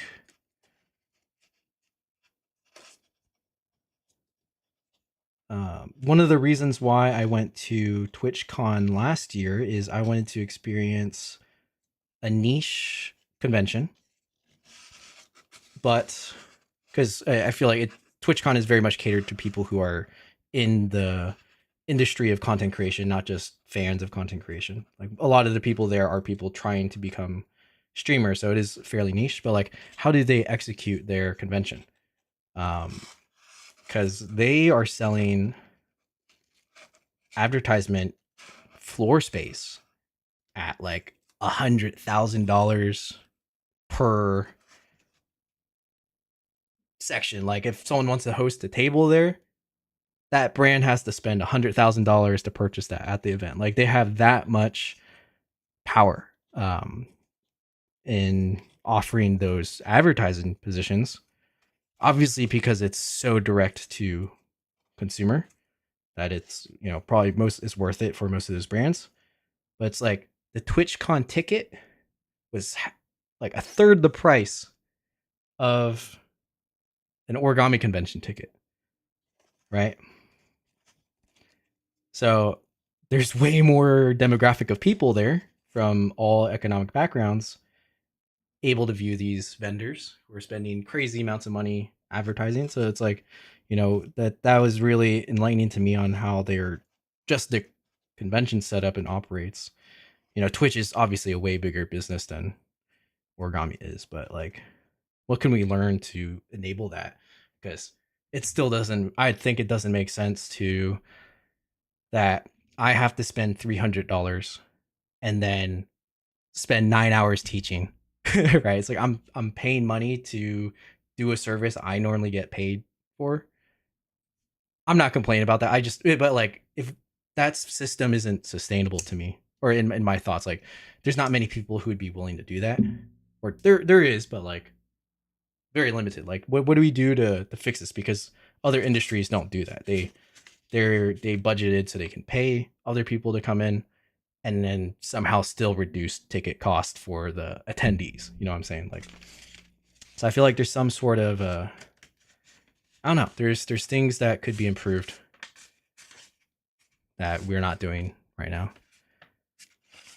Hotel is the biggest expense, not just room, but AV package. Yeah, and that's when I was with convention committee for the OrigamiUSA convention, I was very much aware of those crazy budgeting costs in hotel. But it's like, there's if there's a little bit more open mindedness in the way things are run, it's probably more achievable. It's just like right now, the standard template we have for like the New York convention or whatever, it's like it requires these very expensive things. So, maybe that doesn't change, but maybe other local events like I don't know if Origami Palooza rents out hotels just like Peacock does, or if it's I guess that's the solution. They have it paid for by Japan Center Mall, right? So that's like not a worry. But if there can be like more creative things like that, and if those are proven to work, like maybe those are the things we can really boost. Like maybe one day Origami Palooza is the biggest origami convention in the States, and then that requires the New York convention to change. And they get better because of it, and can budget things better. I don't know. Um, but I feel like some of these ideas should be dwelled on because when I was in convention committee, I did not feel like I could make this sort of change from that position because it is like maybe too big of a change. But for third party events, maybe. And I know like Bodo, he's kind of on the same wavelength as me, where even in Germany, the Origami Germany convention is expensive, um, and kind of has similar problems to the New York convention with like, yeah, location, AV, and that hikes the ticket up for the attendees, and then that eventually makes less attendees, which means ticket prices have to go up for attendee. You know, it's like a, so like, can we create either competition or solutions and try them out on smaller events, which might not be smaller, and then get them to work? Who knows?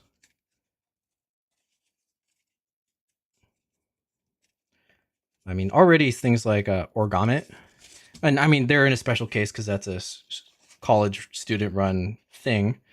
You know, I bet that the cost of Origami is probably like 1/20th the budget of OrigamiUSA convention, and they have half the number of attendees, and their ticket price is $30, $20. So I don't know, something. It's like, even though there's so much, like the scaling from 200 people to 400 people by requiring a hotel, does that have to increase the budget by 20x? You know, like I don't know. These are just things to think about. I was surprised when I found that instructors just get class prioritization as a perk. Yeah, right. It's, and I mean, it's great that Origami people are so willing to like teach. Like, I think it speaks good character to the community, because we, like, if we didn't have that solution, conventions wouldn't be able to exist, right? It'd be even way more expensive. So it's like, out of the goodness of Origami people's hearts, that they desire to show other Origami folders their cool thing and want to teach them, even though they have to pay. Like, it's cool we have that system. Like, it speaks to the character of us, but eventually it won't be sustainable. I don't know. Sorry, I missed a lot. I was yapping for a long time. Vlad, I was planning to apply for next year's OrigamiUSA scholarship. Do you have any tips, like what models to submit? I can fold complex stuff, I guess, like Ancient Dragon or Box Elite models. That's a great question, Vladimir. I think the trend in people who win that scholarship, and I can't say for sure because I don't actually judge that. I'm not part of that committee. But a lot of times what they're looking for is a combination of passion for origami. So that's where your complex folds would come in. Maybe if you design, you know, showcase your skill, just the best of your skill, have that up front. And then also, is there something community related? So is your origami, like one of the winners, I think from India, was using origami to help fund some sort of health or education charity in India. I can't exactly remember what it was, but they tied that in. So that was big community effort, and they showed that by with some pictures of like maybe the charity event that they hosted. Those are really good things to put in your application. And from the trend of winners that I remember, a lot of them have, not all of them have done that, but there's a fair amount that have done something similar, where there's like community for charity, or doing a school club and teaching 50 kids a week, maybe not 50, like 20 kids a week origami. Some sort of, you know, if that makes sense. That's my recommendation for your app. Geez, how much is it generally for a table at Origami convention? Oh, it's free. You can exhibit for free. You just have to pay for the ticket in, which is expensive. So for GT for Chicago, that ticket is not as cheap actually. But if you're planning to go, registering to exhibit is free. I think the only requirement is that you help volunteer for an hour to help watch the exhibition. But hey, an hour looking at cool origami, right? That's barely work, right? That's just fun.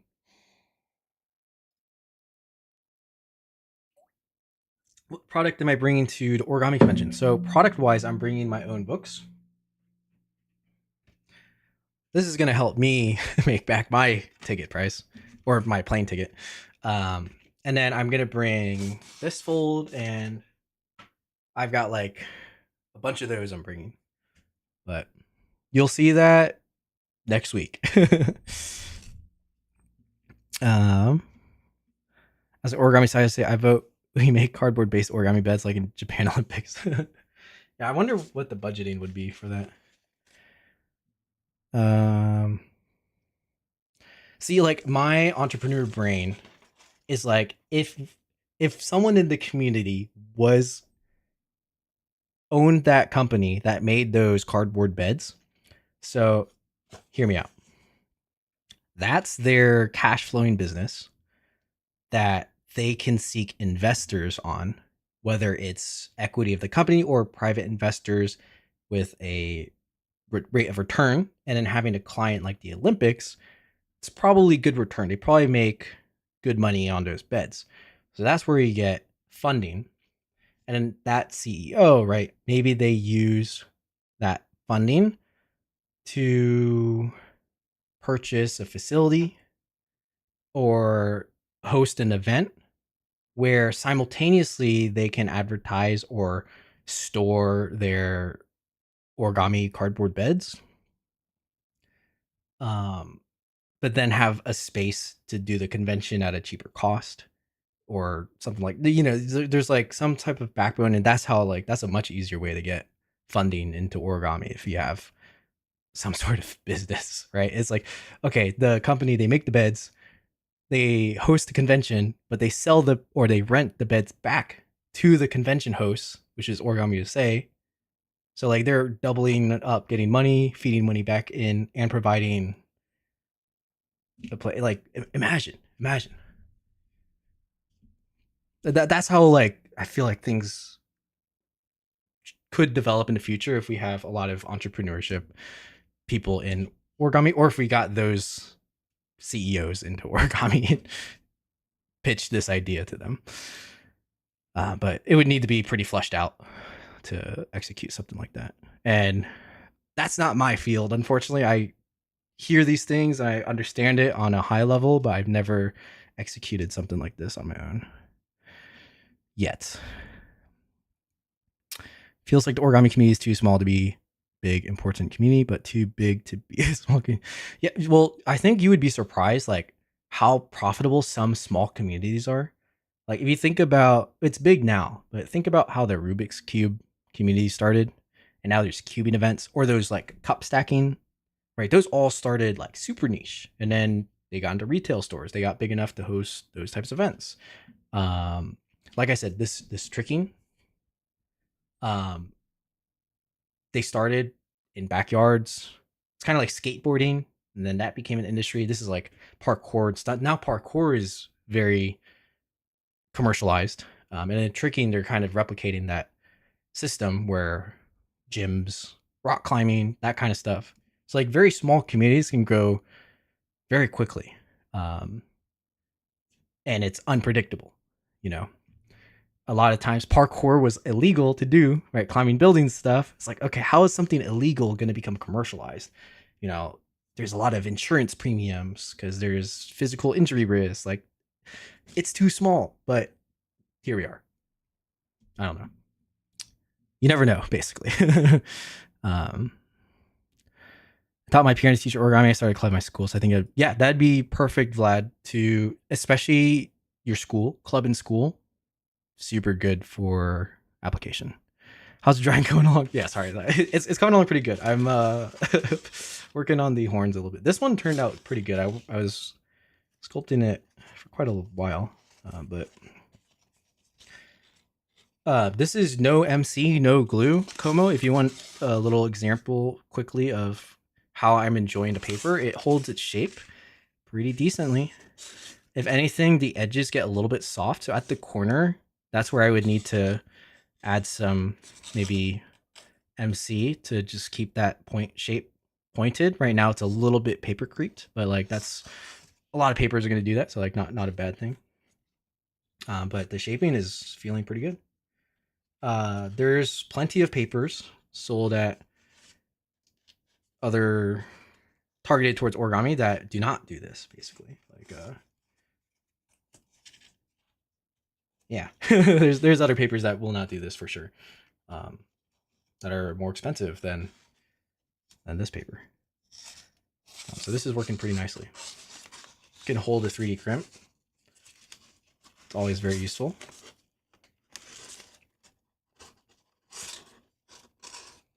So, are you planning on teaching any classes at the Chicago convention? I probably will. I've been enjoying teaching classes more than taking classes for a lot of the past few conventions. A lot of times, if I take a class, it's like I either want to support the teacher, maybe they're teaching for the first time, I just want to experience how they do, or I'm trying to learn different teaching methodologies. So I'll just show up to other classes or for fun. Like last year, I went to a couple simple rated geometric classes just because it's fun, right? And some of these things I've never folded before because I don't do as much geometric stuff. So it's just pure fun. But I love teaching as well. This year, I think I'm also going to hop into some geometric classes for fun. I have to teach mostly, but there's like one or two that I'll hop into. And a lot of times I'll just bounce around to my friends' classes. Like you might know T-Dex, that kid, protege when I met him. His first class he ever taught, he was really nervous. It was very simple design. Now this guy is teaching or designing crazy complex stuff, and he's teaching kind of his journey to help inspire other people on that. So like I can't attend the full class, but for sure I'll just hop in, stop by, see how he's doing. Should be pretty cool. That's kind of my approach to classes at origami conventions nowadays.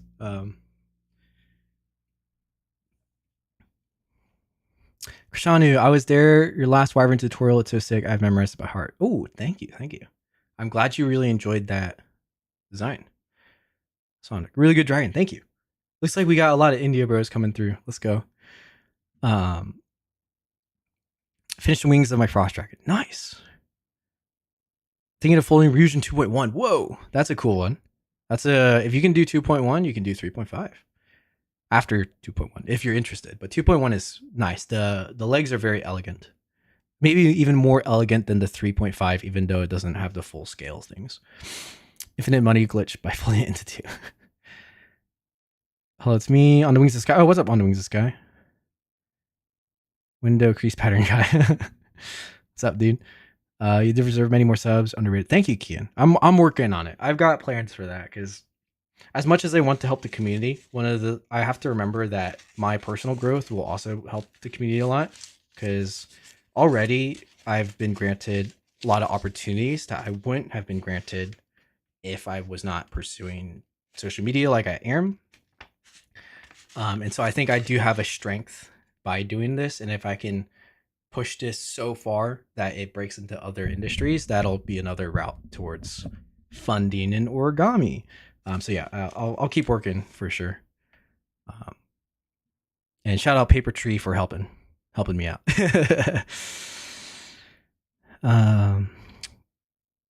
Urban X became a mainstream. Yeah, exactly. Urban X, right? Now there's like merchandise and clothing companies that are kind of they realize they might not fully acknowledge themselves as Urbex like brands because they can't because it's illegal, but like that's their target audience, so they sneak their way in and it generates views, generates attention, generates money. No, let's not wait for the community to get big. I've heard a lot of people say no one will buy that. We're a small community. That's not correct. Exactly. So like we can do a lot with what we currently have. I think we can do way more than we think we can. Great. Very happy. Are you planning to take a June Makawa or Michelle Fung class at Peacock? I really want to. So whatever day I'm not teaching, I want to take maybe I've taken a few Michelle classes, never in person, but I'll at least be talking to Michelle. I think that'd be pretty easy for me. And then I definitely want to take a class from June Makawa. Like that's like a bucket list thing, you know. For sure. It generally like a lot of if I do take classes at conventions, if I can, I'll take at least one of the special guest classes because special guest, right? And then I'll do my other thing where I roam. Geometric origami cool, but kind of boring. Does my camera mouse account?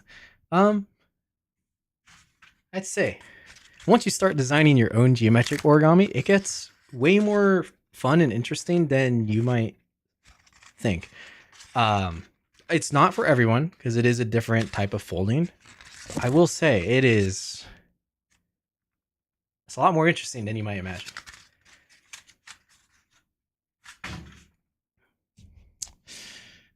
I try to go to the online geometric origami conventions because it gets me to think differently than the normal origami I do.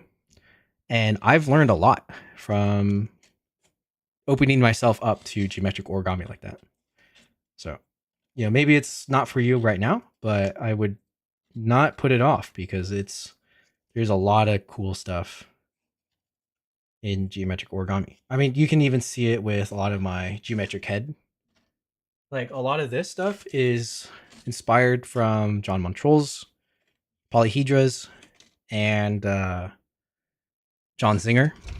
He does a lot of single sheet geometric, which like blends geometric and representational models. So you never know.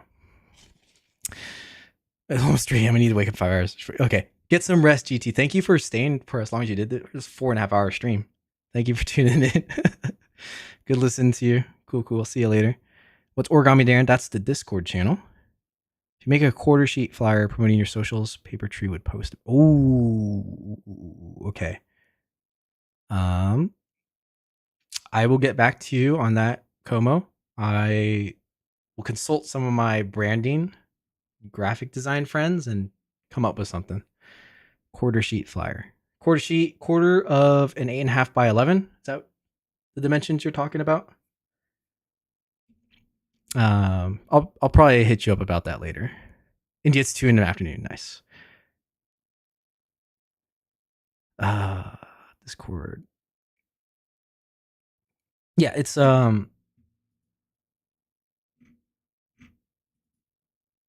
if you watch my previous origami death battle videos, right? This is what it looks like. Now you need to be age 13 or older to join. We've had problems with people not being that age, and so we kicked them out. So be honest. If you're over the age of 13, absolutely come join. You're very welcome. You follow the rules, get to know more origami people internationally, see some really cool stuff. There's a lot of resources, and you can just see like get ideas and help. And like this is a Venom by Naoki. That's cool, right? There's people contribute their crease patterns sometimes that they're working on for free. Looks like someone folded something of mine. Whoa, that's cool.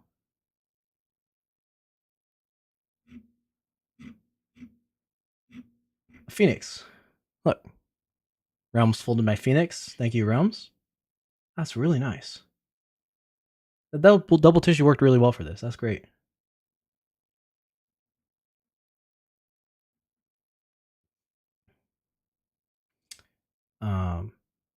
That's Discord. And I posted a link somewhere in the chat earlier about it. Postcards are pretty. Oh, postcards. Okay, postcards. Maybe I'll send some with the next shipment of diagrams because I can print those before I send it. What's your review? Okay, yeah, you just saw. Okay, let me go back. Absolutely, Realms. Let's take a look at this. Man, that's a really good job. Your wings look just like my wings. That's awesome. And the claws are sharp, dude. One thing that I also enjoy is you shaped out the head feathers so that you can see all of them when you're looking at it from this angle. That's kind of hard to do because there's a lot going on back there. So I think that turned out really nice. Oh, that's wrong. And then we take a look at the picture here. A little zoom in. Nice beak. The eyes are hard to shape, and you did a pretty good job there. I think it's okay that it's a little wrinkly. I would call that texture, but like it doesn't. You folded sharp enough on the rest of it that the intended shapes come through more than the wrinkles. So that's nice. And yeah, really nice job on the claws. I think this is superb. Well done. Well done. That was a good fold. Dusk. She has a good tip here. But yeah, sometimes MC is too wet, so you either need a drier MC or use like a drier glue. But I don't think it's the wrinkles aren't too bad. If you look at mine, it's maybe even more wrinkled, but because it's a colored paper, you can't tell. Another tip. Colored paper, can't tell. Okay, this is looking pretty. I spent like an hour doing the head, and I've only done the horns, but this is a good position, I think. It's very aggressive.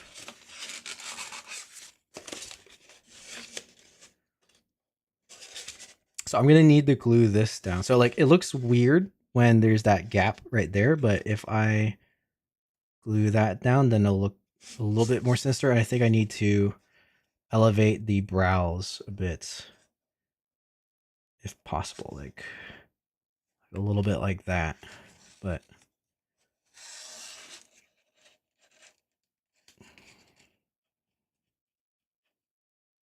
that might have to happen after it's glued into place, so I can adjust it accordingly. But it's looking pretty good. I think I can maybe give the mouth a little bit more character. So we're going to curve out kind of the jawline so we can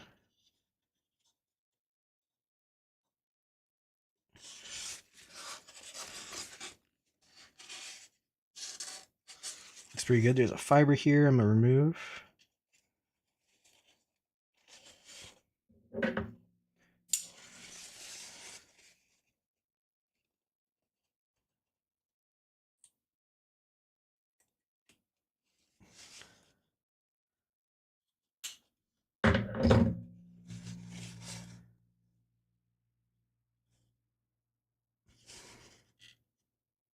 There you go. That looks pretty good, right?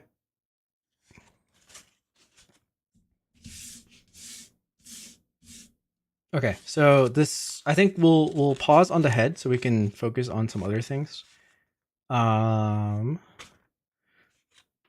do want to shape the neck a little bit better. Or okay, let's fix the neck first. So right now the jaw, it's like a little bit above the neck. It's kind of disconnected here. So what I need to do is I have two options. I can either thin this, which I think is the better option, or I could just shift everything down with a pleat. But I think we can fold this in kind of like it'll help make it a little bit 3D, but it'll also align the neck with the jaw a bit better. It's like we can just leave it like this.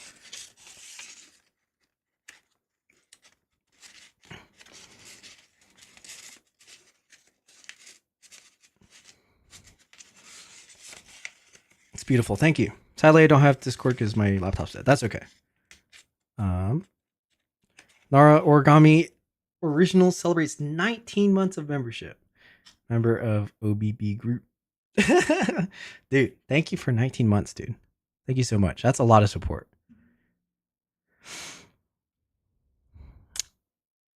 That Venom model's sick. True.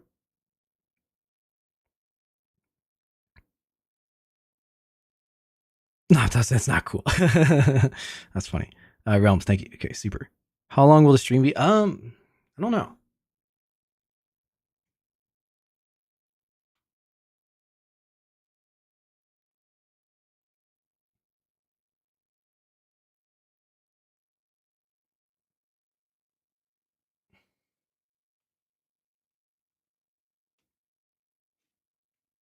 I think I have time. I'm like, do I have time? I have time. I'll try to finish this. basically. I kind of want to do the spiked tail. So maybe we'll fold that out. Let me check my crease pattern. There's a method I did that worked a little bit better than some previous attempts, but I might just, I don't know. Okay, where do I start? I start it here.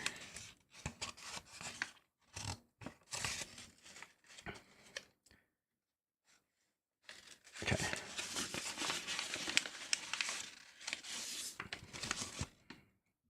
So we're kind of going to free shape this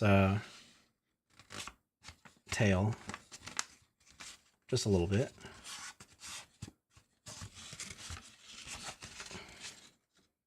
And then, okay.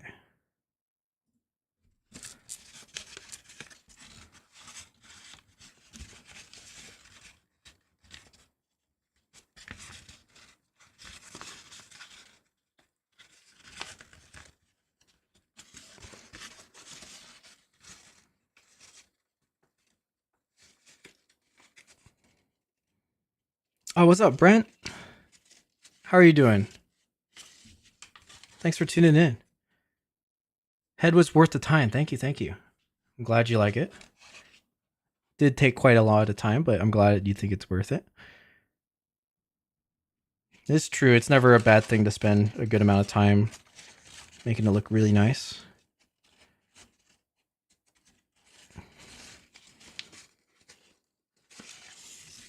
Especially since like this, now at this point, I'm not really, this is not how I'm going to teach the model. This is just me trying to fold a nice one for the exhibition.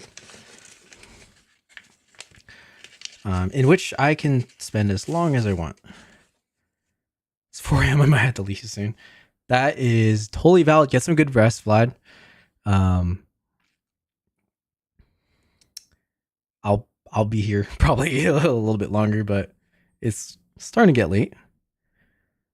It's 1 a.m. for me, so personally it's not that late for me, but relatively late.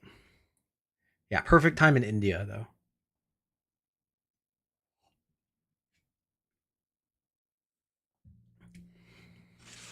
Okay, what do I do here? I do some sort of rabbit ear.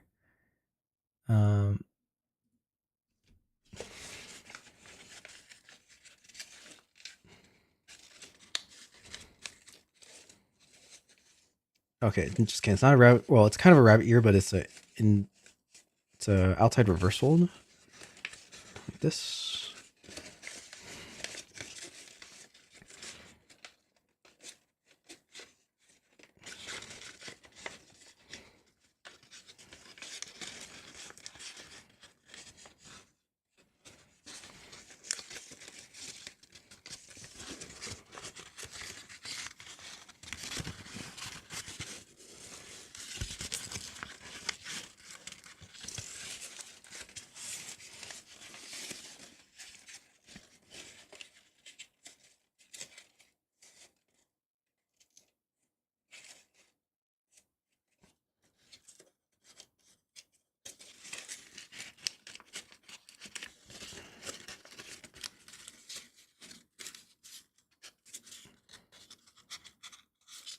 Okay, and then we do this. This is a weird. I think I remember this is like some sort of squash thing, and then it arbitrarily creates another pleat.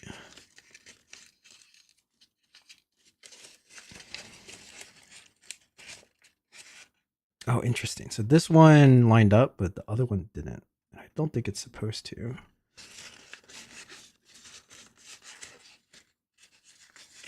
Okay.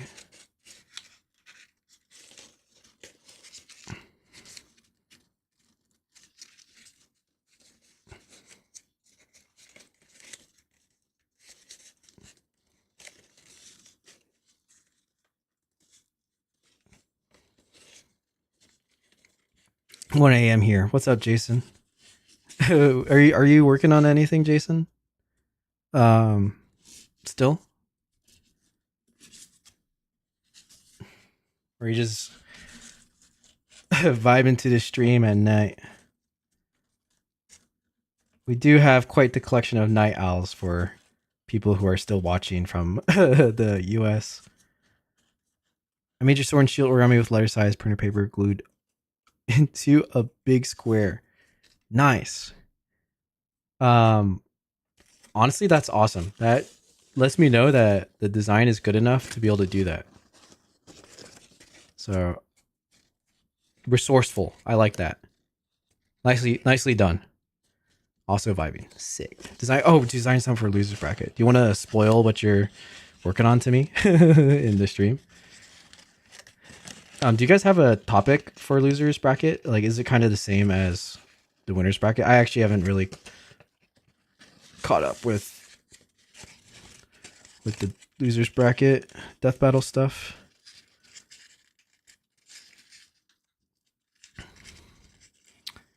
For my time to dream of dragons, another beautiful. Get some good rest, Brent. Thank you for tuning in. It is pretty late. 4 in the morning. I wish I had double tissue, but at least I was able to make it. Yeah. I mean, what I would think is if you are resourceful enough, or this is what I've noticed from people who are as resourceful as you, right? If you basically overcame the obstacle of not having access to double tissue by being like, I'm still going to do it anyways. And then that experience is going to give you skills with working with that paper. So eventually one day, if you do get access to double tissue, you're going to be really good. It's kind of like if you're doing like weightlifting and you're like running or jumping or something like that. And then one day you do it without the weights, you're going to feel like, you're just going to go, right? You're like unburdened. So like you're building that skill. You're doing good progression. So shout out to you. That's awesome. Topic is mutation. Oh, I see. Oh, cool. Mutation that's sick. Also made sword and shield mirrors of my heart. Dude, thank you, man. I'm glad you guys like that model. I think it was I was happy to make the tutorial because I think it's one of my best teaching models and one of the more well-designed ones for sure.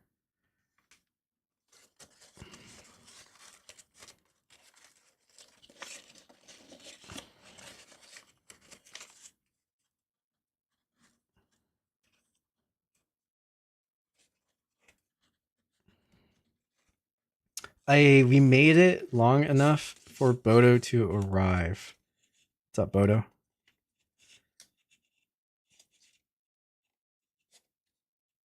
Oh man, Bodo, we talked about this a little bit earlier. I wish you were here.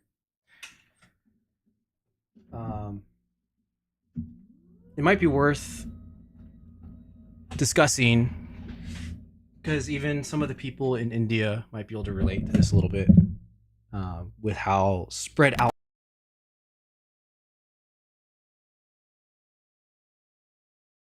I've been learning from tricking, right? If we think about, because you do parkour gatherings or tricking gatherings, right? They are made up of people who generally can't afford expensive stuff, right? It's like young students, high schoolers, maybe have to even rely on their parents going to these events because that's the people who are doing flips and stuff. What I learned from talking to some guys in the past is, obviously the more people at the event, the more successful it is. A lot of times they don't make money, but they break even to be sustainable when there's a lot of those people.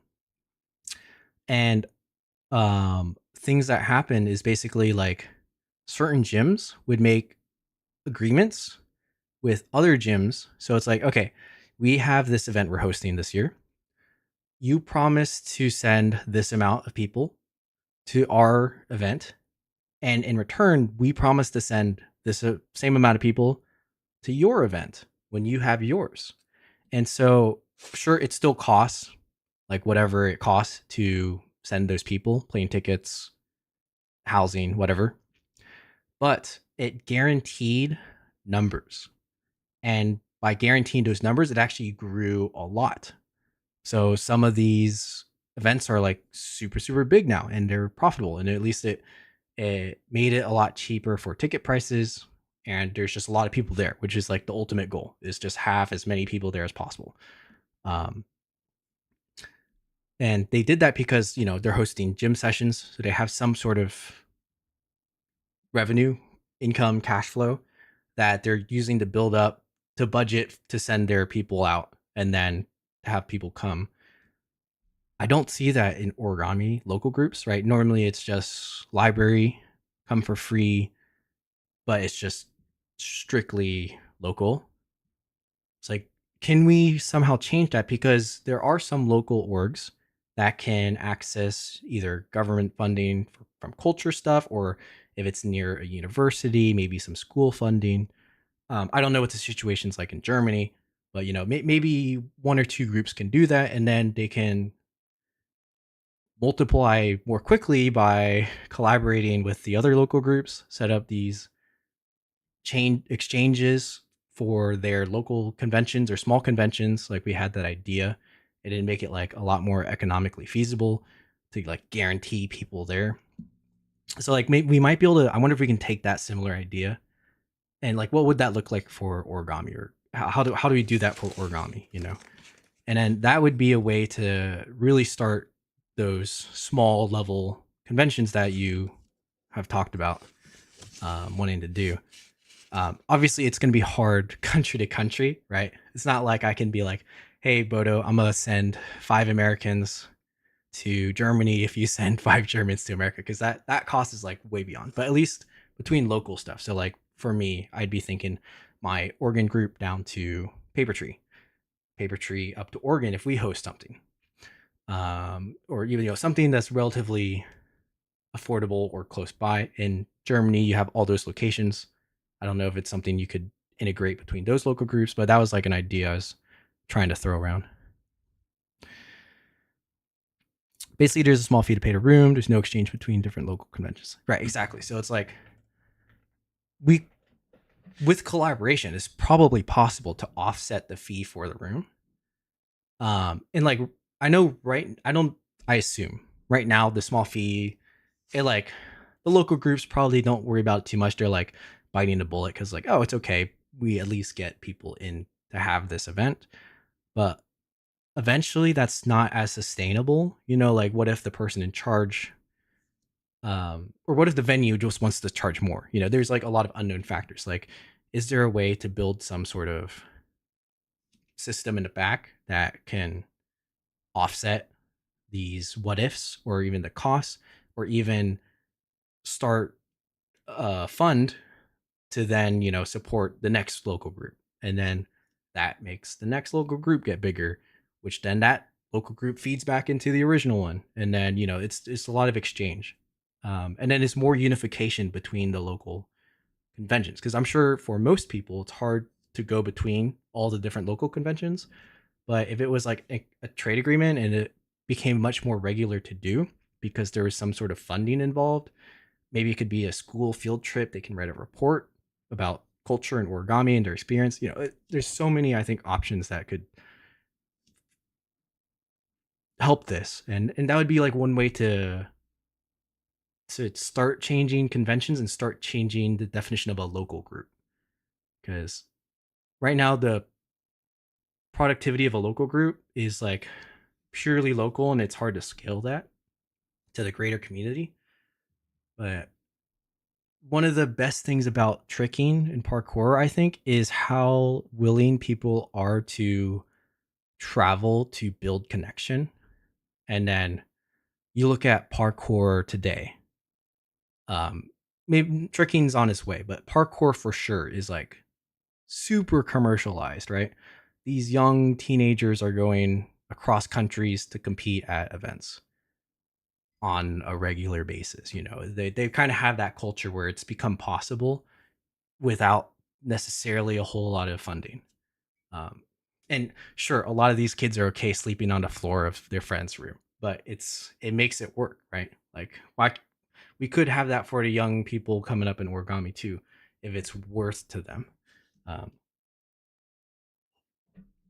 which, again, one valuable thing is like, okay, you can write a report for school or you put it for an essay or application that you're doing community service or community outreach, cultural studies. Like I think we could think of ways to create that incentive or something like that. For example, I've only been to one other local convention in Berlin, Pasa, with 3 other origami friends. Right. So like on a small scale, you're doing that personally with your personal friends, but like if it was encouraged and supported by your own local group, wouldn't that be cool? Right. And then more people know Bodo and get to see Bodo, and that benefits everybody. Um, just too far regularly. So yeah, maybe not regularly, but at least like maybe annually. It's like, okay, we'll attend 2 different ones once a year because maybe they have, okay, this is like our normal local meetings for most of it, and then we have one special local meeting where everyone brings in their folds and we take pictures of everyone's cool folds they've been working on, and then maybe like there's a Bodo comes in as special guest to teach at this local meeting. It's a fun local meeting. Maybe they charge the €5 entry fee for that one, and then because it's special, right? And then that is what funds you coming to the local. There's could be, let's say it's €10, right? I don't know how big the local meetings are, but maybe if it's like, if that attracts enough attention of like, let's go low. Let's say 20 people show up for this local thing. €200. I think that's more than the train ticket or bus ticket or whatever that would let you go for the day or whatever. I don't know, but like you see what I mean. Like it probably isn't too hard to actually start doing some of these ideas that we have, and once it's running, like then we can use that as a proven track record to start changing the way other conventions are, or we can like replicate that system in America, or other countries that have small communities. Because I think it's not too like we see a lot. People either start a school club or a really local club, and they just get new origami people pretty quick. They might not be complex folders, but you can at least get some sort of local attention. But we can scale that. We can convert those people if they see really cool origami. This might be the way. When does origami happen? It's going to happen late October, I believe. Thanks for all the advice, help. Have a good night, Vladimir. Thank you for tuning in. Sorry, guys, you caught me. People coming in just now came into my yapping session about like how do we improve accessibility to origami conventions, or basically how do we get folders to connect to each other more and grow that, more than what's already happening. Thanks for tuning in, Utkarsh and Orshkanot. Sorry if I mispronounced their names, but thank you for tuning in. Why is Bodo blue? Bodo is a mod on this channel. 20 people is reasonable. True, it could be quite cheap. Yeah. I can pitch the idea at my local con. Yeah, because like, let me know too, Bodo. I know you've had the idea of doing the small conventions, but if that kind of idea is even easier to just start once, right? That like, even like the small convention idea we talked about before, that probably takes a good amount of work because you still have to find a location. But if you can just leverage the existing local conventions and just try something a little bit bigger like this, I think it can go a long way. And it be easier on you, right? Something you can do. This is the exact same example of how I'm like, instead of saving all my diagrams for a book, I'm going to publish them as they go, right? So this is kind of the same process. Like, it'll take a while to start doing those bigger idea plans, but we can start small with what we currently have and just try something. You know what I mean? So it doesn't negate the value of the bigger thing, but we can do something now, maybe, or sooner. That's like way less effort, but still productive. Or if it doesn't work, then we know it doesn't work either, right? So, and we can learn from that. But yeah, kind of already have a small working system. It's a good idea. Perhaps just increase the cost by a few euros and collect it until we can invite someone. Yeah, yeah. I mean, even that is good. But I think like when you invite someone, like you call it some type of name, and then like I don't know, record something, take photos, group photos. I think it's a pretty good idea to have people bring like a mini exhibition, right? Because okay, we think what's an origami convention? We got workshops, we have exhibition. So the local meeting, just have people bring their favorite model they've been working on, take a group picture. That's part of the group picture. That's the mini exhibition, and then you have the guest teach the workshop, which is most of it. Boom, mini convention, right? Then you just take that template, connect with some other local group, ask if they can try it between some other group. See how it works out. Um, it's like it's not that much change, but it's like enough to start getting the ball rolling instead of just doing it once and cool, that was a cool event. It's like the goal of this is to use as like proof or a template that can scale or easily be replicated, whether it's once a year, twice a year, stuff like that. I'm searching for Bodo on YouTube. Bodo's underrated. Bodo is the future of origami. Bodo is like the top tier. If you guys don't know Bodo, he's probably the most premier designer of our generation right now. And that's not just coming from me, Bodo. People were saying that earlier in the stream. So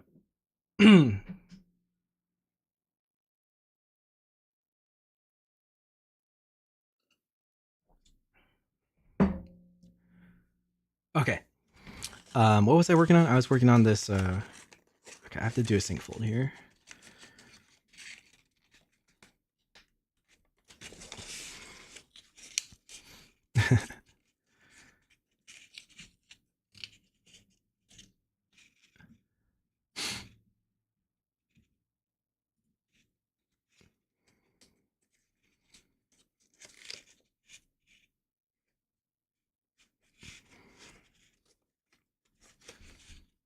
Okay, I did not fold this very cleanly, low key, but that's okay.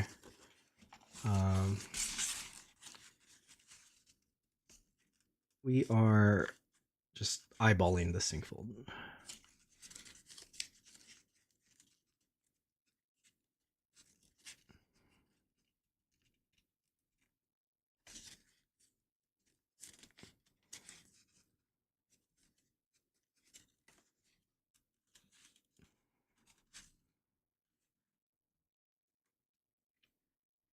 I was searching for two-headed dragon crease pattern and this video just popped up. I was like, what? Cool. Did you find my tutorial? Bodo's wisdom is very popular in that too. Very true. The Bodo wisdom. It's good stuff.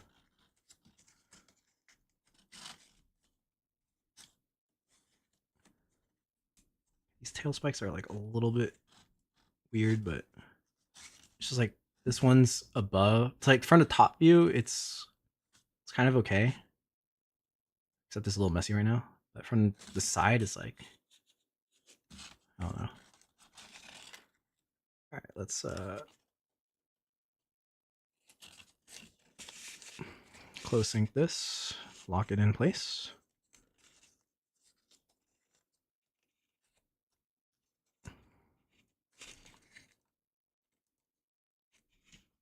Kian, now I'm on Twitch. What's up, dude? Are there only creators who are watching? No, I think there's a good mix of people. But I mean, it's kind of a flex to have Nara, Origami, and Bodo in the chat. You know what I'm saying? Como, a challenge with many nonprofits is often leadership is comprised of non-business people. They're great at starting to org, which is important, but not so good at making it sustainable. Yeah, that's true. I think that is one of the, because it's like, yeah, it's rare for someone to be both. It's like you can't expect people to be both. It's like first it has to start with like the heart for community, which is awesome. But yeah, I think like again, people like Bodo are very rare and special where there's someone who could maybe drive some change. I hope I can too. it is hard to execute on these ideas, but hopefully, maybe we can start pitching it forward and make it easier for others to execute these ideas too. Like I at least want to try maybe some of this with the Portland group. I'm technically not in leadership of the Portland group, but I can. I'm friends with them, so we can probably cook something together and try something. Yeah, it's just time, time and commitment. But yeah, I don't know. I think it's becoming more and more important for me to think about. Looking at the grand scheme of where community is and like how can we grow faster, type of thing. Um, things like in some sense, like I'm not worried about. Well, say for example, was it Paper Circle, right? Going out of business is very sad for the origami community in general. So like in some sense there could be ticking clocks where, previous leadership has to step down, whether it's like, okay, we're retiring, that's totally fine, but like what's going to replace it, if we can make it easier to, do stuff where we can replace it and keep going instead of just letting pre-existing effort and passion go with the person retiring or stepping out or changing interests, right? That's I don't know, something to think about. That's like a time oriented thing. Um, Also, it's like there probably is up and coming young people who are looking for opportunities to help serve in community and stuff like that, but we need slots for them to step into, you know. And if we can provide those slots, they'll be ready to work. It'll be a lot easier to convert like that than expecting them to come up with something new. Um,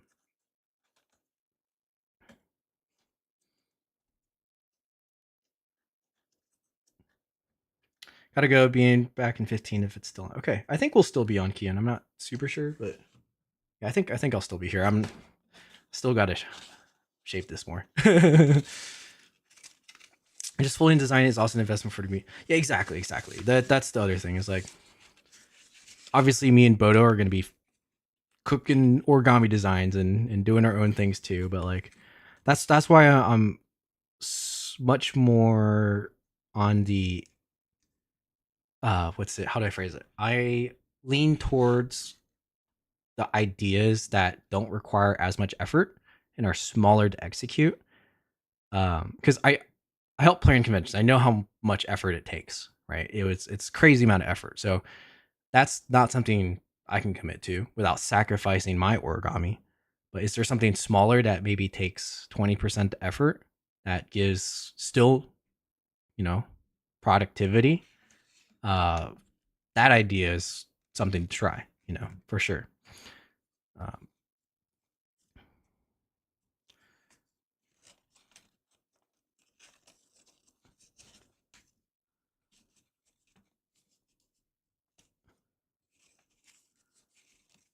okay, I think I'm gonna solve this weirdness issue by just crimping the whole tail. Not the best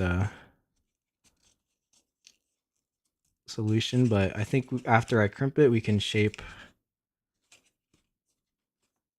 the rest of it to be what we want it to be. Local groups can also do small things, fundraise, maybe via a model, reproducible across groups, host accommodations for visiting clubs that can't afford a hotel. Yeah, definitely. Imagine if we had that for the New York convention. If but that's like that probably won't happen because Manhattan living spaces are generally really small. You can't host people coming across unless they're like friends. But yeah, I think there's more expansion to be done with local groups because like yeah, it's the easiest thing would be to take what's already happening and improve on it. We already have these things running. Not really a need to create something brand new. We can just keep going. Sell an annual calendar of diagrams that appeal to a broader audience. Potentially. I think that's diagrams require a lot of effort. That might be kind of hard. But it could be. It doesn't have to be crazy diagrams. Yeah, anything that I think so. Like that's part of it. It's like part of this idea is like have some sort of thing that funds a budget, right? So that could be selling, fundraising, selling stuff. But then like the second part of it is okay, how do we use this budget now? And I think the ideas I have, that's like the way to use the budget. You know what I mean? And then use the budget productively. It's like I think sometimes groups could be led to like, okay, we have this budget. We're gonna buy books and paper for our group, which is totally fine. But like, okay, but what if instead of doing that, maybe the group already has enough paper and books? Let's travel. Let's connect with other local groups. Let's use the money for expansion type thing. Um, I don't know. End goal. Let's start our own rental space, event space where we can have our own super large meetings, have housing, and then when we're not doing origami stuff, we lease it out to wedding parties and dance events and concerts, and that becomes its own. Yeah, I don't know. That's like way too entrepreneur probably, but what if, right? What if?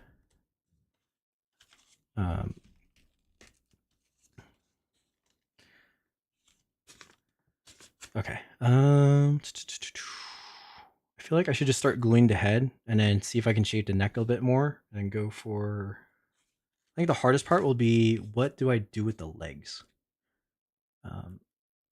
The wings are probably not going to be too hard. I think I'll just go for aggressive stance. So maybe like lower and wider on the legs.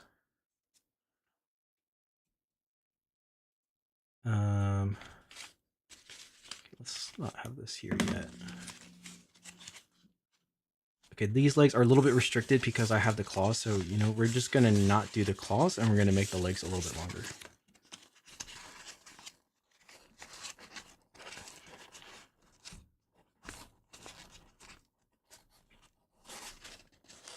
Voice Ori Clubhouse. Yeah, wouldn't that be cool? I think for me, if I had infinite to answer my own question, if I suddenly came across $1 million, I think I would want to look into the business of like leasing space. So maybe like it's not like business, maybe business real estate. So like convert decently located space that's like easy to travel to, where part of the time it can be used for origami events and hosting like that, and the other part of the time it's running some other business, whether it's business storage, private events, studio space for photographers, something that on the side it's making its return for me from what I took out a loan to pay for it or something like that. So it's like if I had that $1 million, that's probably what I would attribute it to.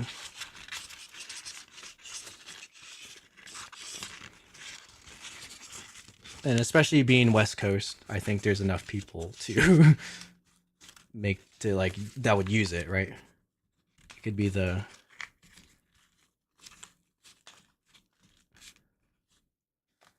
maybe other malls could be talked into replicating Origami Palooza with the help of local clubs. That's true. So it's already got me thinking, Como, since you mentioned that the Japan mall is like helping fund. It's like, okay, I think one of our leaders is connected to the Japan embassy or some sort of, they have cultural connections with spaces. And then those spaces probably have connections with other retail, whether it's a mall or like Japanese garden. That's kind of hard because they don't really have the space. or something where we could do an event like that, and do some sort of Origami Palooza. And yeah, it would just have to be something where I know our community leaders are really busy, so they don't like, after hosting Peacock in Portland, it like drained a lot of energy for that level of organizing events. But yeah, if we can do something smaller that still, again, satisfies, if we can just take the base criteria of an origami convention, exhibition, workshops, right? I think that's definitely possible. We probably wouldn't do the competition that Origami Palooza does. That's like a Origami Palooza special thing. We might not. We might have our own thing where we do as the fun event. But at least the core of trying to get people out to visit for this local event, or just get local people to participate, would be like super cool. And hopefully low effort in planning. Okay, I think I need to look just at an example of some dragons to get an idea of how I want to do the this part of the dragon.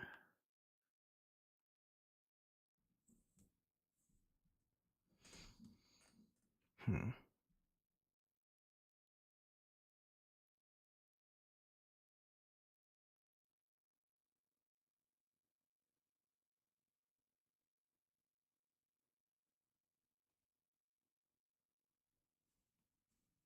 Okay. So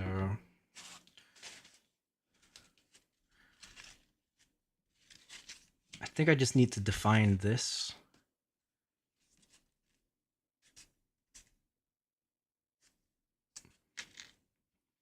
And have it stand. I might need to start wet folding for this.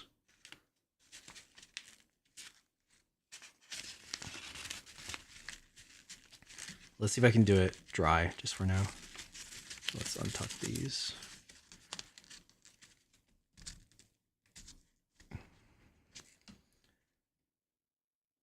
Stop giving big comments, I can't read. Until a few years ago, we had Origami Germany booth at a fairly big creative fair, like big convention for. I'll read it for you, Nara. Thanks. Long-term plan, but we're okay. What I missed something from Nara? Okay, I'm doing this entrepreneurship so that we can invest in local complex at Origami. Nice. So okay, we got Nara doing this idea in India. We got Bodo in Germany. I'll try to do something in the United States. You know what I'm saying? All right, we already have Paper Tree doing stuff in the United States, but we can expand. I think the United States is so big, right? We'll go state to state. I'll start in Oregon. We got California. We'll take over the West Coast. Yeah, Bodo, Germany, Nara, India. Let's go. We got this. How do you join the Discord server? If you're over the age of 13, you can join. I'll post on our invite link.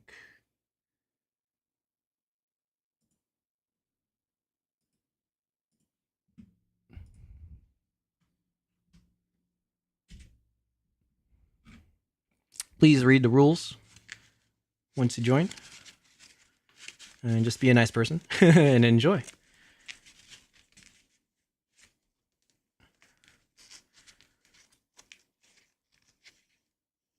Basically, we taught Origami all day for 2 days and got a couple new members. Oh, that's sweet. Yeah, and I know in Seattle, the state above mine, they go to some sort of anime convention, and then I think there's like a Matsuri festival every year that they table at. So I think they do get some more local members, or at least some attention from that, which is kind of cool.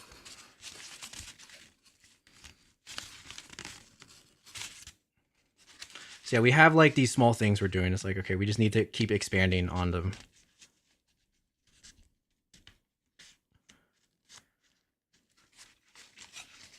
Hey, thanks for tuning in, Karsh. Have a good rest of your day, evening or afternoon for you.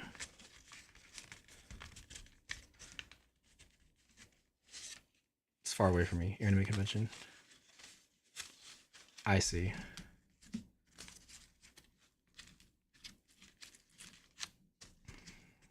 I mentioned yesterday. Actually, I have a friend who they're a VTuber and they make cut and sew merch. And they just table at conventions. So I want to try tabling at conventions for origami, but it's like I just need enough small things that people are generally interested in instead of just my regular origami stuff, and then I can execute well. Because it is quite a big time commitment and maybe a little bit of cost to depending which convention I go to. But I think if I can, I just want to be strategic about it when I try, because it is like kind of out of the way. Oh, I put this in the wrong area. But it'd be fun. I talked to Brian. He's done that before too. He's like, yeah, generally people are not interested in purchasing origami models. They might enjoy seeing it, but his recommendation to me is have something small that they can buy so that they have a good reason to actually stop and look at the origami. You know, so something cheap that's cute, or like a I don't know, something that a non-folder would also enjoy. So it could be like a cute sticker, or, well, I don't know, sticker, keychain, or again, maybe the comic book is cute enough for them to take home as like a souvenir. My diagram. I don't know if my diagram is going to be good, but at least I think it's a decent thing to have for sale potentially. Okay, this one did not turn out as good as this one. I also crimped up here.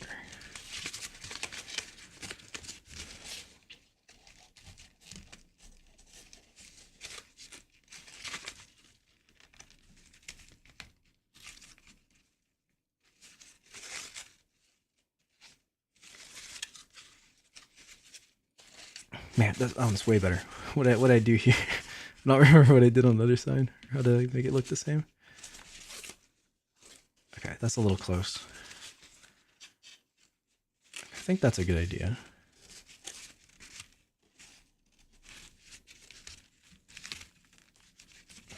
Okay, somehow I did the crimp on the other side like really good, and then, or the first side really good, and the second side is like kind of bad.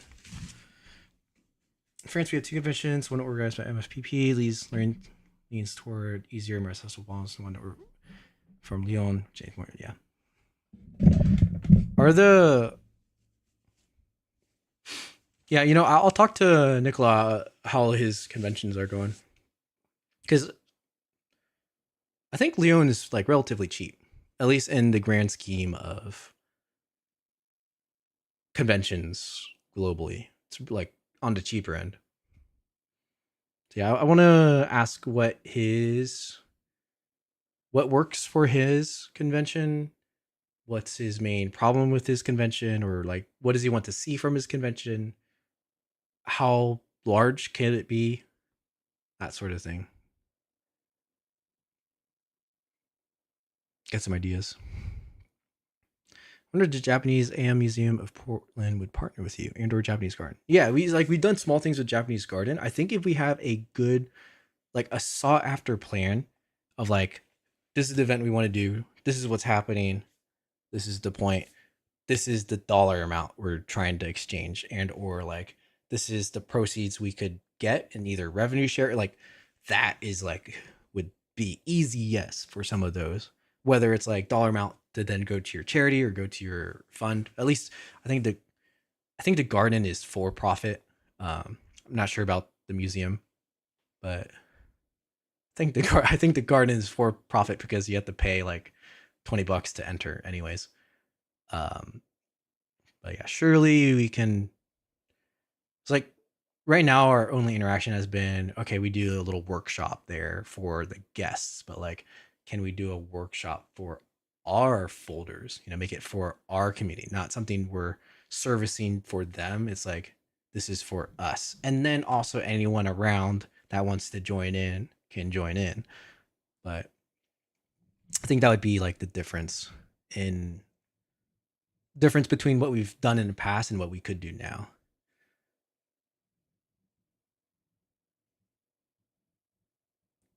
tour sales are pretty good. Oh, cool. Wow, $3 is really cheap. Semi-operational origami selling company, 300 sales in 4 months. Wow. That's pretty good. Can you design your own cicada? I'm not a big insect designer. I could, like, is it possible? I definitely could. Will I? I don't know. Probably not. Challenge to make your origami dragon backflip tutorial. Um, actually, it's a front flip.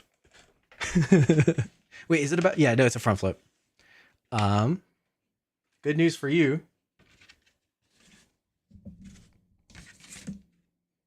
Why a tutorial when you can have a book? These will be for sale soon at Papertree, which they have an online store and can ship maybe to your location, but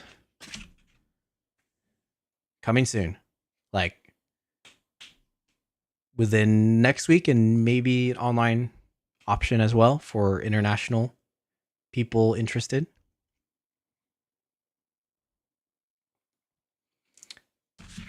So good question, actually. Really good question. You are good timing. It's happening. You could barter exhibition space in exchange for space.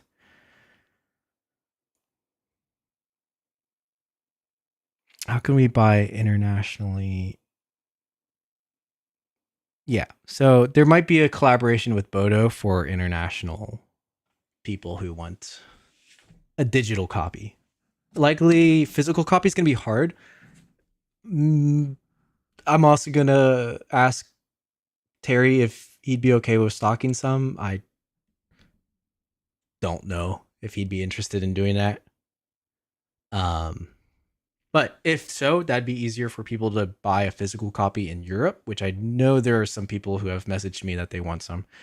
But at least there, we don't have to worry about international exchange, hopefully, because I just hand it to Nicholas Terry and he brings it back with him physically.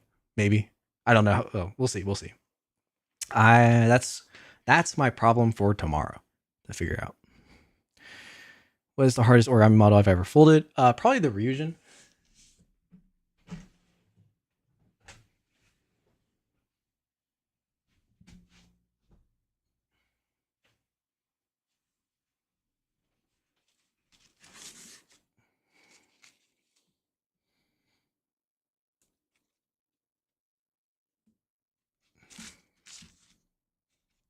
It's a little scuffed right now because it's 4 years old.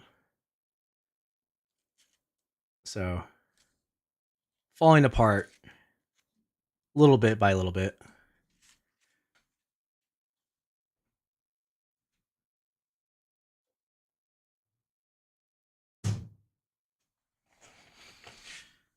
Is it possible to get origami books here so I can sell them in the shop? It's a good question, Nora. I don't know anyone I can personally send stuff to India with at the moment. But if I hear of some that are going, again, and I don't know where in India too, but like at least the start would be if I find someone who is traveling to India to somewhere where they can send postage from within India to you, then maybe. And I'll let you know. Right now, I don't have enough print copies to guarantee that. So it's a big what if. I'm not too sure yet, but that would be how. That would be the how. How much time did it take to make it? Like 90 hours over 2 weeks. But it's going to establish European black market of voices booklet.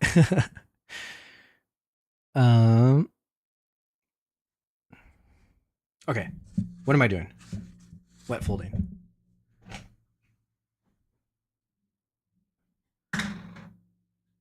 I think I'm just going to...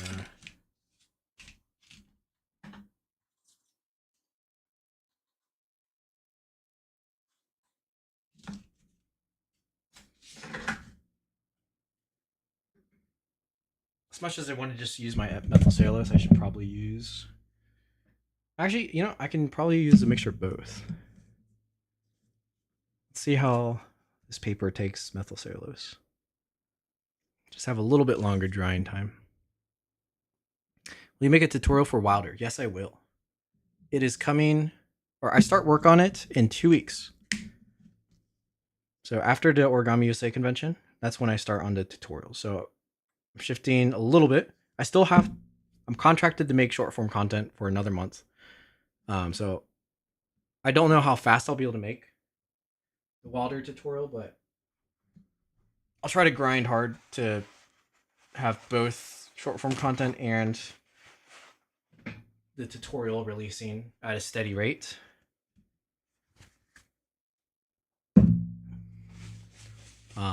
And then after the Wilder tutorial, I want to make the Rathalos tutorial. Yeah, we'll see.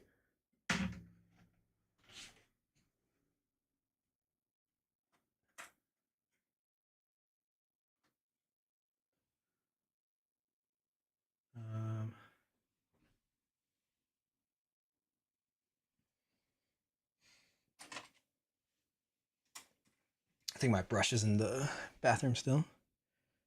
I know for people from Canada, but not US. Yeah, it's not to bring politics in, but US is a little scuffed right now, even with sending stuff to Canada. So even that for me would be a little difficult. Low key. Oh man. We'll see if things get better. You know what I'm saying?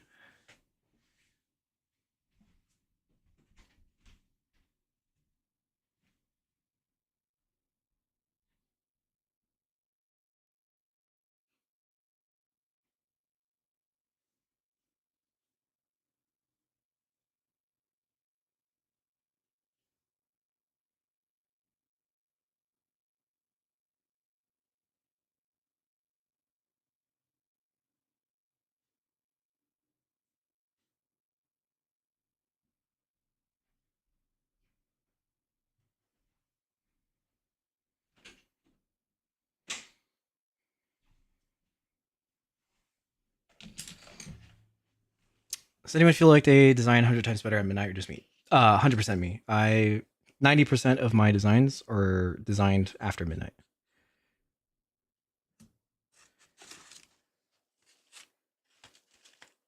Daytime is for thinking about regular life. Nighttime is for origami, right?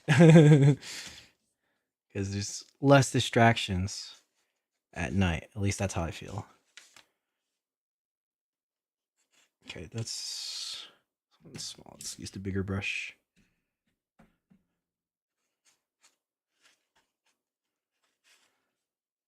Do I want to just close up the neck here? I guess we could. I'll apply just a little bit so I can unfold it still. But I think I should be relatively fast. I will say, even with no when I wasn't using any MC yet, this paper was shaping pretty well.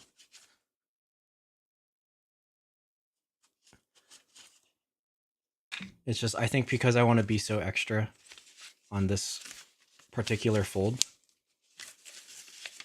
I'm going to be needing to use methyl cellulose and glue, but paper's great.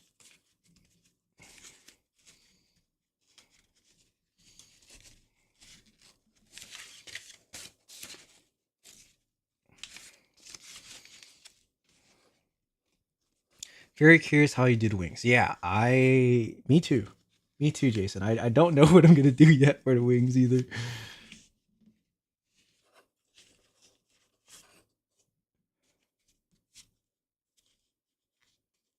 How long does it take to design a new model? It depends. If you're really experienced, it can sometimes take very quickly. That was not good English. It could be fast, like one day, one night, or even if you're really experienced, it could take a lot longer too. It's like some of my models, it's like I have the idea, I test a crease pattern, works just as I think, shapes just like I think, boom, design's done. Other ones like kind of works. I want to adjust it. I change things here. I don't know about this. Change it there, or I don't know until I fold it type thing. How to look. That could take longer. So it very much depends. It's different every design because it's like, okay, it changes based on what you're designing, and then also just sometimes on you if you have the creative juices flowing. You need to watch a tutorial for shaping tips. How do you make accurate paper planes that are realistic? I don't know that much either. I'm not very experienced in paper planes either. I am like a dragon and human knights and stuff like that. That's kind of my specialty. There's one bonus paper that CJ added that may have been discontinued by the supplier. I hope it's not this one. Ooh.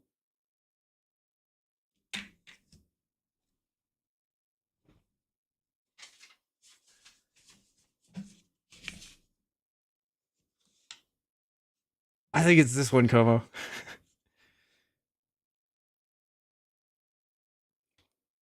But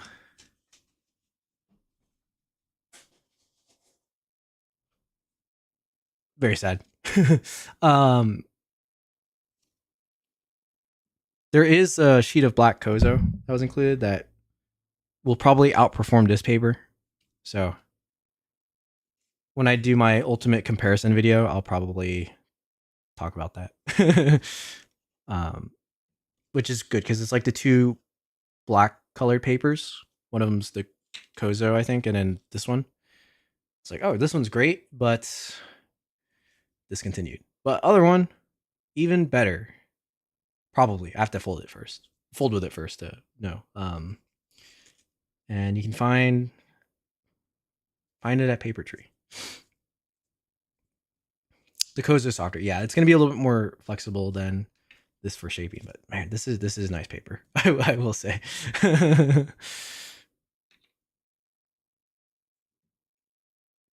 I do like it. So whatever it says, there's like a couple sheets left, right? So still, someone might be lucky enough to swoop it up, which I think Hershey was interested in coming by and swooping up this exact paper. CJ will follow up on the sugarcane paper. Yeah, it's actually pretty nice. I really like it. And it's a cool texture too.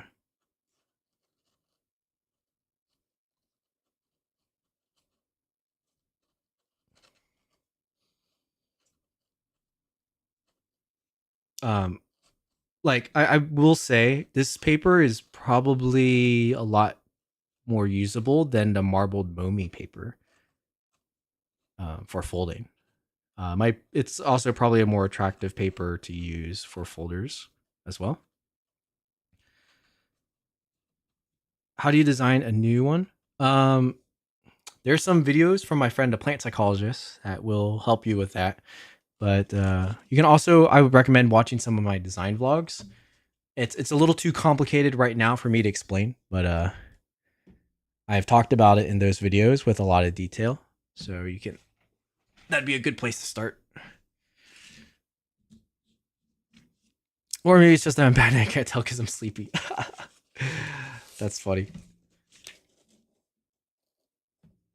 Maybe too. Maybe I'm also delusional.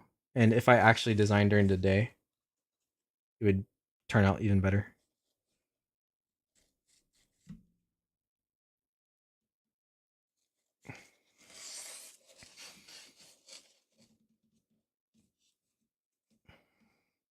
Marble Mummy is wonderful and treated with methylcellulose. I started using it for tessellation. Yeah, maybe when I test it out, I'll use it for a more geometric design that really uses the pattern well. But if I wanted to fold something like this, like the marbled mummy, even with methylcellulose, it's still pretty soft. This, no methylcellulose, ready to fold. That's kind of what I mean by, like, it might be more attractive for the general folder because it doesn't require the paper treatment, and can do this, which is generally that's kind of why like origami dough is desirable, and cabbage paper is desirable because you don't need to size it. Um, but this is like way cheaper. It's not as thin, um, but it's very affordable. And I think there'll be a decent amount of folders that would prefer that. Not everyone, from what I've heard from a lot of people, enjoy or really want to dive deep into sizing paper. They don't have to. CJ selling it treated. She had sent you that instead. Oh, CJ's selling the marbled Momi treated? That's interesting. Okay. Well, I'll treat it again. I haven't used it in a little while, so maybe my opinion will change. But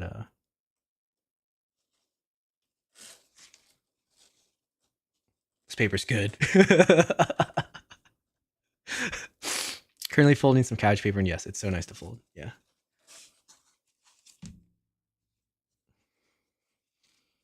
Does anyone know a good way of packing antlers? Ooh, good question. If you take a look at like I think it's Robert Lang's one of his elk, it's like 80% antlers.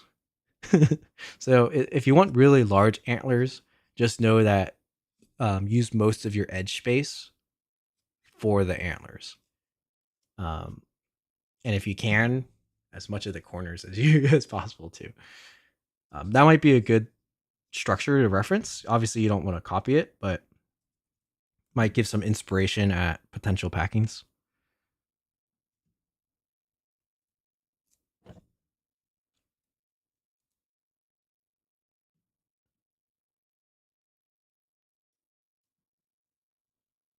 But yeah, if you're designing something where like it has a really defined feature that you want large, the way to think of it is how like what percentage of, or if it's super big and complicated, that's going to be X amount percentage of the square, and then work with that first because that's going to be most of the design.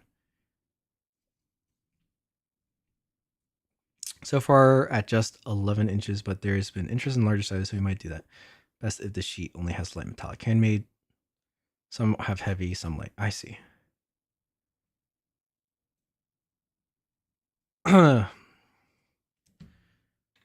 It was eating my paper.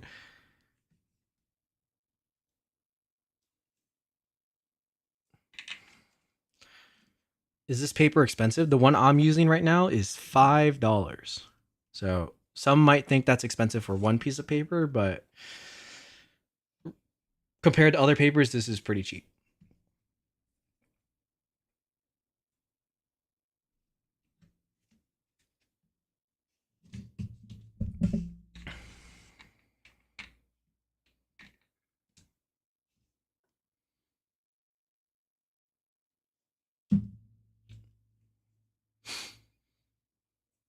Oh, and Kian's back. What's up, Kian?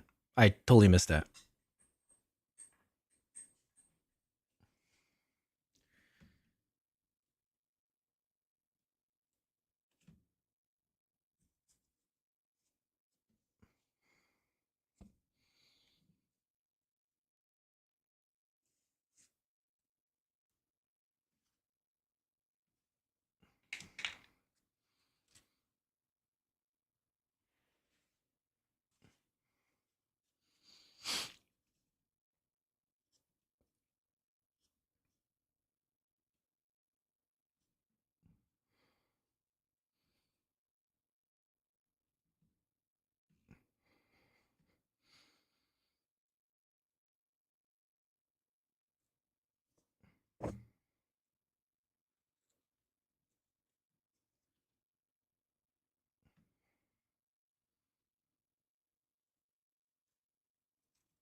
Looks like we got a bot advertiser in the Twitch stream.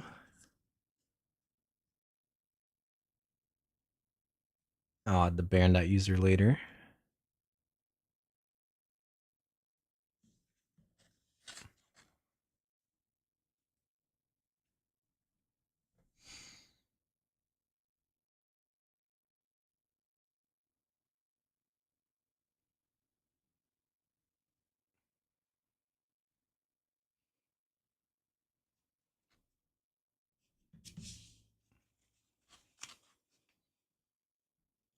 Okay, this is starting to hold itself together. Looking good. I probably want to spend more time than I have working on this. Okay, I gotta try to be a little bit faster, I think. So we're just gonna mostly use the PVA from here on because it's gonna dry a lot faster.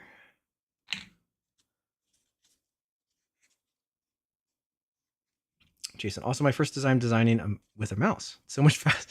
Oh man, were you crease pattern drawing with touchpad like a laptop? Yeah, mouse is game changing.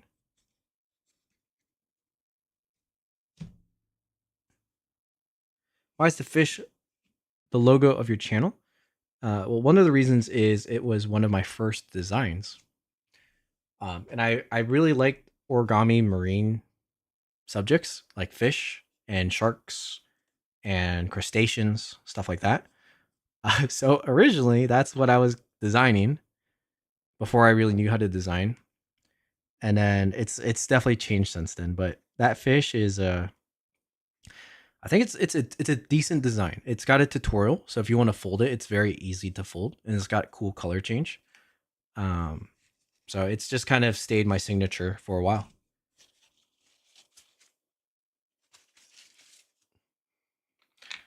It's like a special design to me, kind of.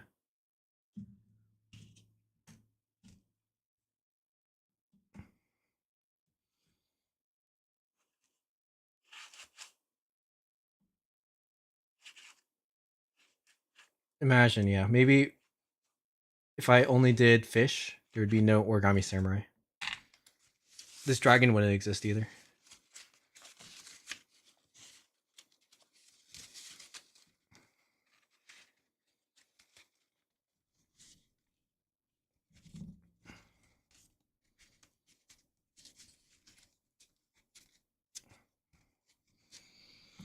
Get my clips so it stays in place.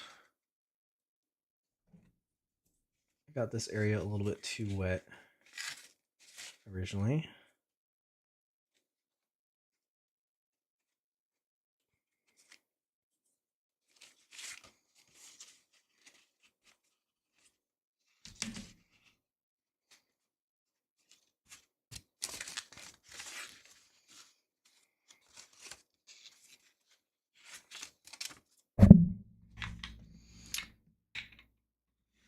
Anise, good morning. Hello, hello. How's it going? Bit of a random question. How old am I? So it's not good to disclose private information on the internet. So I'll be a little bit more vague and say I'm not 30 yet. Wow, it's the 5 hour design group. Yo, let's go. Where's Dex? And who else are we missing? Forger. That's it. that's the squad. Oh, and Chris. We're almost there. Do you ever go back on old designs and reiterate? Yeah, I think even the DPA, like the current one that has the tutorial, was very much a reiteration. It was like the 4th or 5th iteration of that type of design. Same thing with the samurais, right? It's mostly like the hat structure stayed the same through all of the versions. Just eventually everything else changed. So yeah, definitely. I love reiteration. It's a good way to design because you can directly see the change of your learning, right? The way I designed version 1 Samurai was way different than when I went for Square Twist Samurai or version 4, and then Mark contributed to the Square Twist Samurai, right? Um, it got better. Very easy way to tell. So yeah, definitely. I even want to do a series where I go back even further to some other designs and just re-improve it. Basically, like fix the design, like something like my pirate, right? It's pretty cool, but the design's kind of bad. Low key, the structure is pretty bad. So I could keep what's good about it, which I think like the beard and the hat are pretty cool. But then I just make everything else better.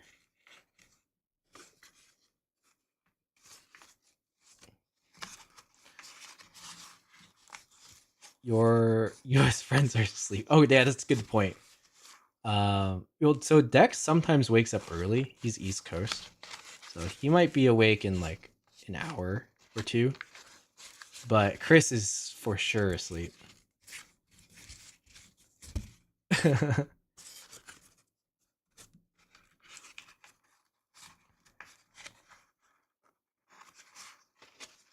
Wait, did I do this wrong?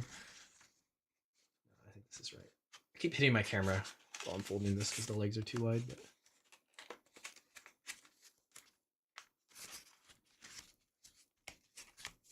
I'd like to use this part as like some sort of belly, like this. So maybe I'll keep it like that, and then. But I don't know if that shortens the legs too much. It might. I might have to. I guess I could squash fold the center one and widen it a little bit.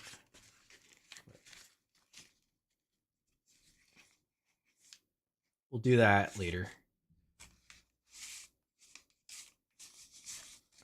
Okay, how crazy do I want to go with the tail? Do I pleat the tail? I don't really know. It's kind of nice when it's clean too.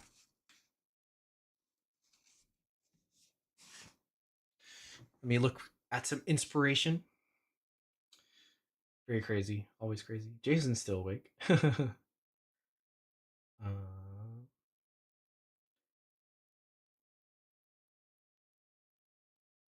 who had a good dragon recently?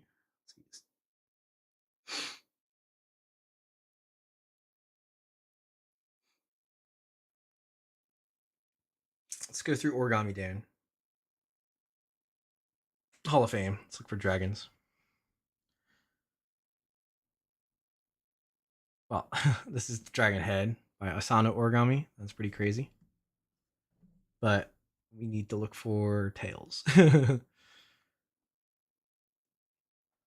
hour stream. This is fun. Yeah, this is the lengths of my old streams back in the day. I used to go like 2 a.m. to 7.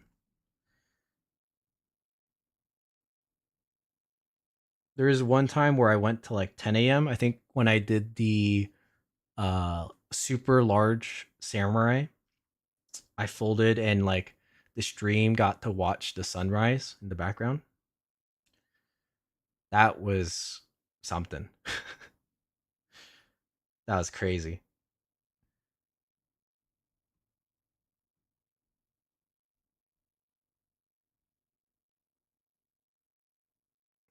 Hmm.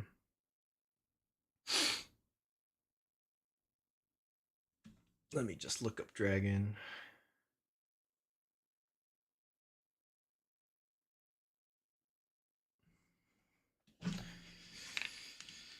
All right.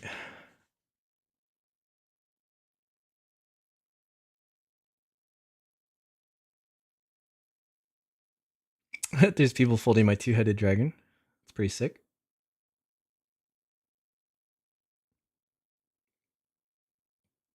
Let's try to find one that really stands out to me.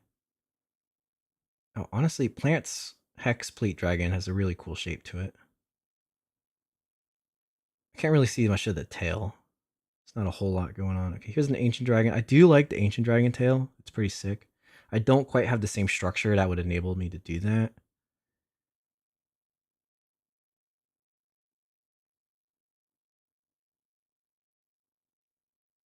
Hmm. Is this an aged dragon?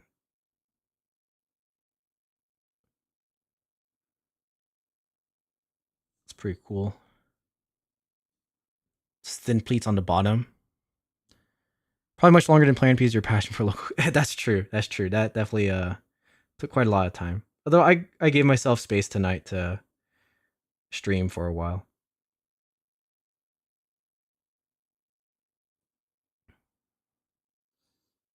That's sick. Can't see the tail. I did like those tiny pleats on the underside. That was really cool.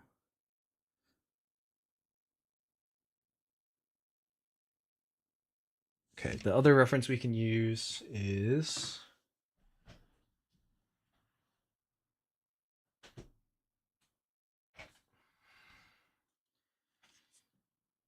not going to show any of the diagrams, but take a look at some of the pictures from inside the book.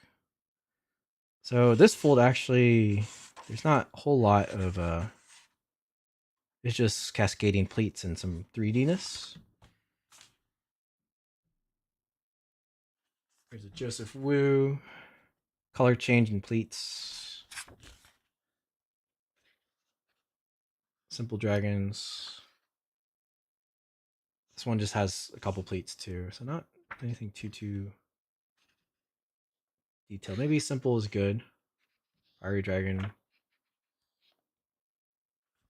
Where's Miyamoto Chira's? It's also simple. Huh, okay. Maybe not place for inspiration. Okay, we'll start with something. Well, I do like those tiny pleats on the bottom. I don't know if I can replicate it with this, but or you know what we can do now is we can at least do the spikes, and then we can worry about the actual tails later. So we can wet shape these spikes, get them locked in, and then go from there. I had late night iced coffee, so I'm wide awake. That's why I also commented so much. That's great. I also had a late night coffee right before I started streaming. Or I think you might have seen me be drinking it midstream as well. That was a fully caffeinated pour over. It's good stuff. I think that's why I'm still relatively energized. There's some streams where I get tired really quick, and then that's it. But today, doing pretty good. And that might be because of that coffee.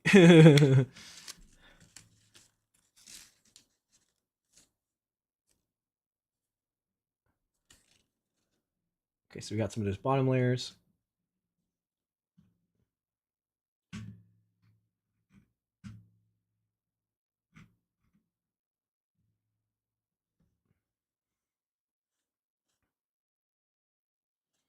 Have you just been folding the entire night? For the most part. I did a lot of talking as well.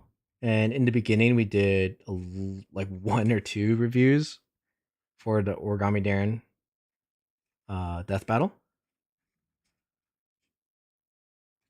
So, but most of the stream has just been me slowly folding this and slowly shaping it.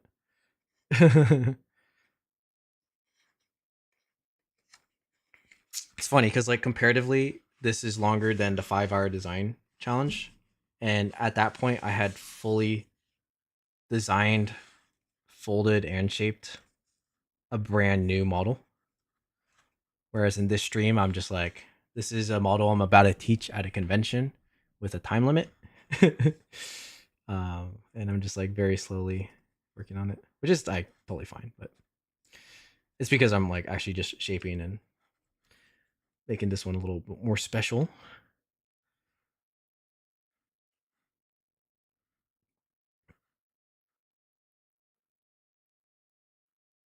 And so it's like a little bit more relaxing and, you know, kind of requires less energy because I'm in like meditative mode, flow state, answering questions, talking about origami, all things I enjoy doing, and then working on a piece.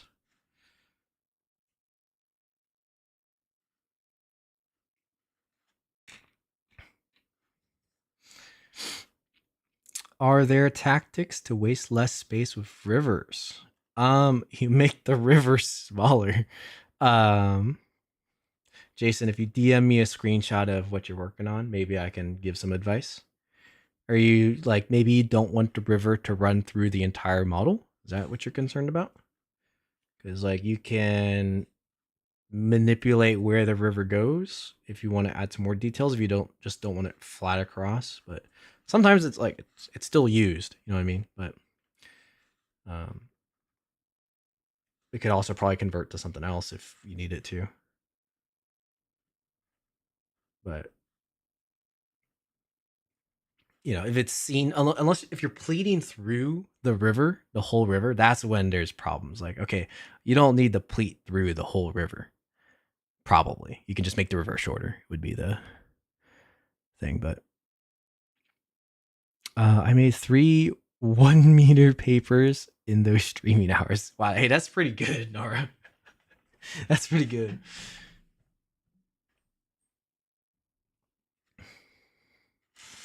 Okay, here's the tail so far.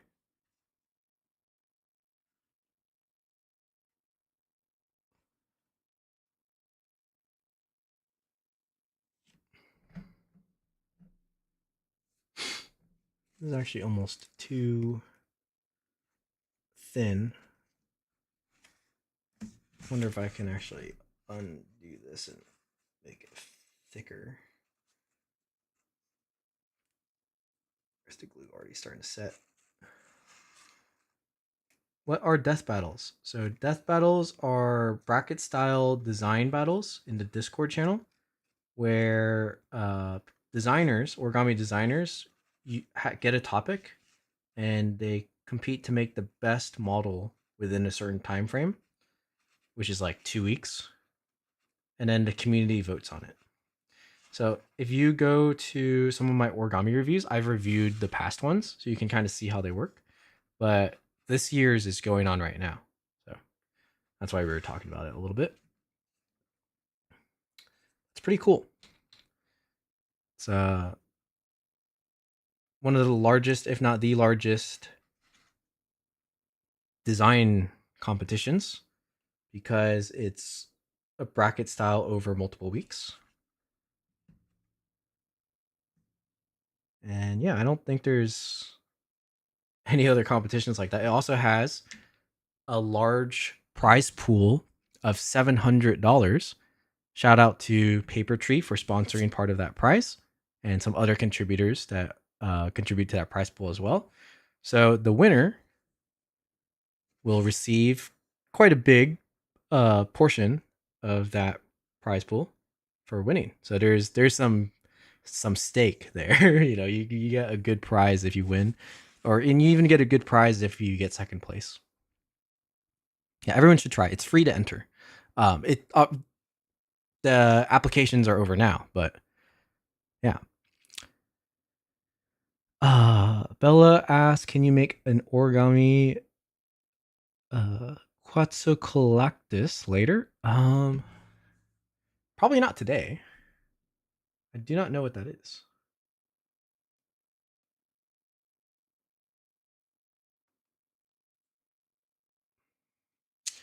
Giant pterosaur with a wingspan of 33 to 40 feet, weighing 75 to 500 kilograms. Whoa, that thing is. Okay, I think I've seen this in Ark Survival. That's cool.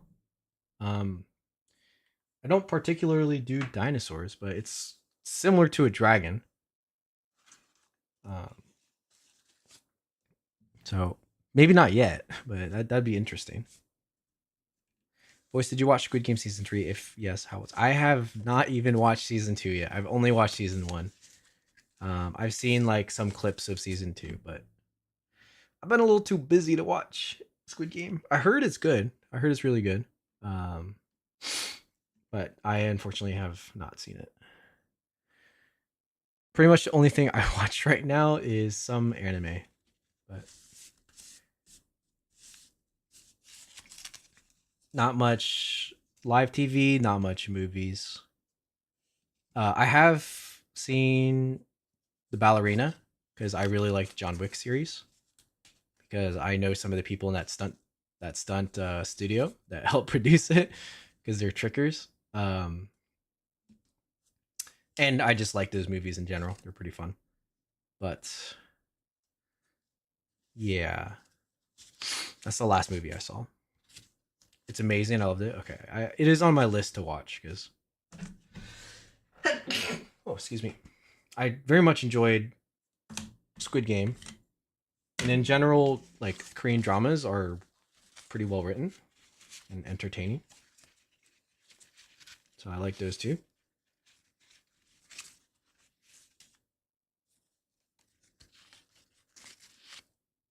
Hmm.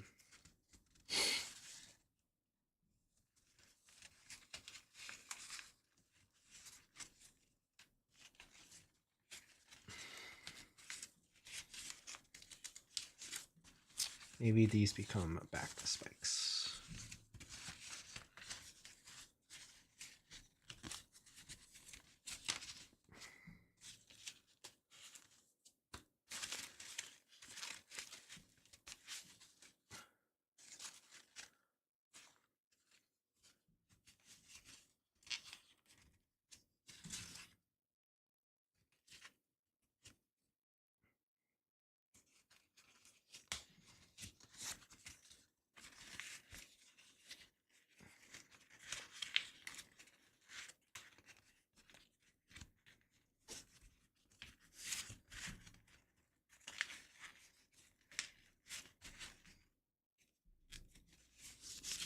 So I pushed the spikes back here, so they are kind of in the back, and I think that's a better spot for them than in front.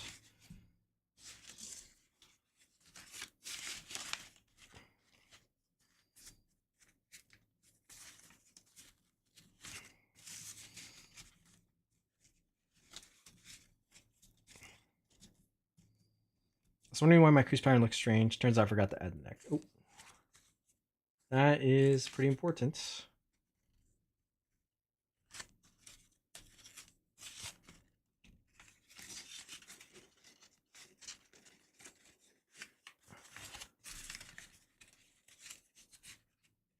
And I did not push this correctly.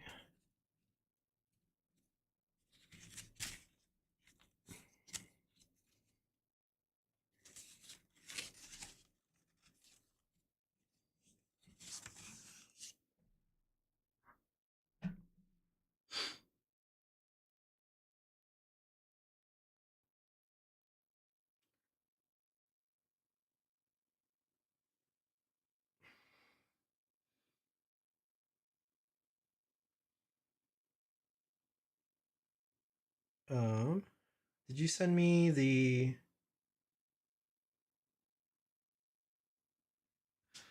Jason, did you send me the picture? The checkout? I don't know if you did or not.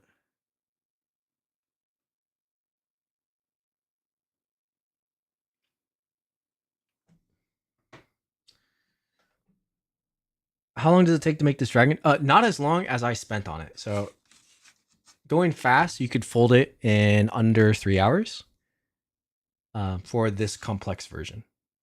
So at the convention that this is going to be taught in, I have to teach it in that time. But for me, I'm doing a lot of shaping. So we're just spending longer on it because I can, you know. That be how it be. Is I like to spend a lot of time on these. I want to figure out myself. Okay, you got it, Jason. You got it. But the regular pocket dragon you can make in under an hour. And then like that'd be your first time folding it. Second time folding it, you could probably do it in like half an hour. But yeah, this is the complex version. So give or take 3 hours ish.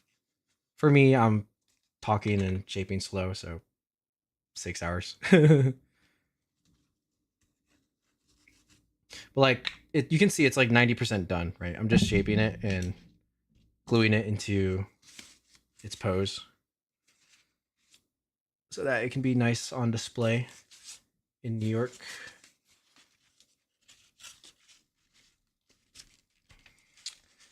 Do I have a tutorial for increase pattern? Yeah, so I do, but or I have a crease pattern, but I'm keeping it private because I want to make the diagrams for it.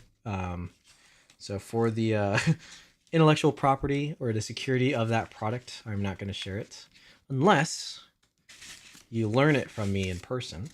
Then you can see it, but I won't post it online basically. I think I have leaked it in the past in one of my previous live streams. So if you really want to, you can hunt it. And then if you find it, that's, you know, well deserved. You found it, you hunted for it. But yeah. But the regular Pocket Dragon has a tutorial on Tadashi Mori's YouTube channel, so you can go fold that. So it's like I'm gatekeeping it a little bit, but not really.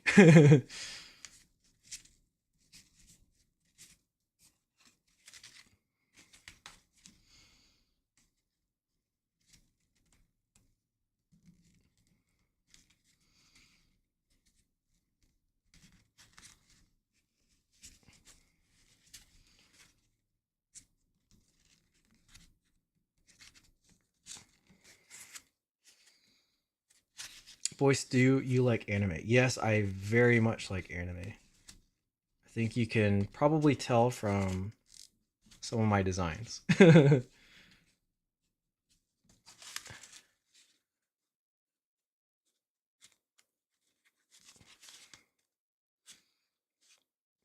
Tried to fold Tadashi's Phoenix. It's good too. Nice.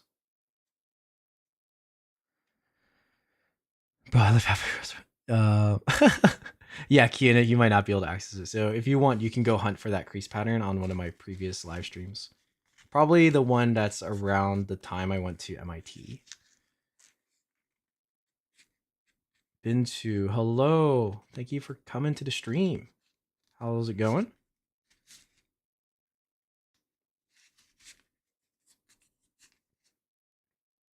Okay, so this is starting to look promising, right?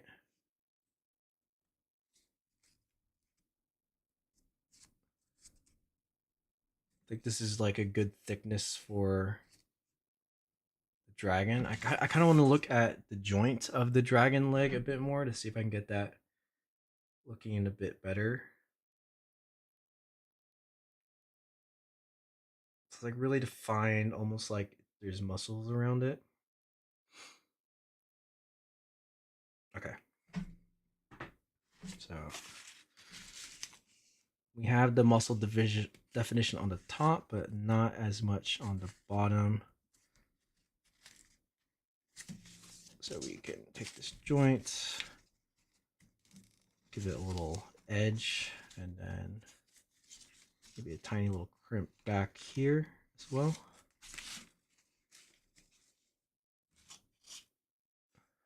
It's hard to see, but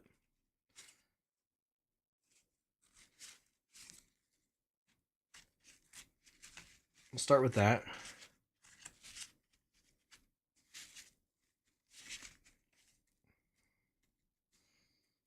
Okay, so now what we do is we unfold it a little bit, put some glue in between the layers, and then close it back up. A little fuzz.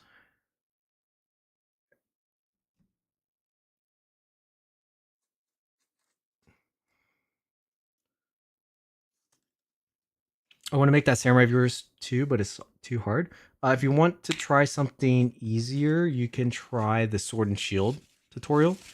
And then once you're able to do the Sword and Shield tutorial, you might be able to try one of the earlier Samurais. Probably not the square twist one, but you might be able to try one of the early ones. Or you can try one of my other tutorials and just work your way up from there. But it's already really good if you can do the Sword and Shield tutorial. If you can't do that, you can maybe try the basic human as a start, and then go from there. But that one's already close to Sword and Shield. It just has a lot less shaping in the tutorial.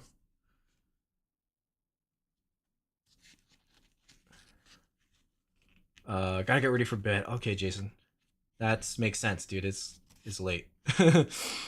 Just try to make sort. Yeah. Oh, Kian even recommended. Thanks, Kian. Good recommendation. V3 or square twist samurai. So the square twist is really hard. V3 would be a good one to try. Takes 2 hours to completely dry 1 meter paper with a fan.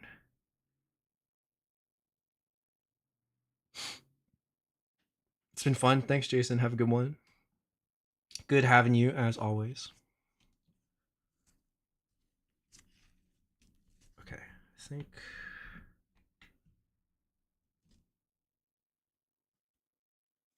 I want this part to be stronger.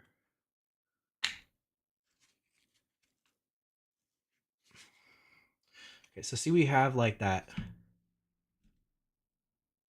round, raised, round, kind of shape. I think that's good enough. I don't know if that's going to stay, but we're going to let it dry for a little bit and hope that it stays and try to do the same thing on the other side.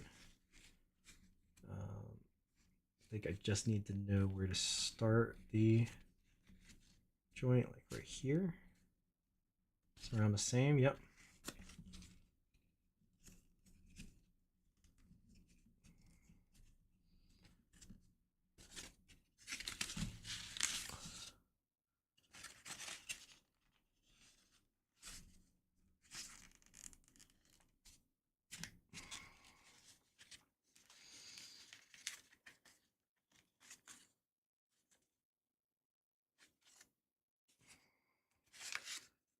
Start that pinch, on both sides.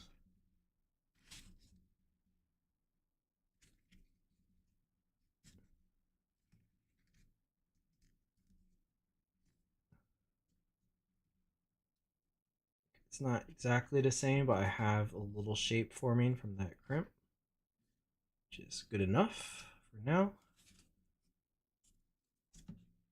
Okay, then we can start the same thing with adding some glue to the inside of the layer just to help it hold its form.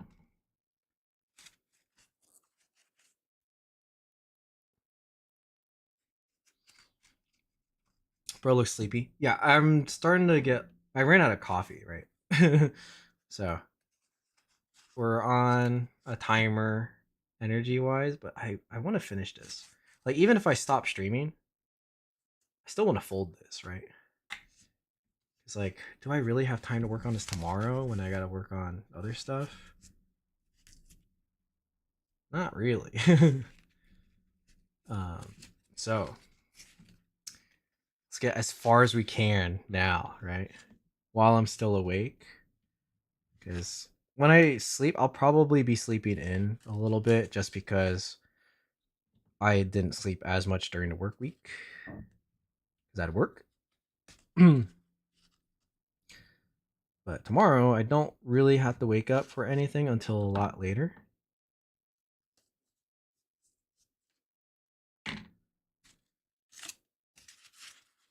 Which then I'm going to an event, but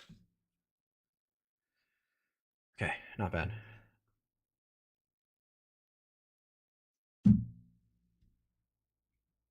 Bodo's back. The Indian head DT drying buff. Take some rest. I'm still good, guys. I'm still good. My hair has like gotten worse though.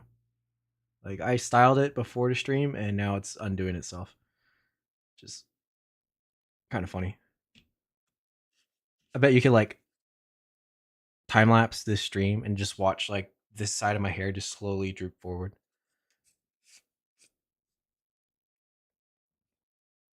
He's been doing this for straight 6 hours. It's almost a work day, full work day. 8-hour shift. Well, I guess I did an 8-hour shift work into 6-hour shift origami. The ideal day, right? I didn't actually leave for that long. No, just been diagramming. Nice. Nice.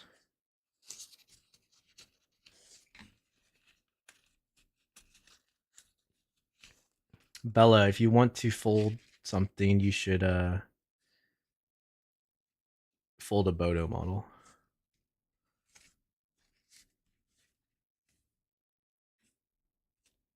They're fun. Como, do you normally shape with both MC and PVA? Did the paper take MC okay compared to other papers? Um, so the paper, from what I can see, takes it pretty well. Honestly, I need to see how it dries to really tell.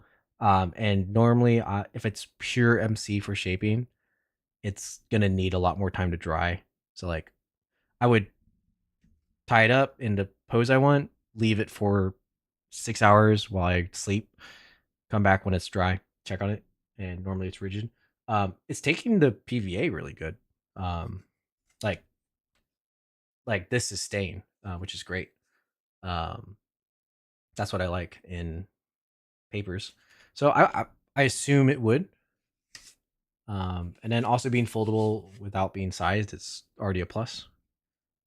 So yeah, it's pretty good. It's pretty good, and I'm pretty sure it would take the MC well because it's taking the PVA well. It's like soaking it in a bit, but and it's already kind of a drier paper. So papers that don't take MC well will start to like fray out their fibers, so you'll get all this like fuzz lifting, and then even if it's sized, like that's kind of sometimes what happens. And then it might not hold the methyl cellulose. Um, so first impressions, it's working pretty good. Working pretty good. And then kind of that portion. So I love doing just methyl cellulose, but it's so slow. And I am going slow, but I not going as slow as sometimes I normally do, if you can believe that. But recently, I've been trying to do a mix of PVA and MC because the PVA survives against humidity a lot better, and this is archival, so or pH neutral, so and archival. Yeah, it's an archival adhesive, so it kind of is meant to help with that. Um, that was one of the mistakes I made last year at the exhibition. Is I had a lot of models that were only MC because it was fun, and they started to not hold up in the humidity. So I had to emergency add a PVA to hold them in place, and that worked pretty well. So now I'm just like, okay, as fun as it is and as cool as it is to say this piece has no glue, it's only MC, so it's like actually wet folded, um, or wet shaped. As fun as it is to say that, it's nature wins, basically.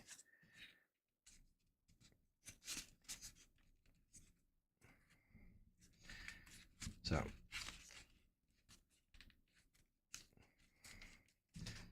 I think I can actually just pleat this whole thing back to make kind of the back like haunches, if that's what it's called. Top of the leg more defined. And then it also drops the tail down a little bit, which will work for shaping later.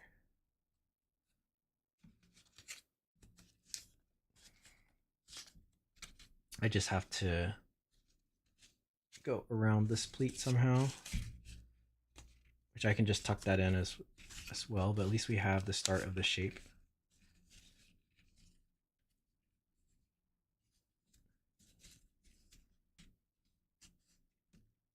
And then maybe do the same thing. I want to see if there's enough length here where I can do a double joint, kind of like this for the leg, but I don't know if I have enough space for that.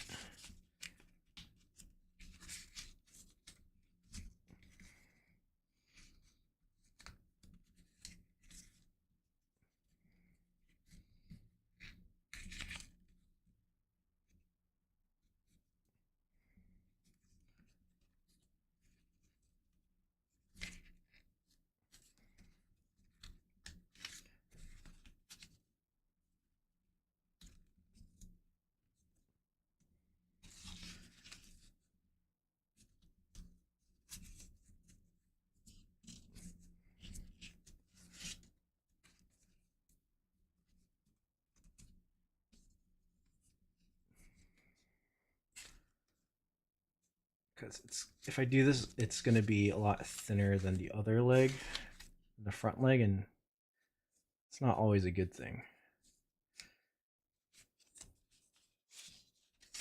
I don't know if I like how that looks.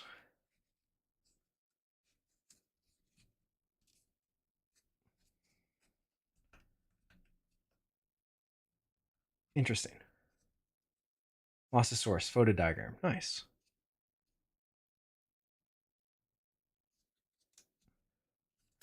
Well, you should see LQD money. I do like, or I do think he's cool.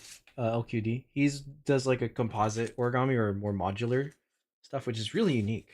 Um, Not necessarily my style, but very cool. And the way he's able to create shapes with that is super nice.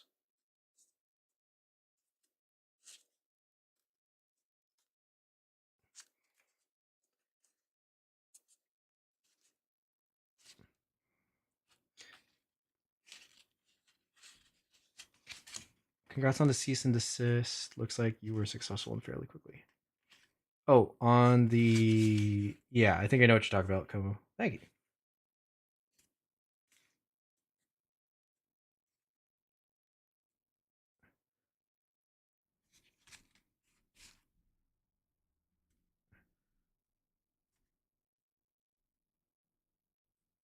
Okay, maybe we'll still have kind of cartoonish feet just because we don't have enough space or claws. Um, this is where MC would work really well because I can just soak it and have it dry. But here we got they go between layers, and we'll do a little bit of a sloppier job on the inside because it won't be seen. And just see how it dries like that, and maybe touch it up later. The paper is holding on its own decently, so I don't think I need to do too much under the layers. Maybe I'll just do a little bit under the top layer.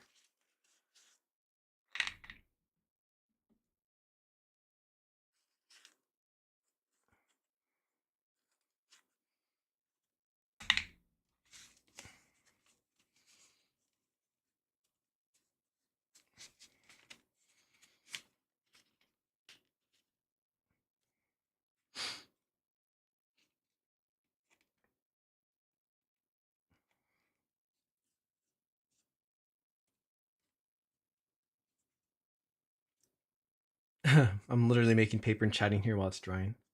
It's a good way to go. Do things, Nara. You're not alone, kind of, while you're working.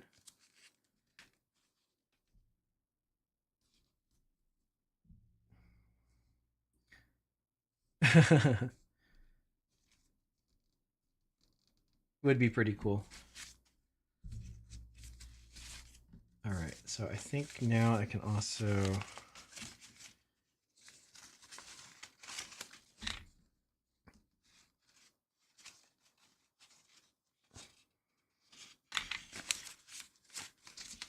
add some PVA into the tail here, just at the joints. Actually, probably do that on both sides.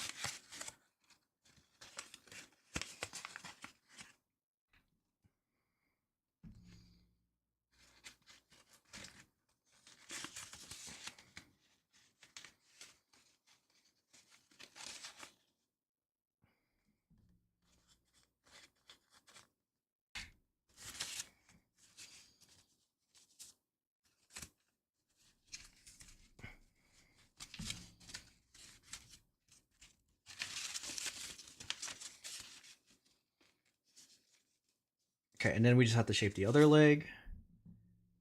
Wait for that to dry, and then shape the feet of the front legs. And then maybe work on the wings. And then maybe do something about the tail. I wonder also if instead of just having these back spike, normally I just had them back sticking out the back like that, if I also push them into the middle. And just have like spike, 4 sets of spikes. Actually, that's probably a good idea before this dries. Is I can just push these into the center.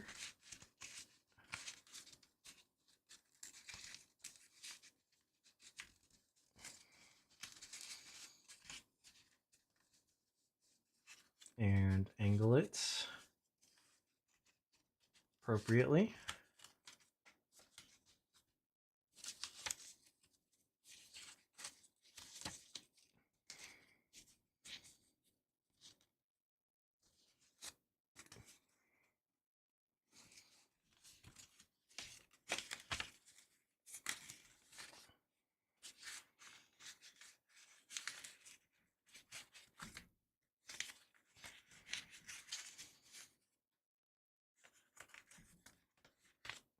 Wait, what did I do?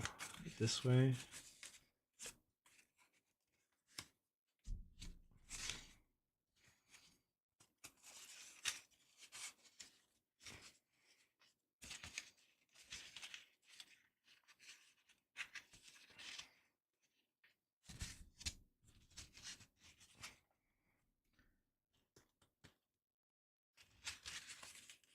Like this.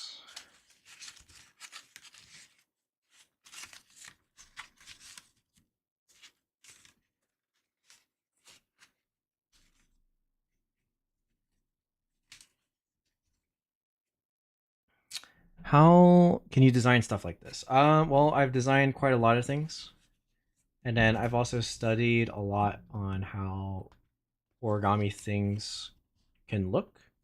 And so using that kind of knowledge is how I'm able to make these sorts of decisions when shaping.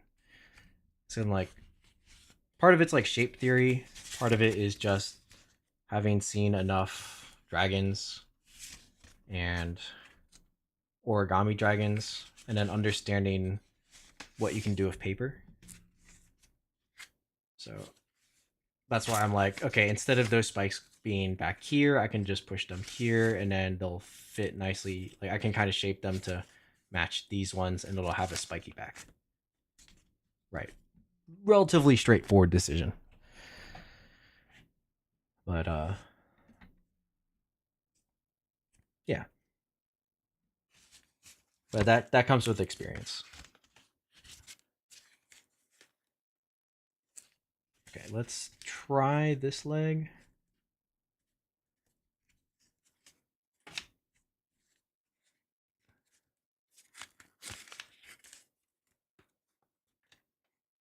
Okay, so that's the back bend.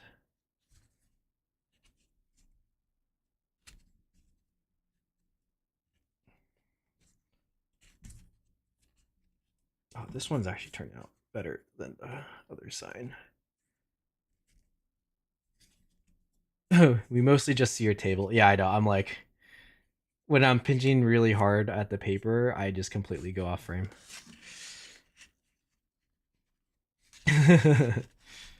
Oops. I'll try to stay on the table a little bit. That's how you know I'm like in giga focus mode though, is if I like completely leave the table. It's like, oh, oops.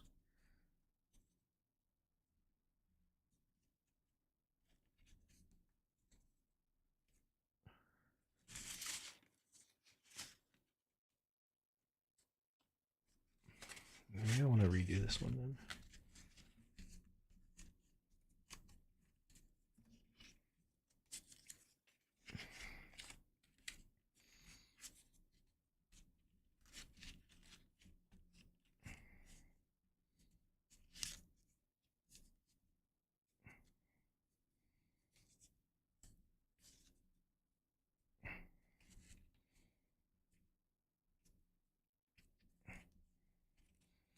Okay.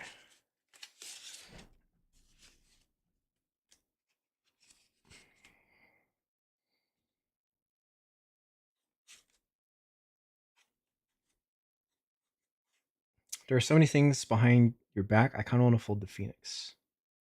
Oh, can you see the phoenix from? Oh, you can. Yeah, there's a tutorial if you want to fold that. And low key, well, no, the structure's not right. I was like, you might be able to convert it into the um Quetzalcoatlus, but the head's too small to do that, I think. But it is really, if you like that, like that's definitely up your alley. If you want to try that. So yeah, tutorials on my channel. Uh, Origami Phoenix tutorial. It requires a big paper to get it to be that size, though. I will warn you, like it shrinks quite a lot. So if you use a smaller paper, it can get a little difficult to fold.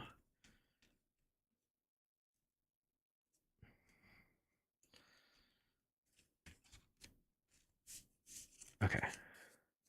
We're getting to the point where like I think a lot of the shaping I do will get better and better if I give this a day or the night to like set into place and then I work on it more. So like the more I'm moving it, the more I'm starting to undo some things because it's not set. So it doesn't have the time to let me keep continuing the shaping I want to do. But it's in a decent spot. So like the neck is looking pretty good. The head's looking pretty good. I just like want to add stuff here, but if I work on it now, it's going to ruin this area. Same thing with the feet. If I just start putting the toe in, you can see it's affecting the way the legs are because they're not fully dry. And then the tail's kind of same idea. And I have no idea what to do with the wings yet. Like maybe like the original Darkness Dragon, they scoot forward a little bit, but it does block a lot of the body. So I don't know officially yet what to do. But is this where we end the stream? Maybe.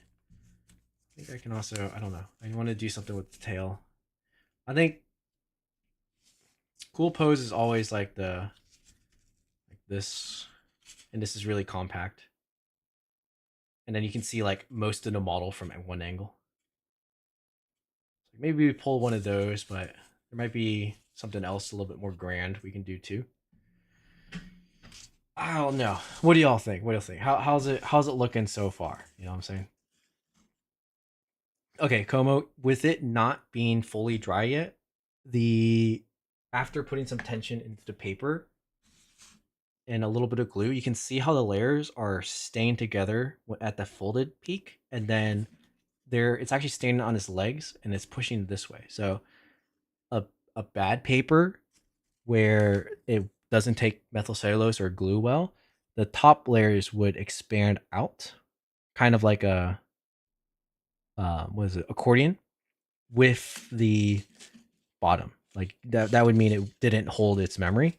But here the memory is holding, so there's some added. It changes the rigidity of where the paper is wanting to flex. So instead of flexing this way, it's flexing this way, which helps for shaping. That's a very good feature for shaping when you're using papers. So this is good. This is a good sign for the paper. If you're curious, looking good. Give it the Ghidorah pose. Oh, that's cool. That would kind of change the whole look of the dragon. So like I'm basing this off of a different design. So yeah, I could either take creative liberty and just send it, maybe do a Ghidorah pose, or I'm trying to keep like a little bit of the original aesthetic. But yeah, we'll see. It might not be a bad idea. Now I'm gonna clean this up.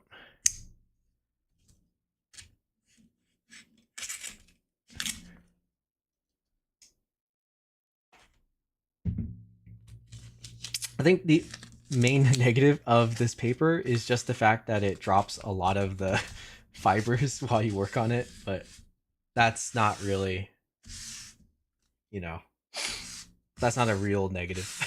That's just it's interesting that it leaves a little bit of a mess.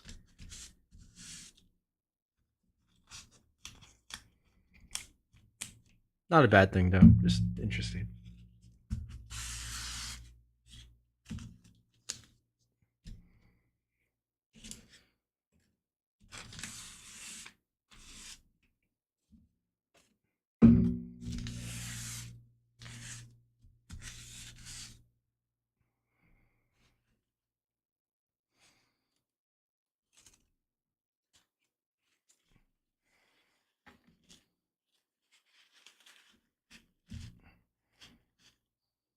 All right. Let me throw this away.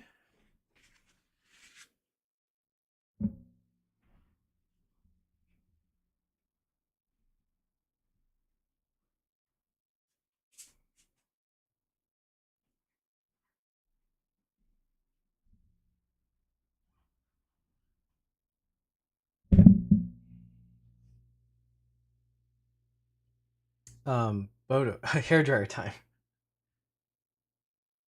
So yeah, hairdryer works with PVA. Sometimes with the MC, it doesn't let it stick enough. It kind of just like dries it out, and the paper doesn't hold its new memory.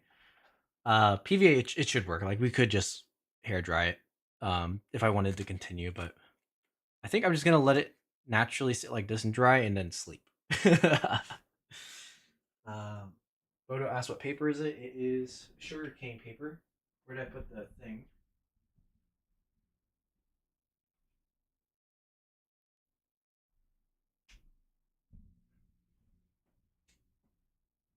I keep losing the receipt. Like I have it to show on stream, and then I put it down, and then I forget where it is.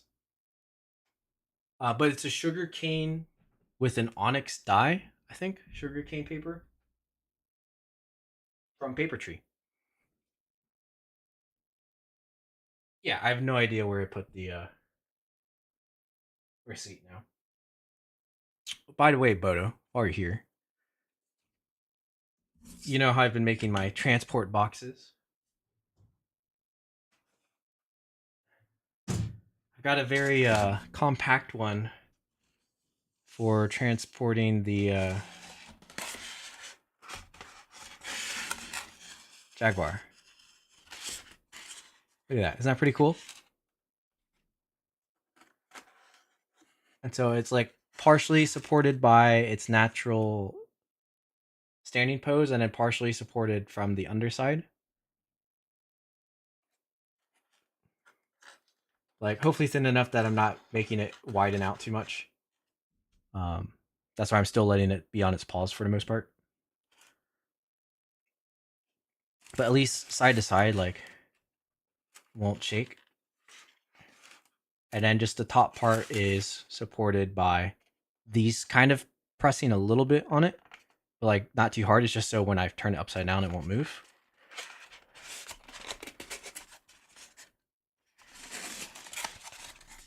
The lid's a little scuffed. I kind of miscut the the top part of that one, but not bad, right? Yeah, I just hot glued this box together because when it gets shaken, and like I have to travel this in my luggage and I have to check it in, so it's gonna get like, you know, banged up a whole bunch from other stuff in my bag and shaken a whole bunch. So ideally, I don't want the origami to move a whole lot. It might move a little bit this way, but again, I have that thing pressing, so it'll be okay. But generally, it's free floating and it won't get hurt.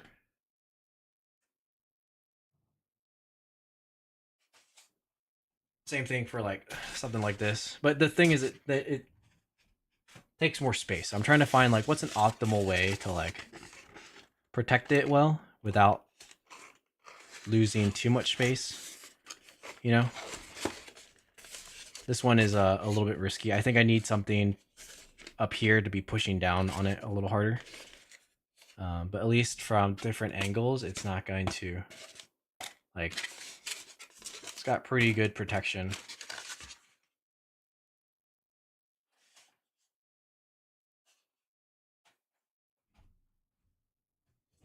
This one, oh, you know, I haven't shown this one on stream yet, I don't think. Bodo, this one's going to be interesting for you because you knew this person. It works, it works. Yeah, if it works, it works. This contains the display stand as well as the model. Weird, it's a weird shape. So this is my solution, is I just have two strong corners. And then this is just space where things probably will hit this, but not this. And then this just keeps it right in place here, and this locks the, and like it's protected from its own display stand, but it still fits. This is Velociraptor skeleton designed by Fish Folder, who no longer folds origami. Origami was too easy. But man, this thing is cool. Yeah, it is paper for sure.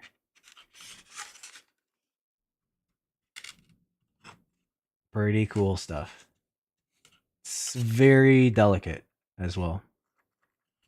So, yeah, interesting. But that is a nice exclusive. The people who know will know. I think everyone else will just be like, "Oh my goodness, this is a skeleton." And then yeah, pretty well protected. So on this side, this is like I have the lid where it's helping push it down somewhere that won't hurt it. Single tissue is crazy. Maybe I gotta try a single tissue skeleton one day. Yeah, you should, Bodo. You should try that. I imagine it's a pain to shape.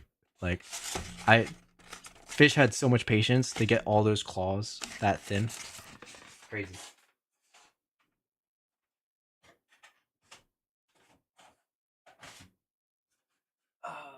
This one's also a little weird shape. A little bit more aggressive on the box, and my... Okay, it looks like my display stand holder did not survive, so this one I might have to rethink how this one works. But... Or just store the display stand not inside the box.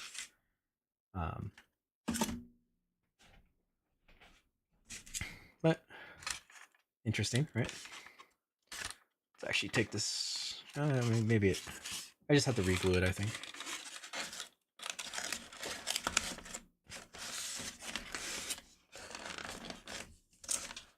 It's my Phoenix design folded by Mayu with his custom shaping.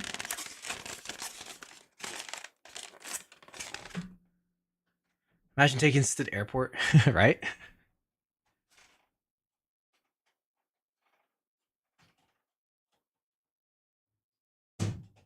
It's a little scary, but like hopefully that helps me save some space when I'm gonna have to like Tetris my luggage. But all right, I think that's it for the stream, guys. That was a pretty long stream, 6.5 hours, almost 7 hours. I'm actually pretty happy how it's looking. I think would be good for the head is if I just define maybe this ridge above the eye a little bit more. And then I don't know, maybe do something with the snout so it's not so plain. And then just make sure that these horns look correct at the base. But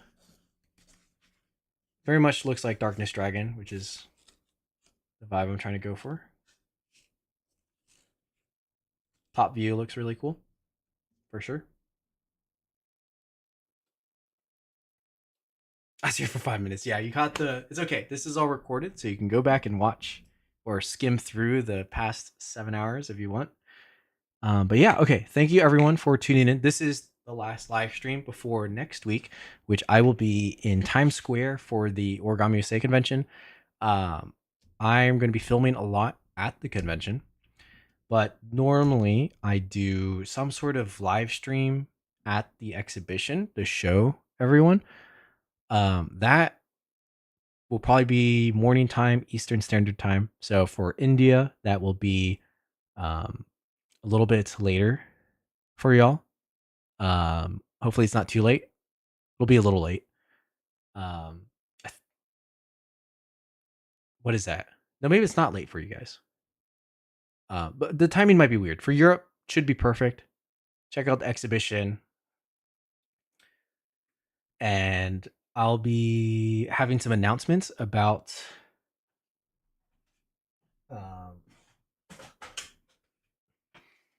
this.